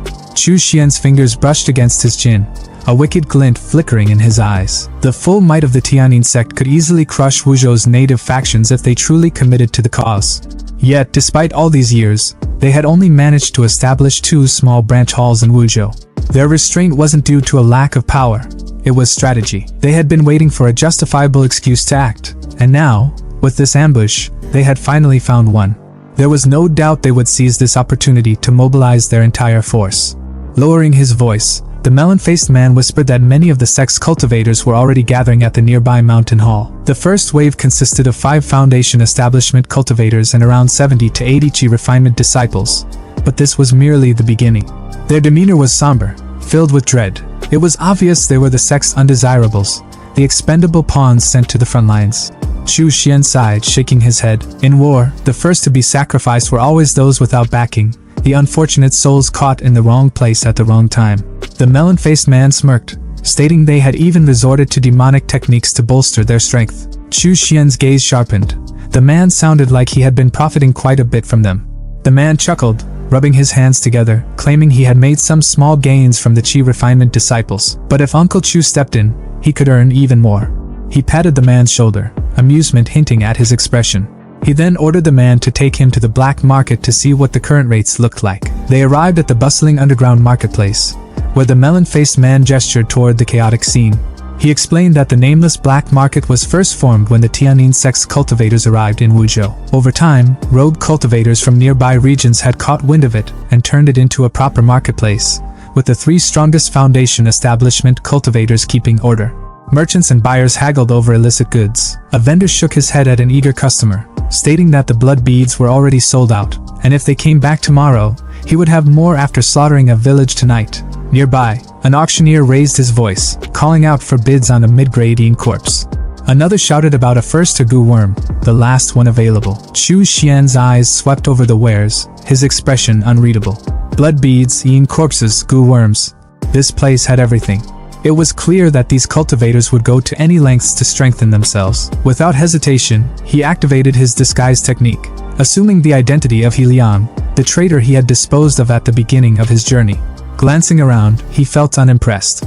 Most of the items here were low-grade, nothing worth his attention. The melon-faced man leaned in again, his voice hushed, mentioning he had a few long-term customers who had bought plenty of beast blood beads from him. Chu Xian tossed him a bag without blinking, instructing him to sell these for him and promising a 10% commission. The man caught the bag and peeked inside, nearly dropping it in shock. His jaw slackened at the sight of large blood beads, Fiend ore-infused artifacts, low-grade and mid-grade spiritual weapons, rejuvenation pills, and recovery elixirs. His mind reeled at the astronomical amount of spirit stones a 10% commission on these treasures would yield. However, with so many valuables, greed would naturally follow. His whispered concerns were a little too loud, drawing sharpened gazes from those around them. Chu Xian, unfazed, summoned a towering, corpse-like entity from his magical tower, ordering it to accompany the melon-faced man and kill anyone who dared to make a move on him. A murmur rippled through the crowd, with one cultivator paling at the sight of the corpse general, realizing it meant its master was a high-level Foundation Establishment cultivator. The melon-faced man, now reassured, straightened his back, promising to handle everything. Meanwhile, Chu Xian's gaze turned toward a tea house, where Brother Chen had mentioned the market overseers resided. Approaching the entrance, he was stopped by a guard who declared, "No unauthorized entry." Chu Xian's response was simple.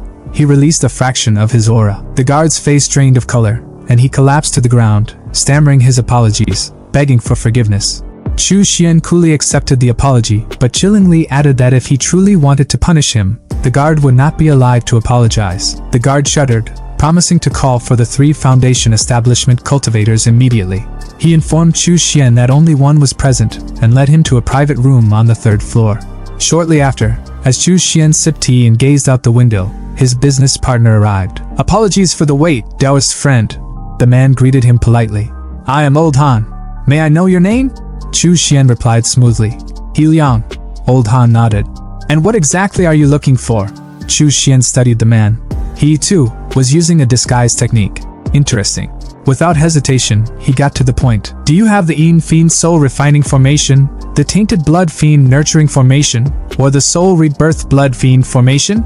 Old Han's expression faltered for the briefest moment. His wariness spiked as he discreetly pulled out an artifact. Taoist friend, those are top-tier demonic formations. The 5 righteous sects are doing everything they can to eradicate them. They're nearly impossible to find. But how about this one instead? Chu Xian took the offered scripture and examined it. Fiend Nurturing Formation? He scoffed. This is only mid-grade foundation establishment level. I don't need it. Old Han sighed. The ones you're asking for are long gone. Even the remnants of the Wuji sect probably don't have them anymore. He paused before sliding another item across the table. This Fiend Nurturing Formation is still quite decent. I'll even throw in a formation manual as a bonus. He leaned forward slightly, his eyes glinting. If you have talent in formations, you might be able to combine this with other formations to meet your requirements. Chu Xian flipped open the scripture and skimmed through its contents, his sharp eyes scanning the intricate diagrams and notes. He gave a small nod of approval. It'll do, he murmured, closing the pages with a decisive snap. Without hesitation, he glanced up at Old Han. Name your price. Old Han's lips curled into a knowing smile, but before he could respond, Chu Xian spoke again. Can I pay with large blood beads? The merchant's eyebrows lifted in surprise as Chu Xian casually retrieved a bead and rolled it between his fingers before tossing it over. Old Han caught it effortlessly and held it up to the light, his face shifting from intrigue to barely contained excitement. If they're all this quality, I'll offer you a higher price. 50 small spirit stones per bead.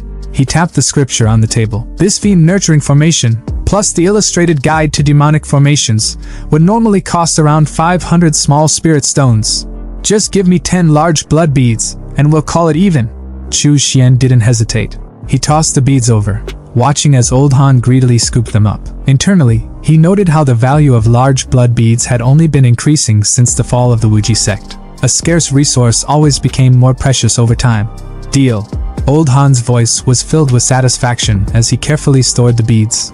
If you have more business in the future, come to me first. He leaned forward slightly, his eyes gleaming. I also have plenty of other goods, Yin corpses, goo worms, blood arts, evil pills, demonic talismans. If you're looking for something special, I might be able to procure it. Chu Xian gave a thoughtful hum. Do you have second-tier goo worms? Old Han's expression shifted. Now that's rare, he admitted, rubbing his chin. But I happen to know someone who breeds a lot of them, including second-tier ones. He leaned back, folding his arms. However, he's not here right now. When he arrives, I'll contact you immediately. Chu Xian didn't waste time. He reached into his robes, retrieving 4 more large blood beads and a jade slip. Fine. Here's your finder's fee and a parent-child sound transmission jade. He placed them on the table. When he arrives, just crush the jade, and I'll know. Old Han's grin widened. Haha, I like doing business with generous people like you, he said, clearly pleased with the transaction. As Chu Xian rose to leave, the guard at the entrance gave him a respectful nod. Have a safe journey, senior. From the upper floor of the tea house, Old Han quietly watched Chu Xian's departing figure. His eyes narrowed slightly as he observed the man's steady, controlled spiritual energy. Even with the disguise technique, there wasn't a single flaw in his demeanor. And the way he had casually produced 10 large blood beads as if they were nothing. He had to have more hidden away. But where was he getting them from? For a fleeting moment, greed flickered in Old Han's heart. However, he quickly dismissed the thought. Forget it, he muttered to himself. His strength is unknown. Best not to act recklessly. Who knows what kind of trump cards he has? He exhaled, shaking his head. As long as there's profit, that's all that matters. Meanwhile, Chu Xian, fully aware that Old Han had chosen the smart path by not digging into his origins, the scene shifted to the Haotai Hotel. Seated comfortably in his room, Chu Xian idly munched on a bag of chips, his mind already focused on his new acquisition.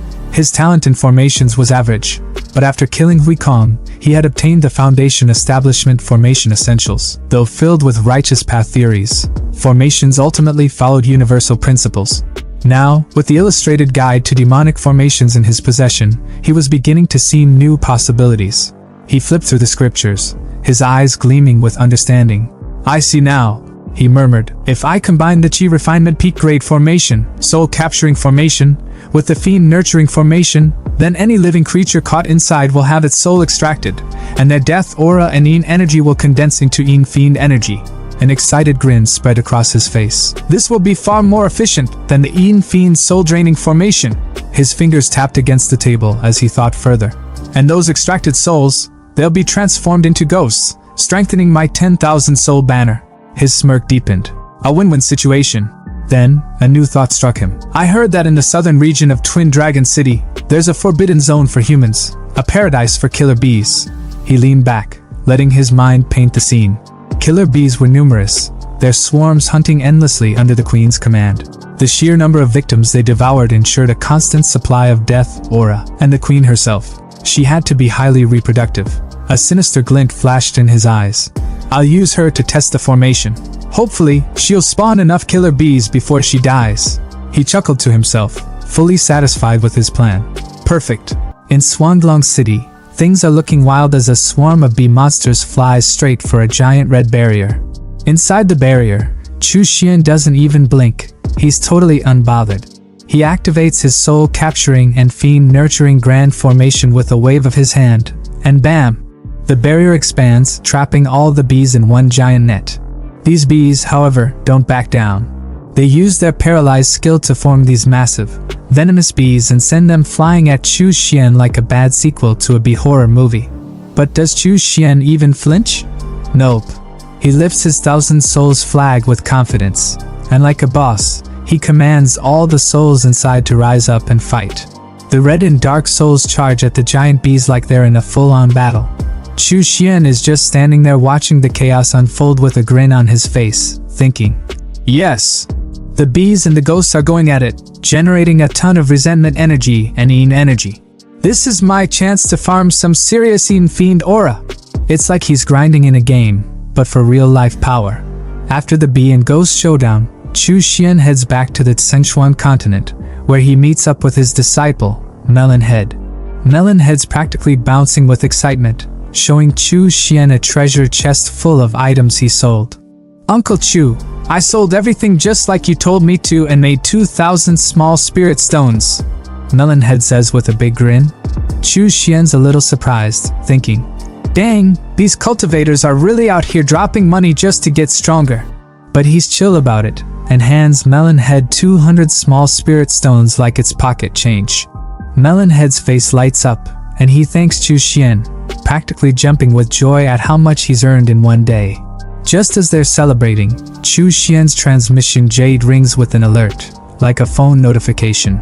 He glances at it with a smirk, noticing that the parent stone cracked. That means Old Han's got some news. Double blessing today. At the tea house, Old Han introduces Chu Xian, disguised as He Liang, of course, to a guy who looks like he hasn't slept in days.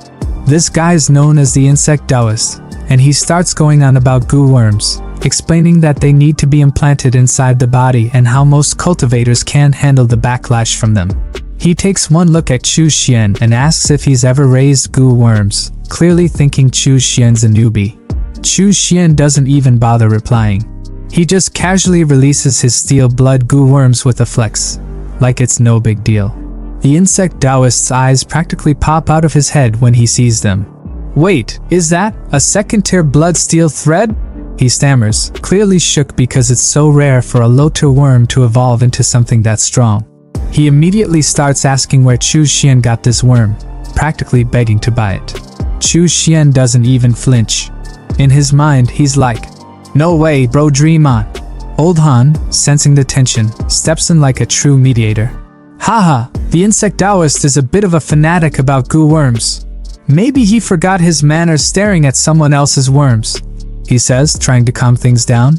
They sit down to talk business, and Chu Xian, ever the straight shooter, asks the insect Taoist what second-tier goo worms he has. The insect Taoist grins and starts listing them off. The iron shell, which goes under the skin and helps the user resist high-grade magic attacks. The thought-nurturing worm, which strengthens the spiritual consciousness and lets the user control multiple magic artifacts, but with a high risk of backlash.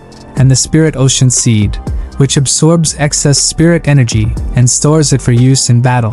Chu Xian's interested, but he keeps his cool and asks, what's the price? The insect Taoist gives him the rundown. The iron shell and thought-nurturing worms are 1,000 small spirit stones each, and the spirit ocean seed, since it's mid-tier, is 1,800 small spirit stones.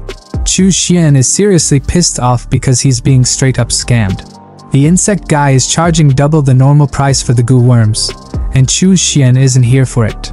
The man's ready to call out the scam, shouting that this is outright robbery. As if the price hike wasn't bad enough, Old Han is sweating bullets while serving tea, desperately trying to make it seem normal. He tries to smooth things over by claiming it's a special time and that prices are always higher now. But Chu Xian isn't buying any of it. He internally rolls his eyes, thinking that these worms are nothing compared to his blood steel thread. And at the rate his cultivation is speeding up, these worms will be obsolete in no time anyway.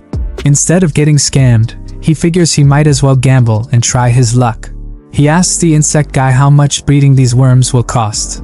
The insect guy laughs and tries to discourage him, claiming that breeding goo worms is a huge risk. Despite investing tons of effort, the results could end up being useless or deformed insects.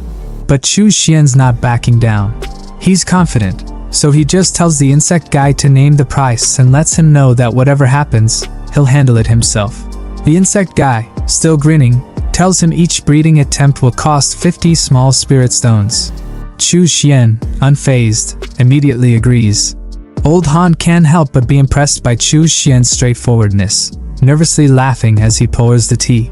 But Chu Xian's ready to move past all the talk and says it's time to start breeding. The insect guy, clearly disappointed, pulls out 3 female goo worms, but when he presents them, Chu Xian's blood steel thread looks like it's too shy to do the job. With a smirk, Chu Xian reassures his worm, telling it not to be shy and that it's all grown up now. In the back of his mind, though, he's thinking about how he's paying to get a worm laid while he still can't even get a girlfriend. Life's wild sometimes. After a few sessions, yeah, let's just leave it at that, Chu Xian finally gets 3 eggs from the breeding attempt. He looks at the eggs, a bit skeptical but mostly calculating. With his scientific mind in full gear, he recalls the blood insect manual, which states that crossbreeding goo worms can lead to unpredictable results. Compatibility plays a role, but ultimately it's all a game of probability. And with his accumulated karma and overwhelming luck, Chu Xian believes the odds are in his favor. As the eggs start cracking open, Chu Xian evaluates them. He knows that the first one, Blood Steel Thread X Iron Shell, has terrible compatibility and will probably fail. Sure enough, the little black worm doesn't make it, but the other 2 show some promise. The second, Little White, a cross between blood steel thread and thought-nurturing worm, enhances spiritual consciousness, which means it'll allow Chu Xian to control more magic artifacts.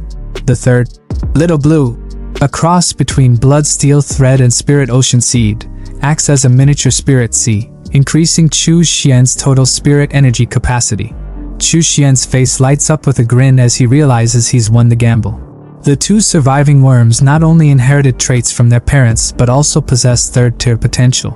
As long as they have enough flesh and blood, they can evolve into third-tier goo worms that could rival even golden core cultivators. He's not just playing the game, he's changing the rules.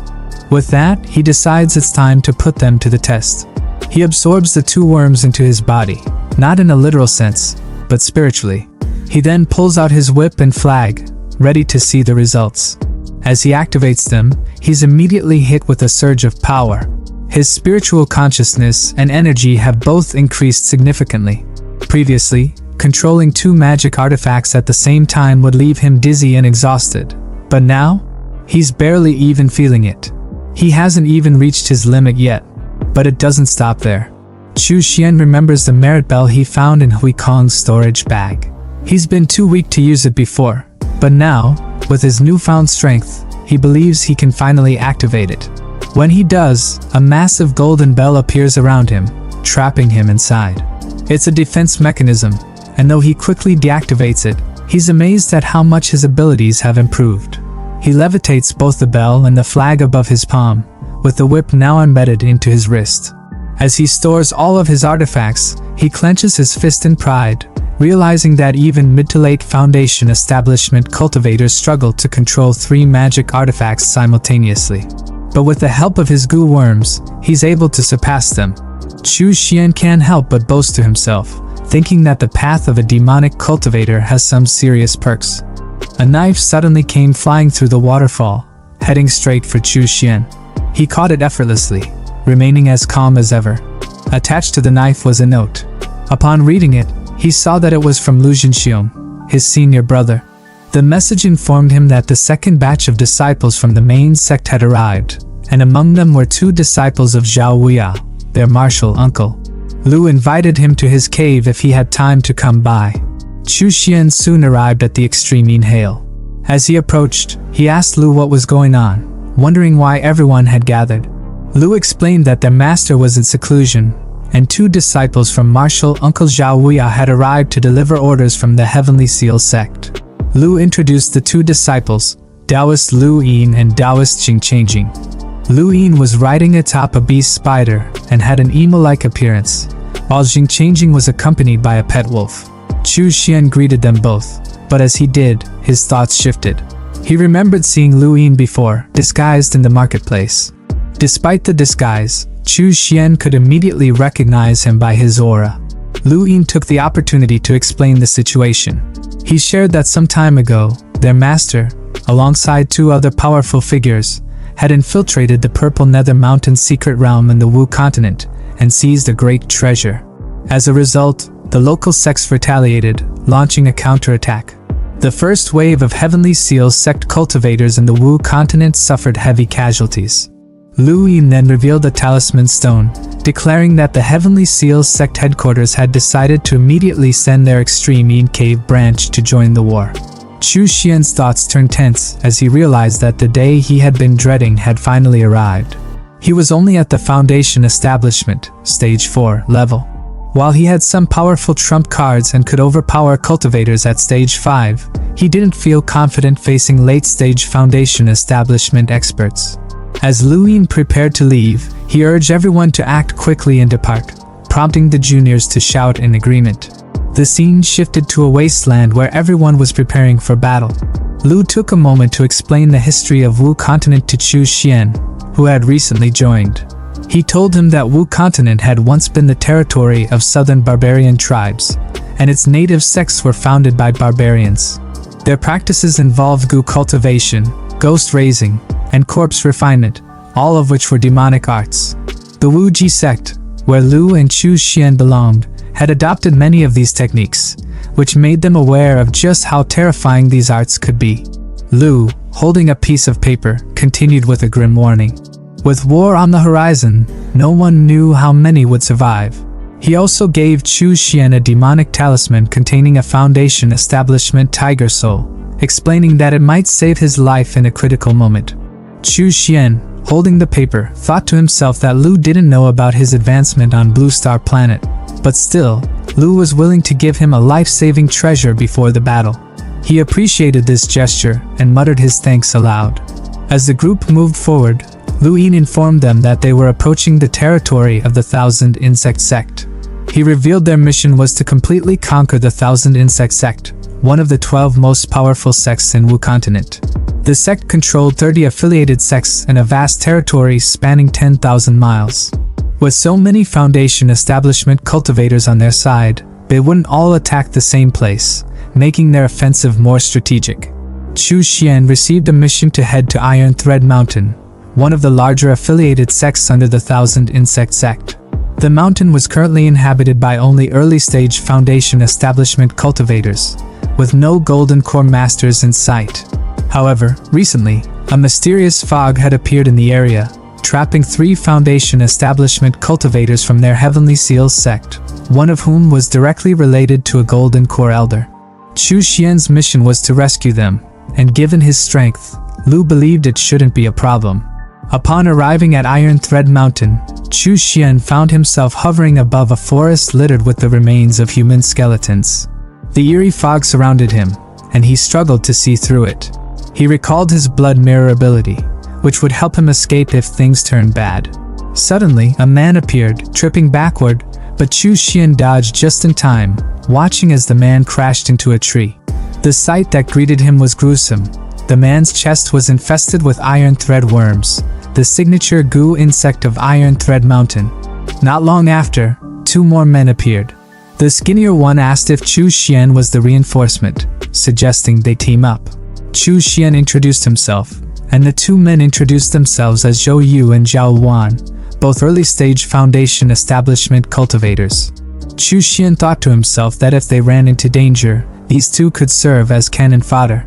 They continued their journey through the forest, where they encountered another man screaming in agony as goo worms emerged from his mouth. One of the bulkier men, after seeing the scene, recognized the man as a weak rogue cultivator who had barely reached Foundation establishment and suggested they ignore him. Chu Xian, however, noted that the worms had already burrowed into the man's internal organs, ensuring his inevitable death. The bulked-up guy dismissed the man, focusing on the mission at hand. He mentioned that completing the mission would earn them 300 sect contribution points, an opportunity they couldn't afford to miss. He urged the group to follow his lead as they ventured deeper into the mountain. The skinnier man reassured Chu Xian that they would be fine, especially with Zhao Luan, who was at the early stage Foundation Establishment Stage 3. He was just 1 step away from Stage 4, and with him leading, failure was not an option. But things took a turn when the bulked-up man suddenly began to feel strange. The itching sensation he experienced soon became unbearable, and Chu Xian, along with the skinnier man, watched in horror as his face became infested with goo worms. The bulked-up man screamed in pain, his condition rapidly deteriorating. In a panic, the skinnier man called out to Zhao Wan for help, but Chu Xian, realizing what was happening, screamed for them to retreat. He could sense a powerful goo master nearby, using a silent and seamless technique that even he struggled to detect. The bulked-up man, now blind with goo worms crawling over his face, begged for help, but his fate was sealed. Within moments, his head exploded, the worms bursting out like plant roots, leaving nothing but a gruesome spectacle. Chu Xian and the skinnier man fled, thinking they had escaped the worst, but just as they were catching their breath, a voice taunted them from behind, threatening to take their lives. Without warning, a wind slash struck the skinnier man from behind, and a second one followed, aimed directly at Chu Xian. Using his shadowing escape technique, Chu Xian evaded the attack just in time, leaping away like a meteor and landing deep in the forest. Panting heavily from the near-death experience, he realized that Iron Thread Mountain couldn't be guarded by just early-stage Foundation Establishment cultivators. Grateful for his Blood Fiend Phantom skill, which had blocked a fatal blow, Chu Xian decided it was time to lie low on Blue Star Planet. He knew he had to cultivate the Blood Fiend Demon Scripture to the 7th level and reach late-stage Foundation Establishment before returning to confront his enemies. With a determined look on his face, he vowed to find out who had given him false intelligence about the mission.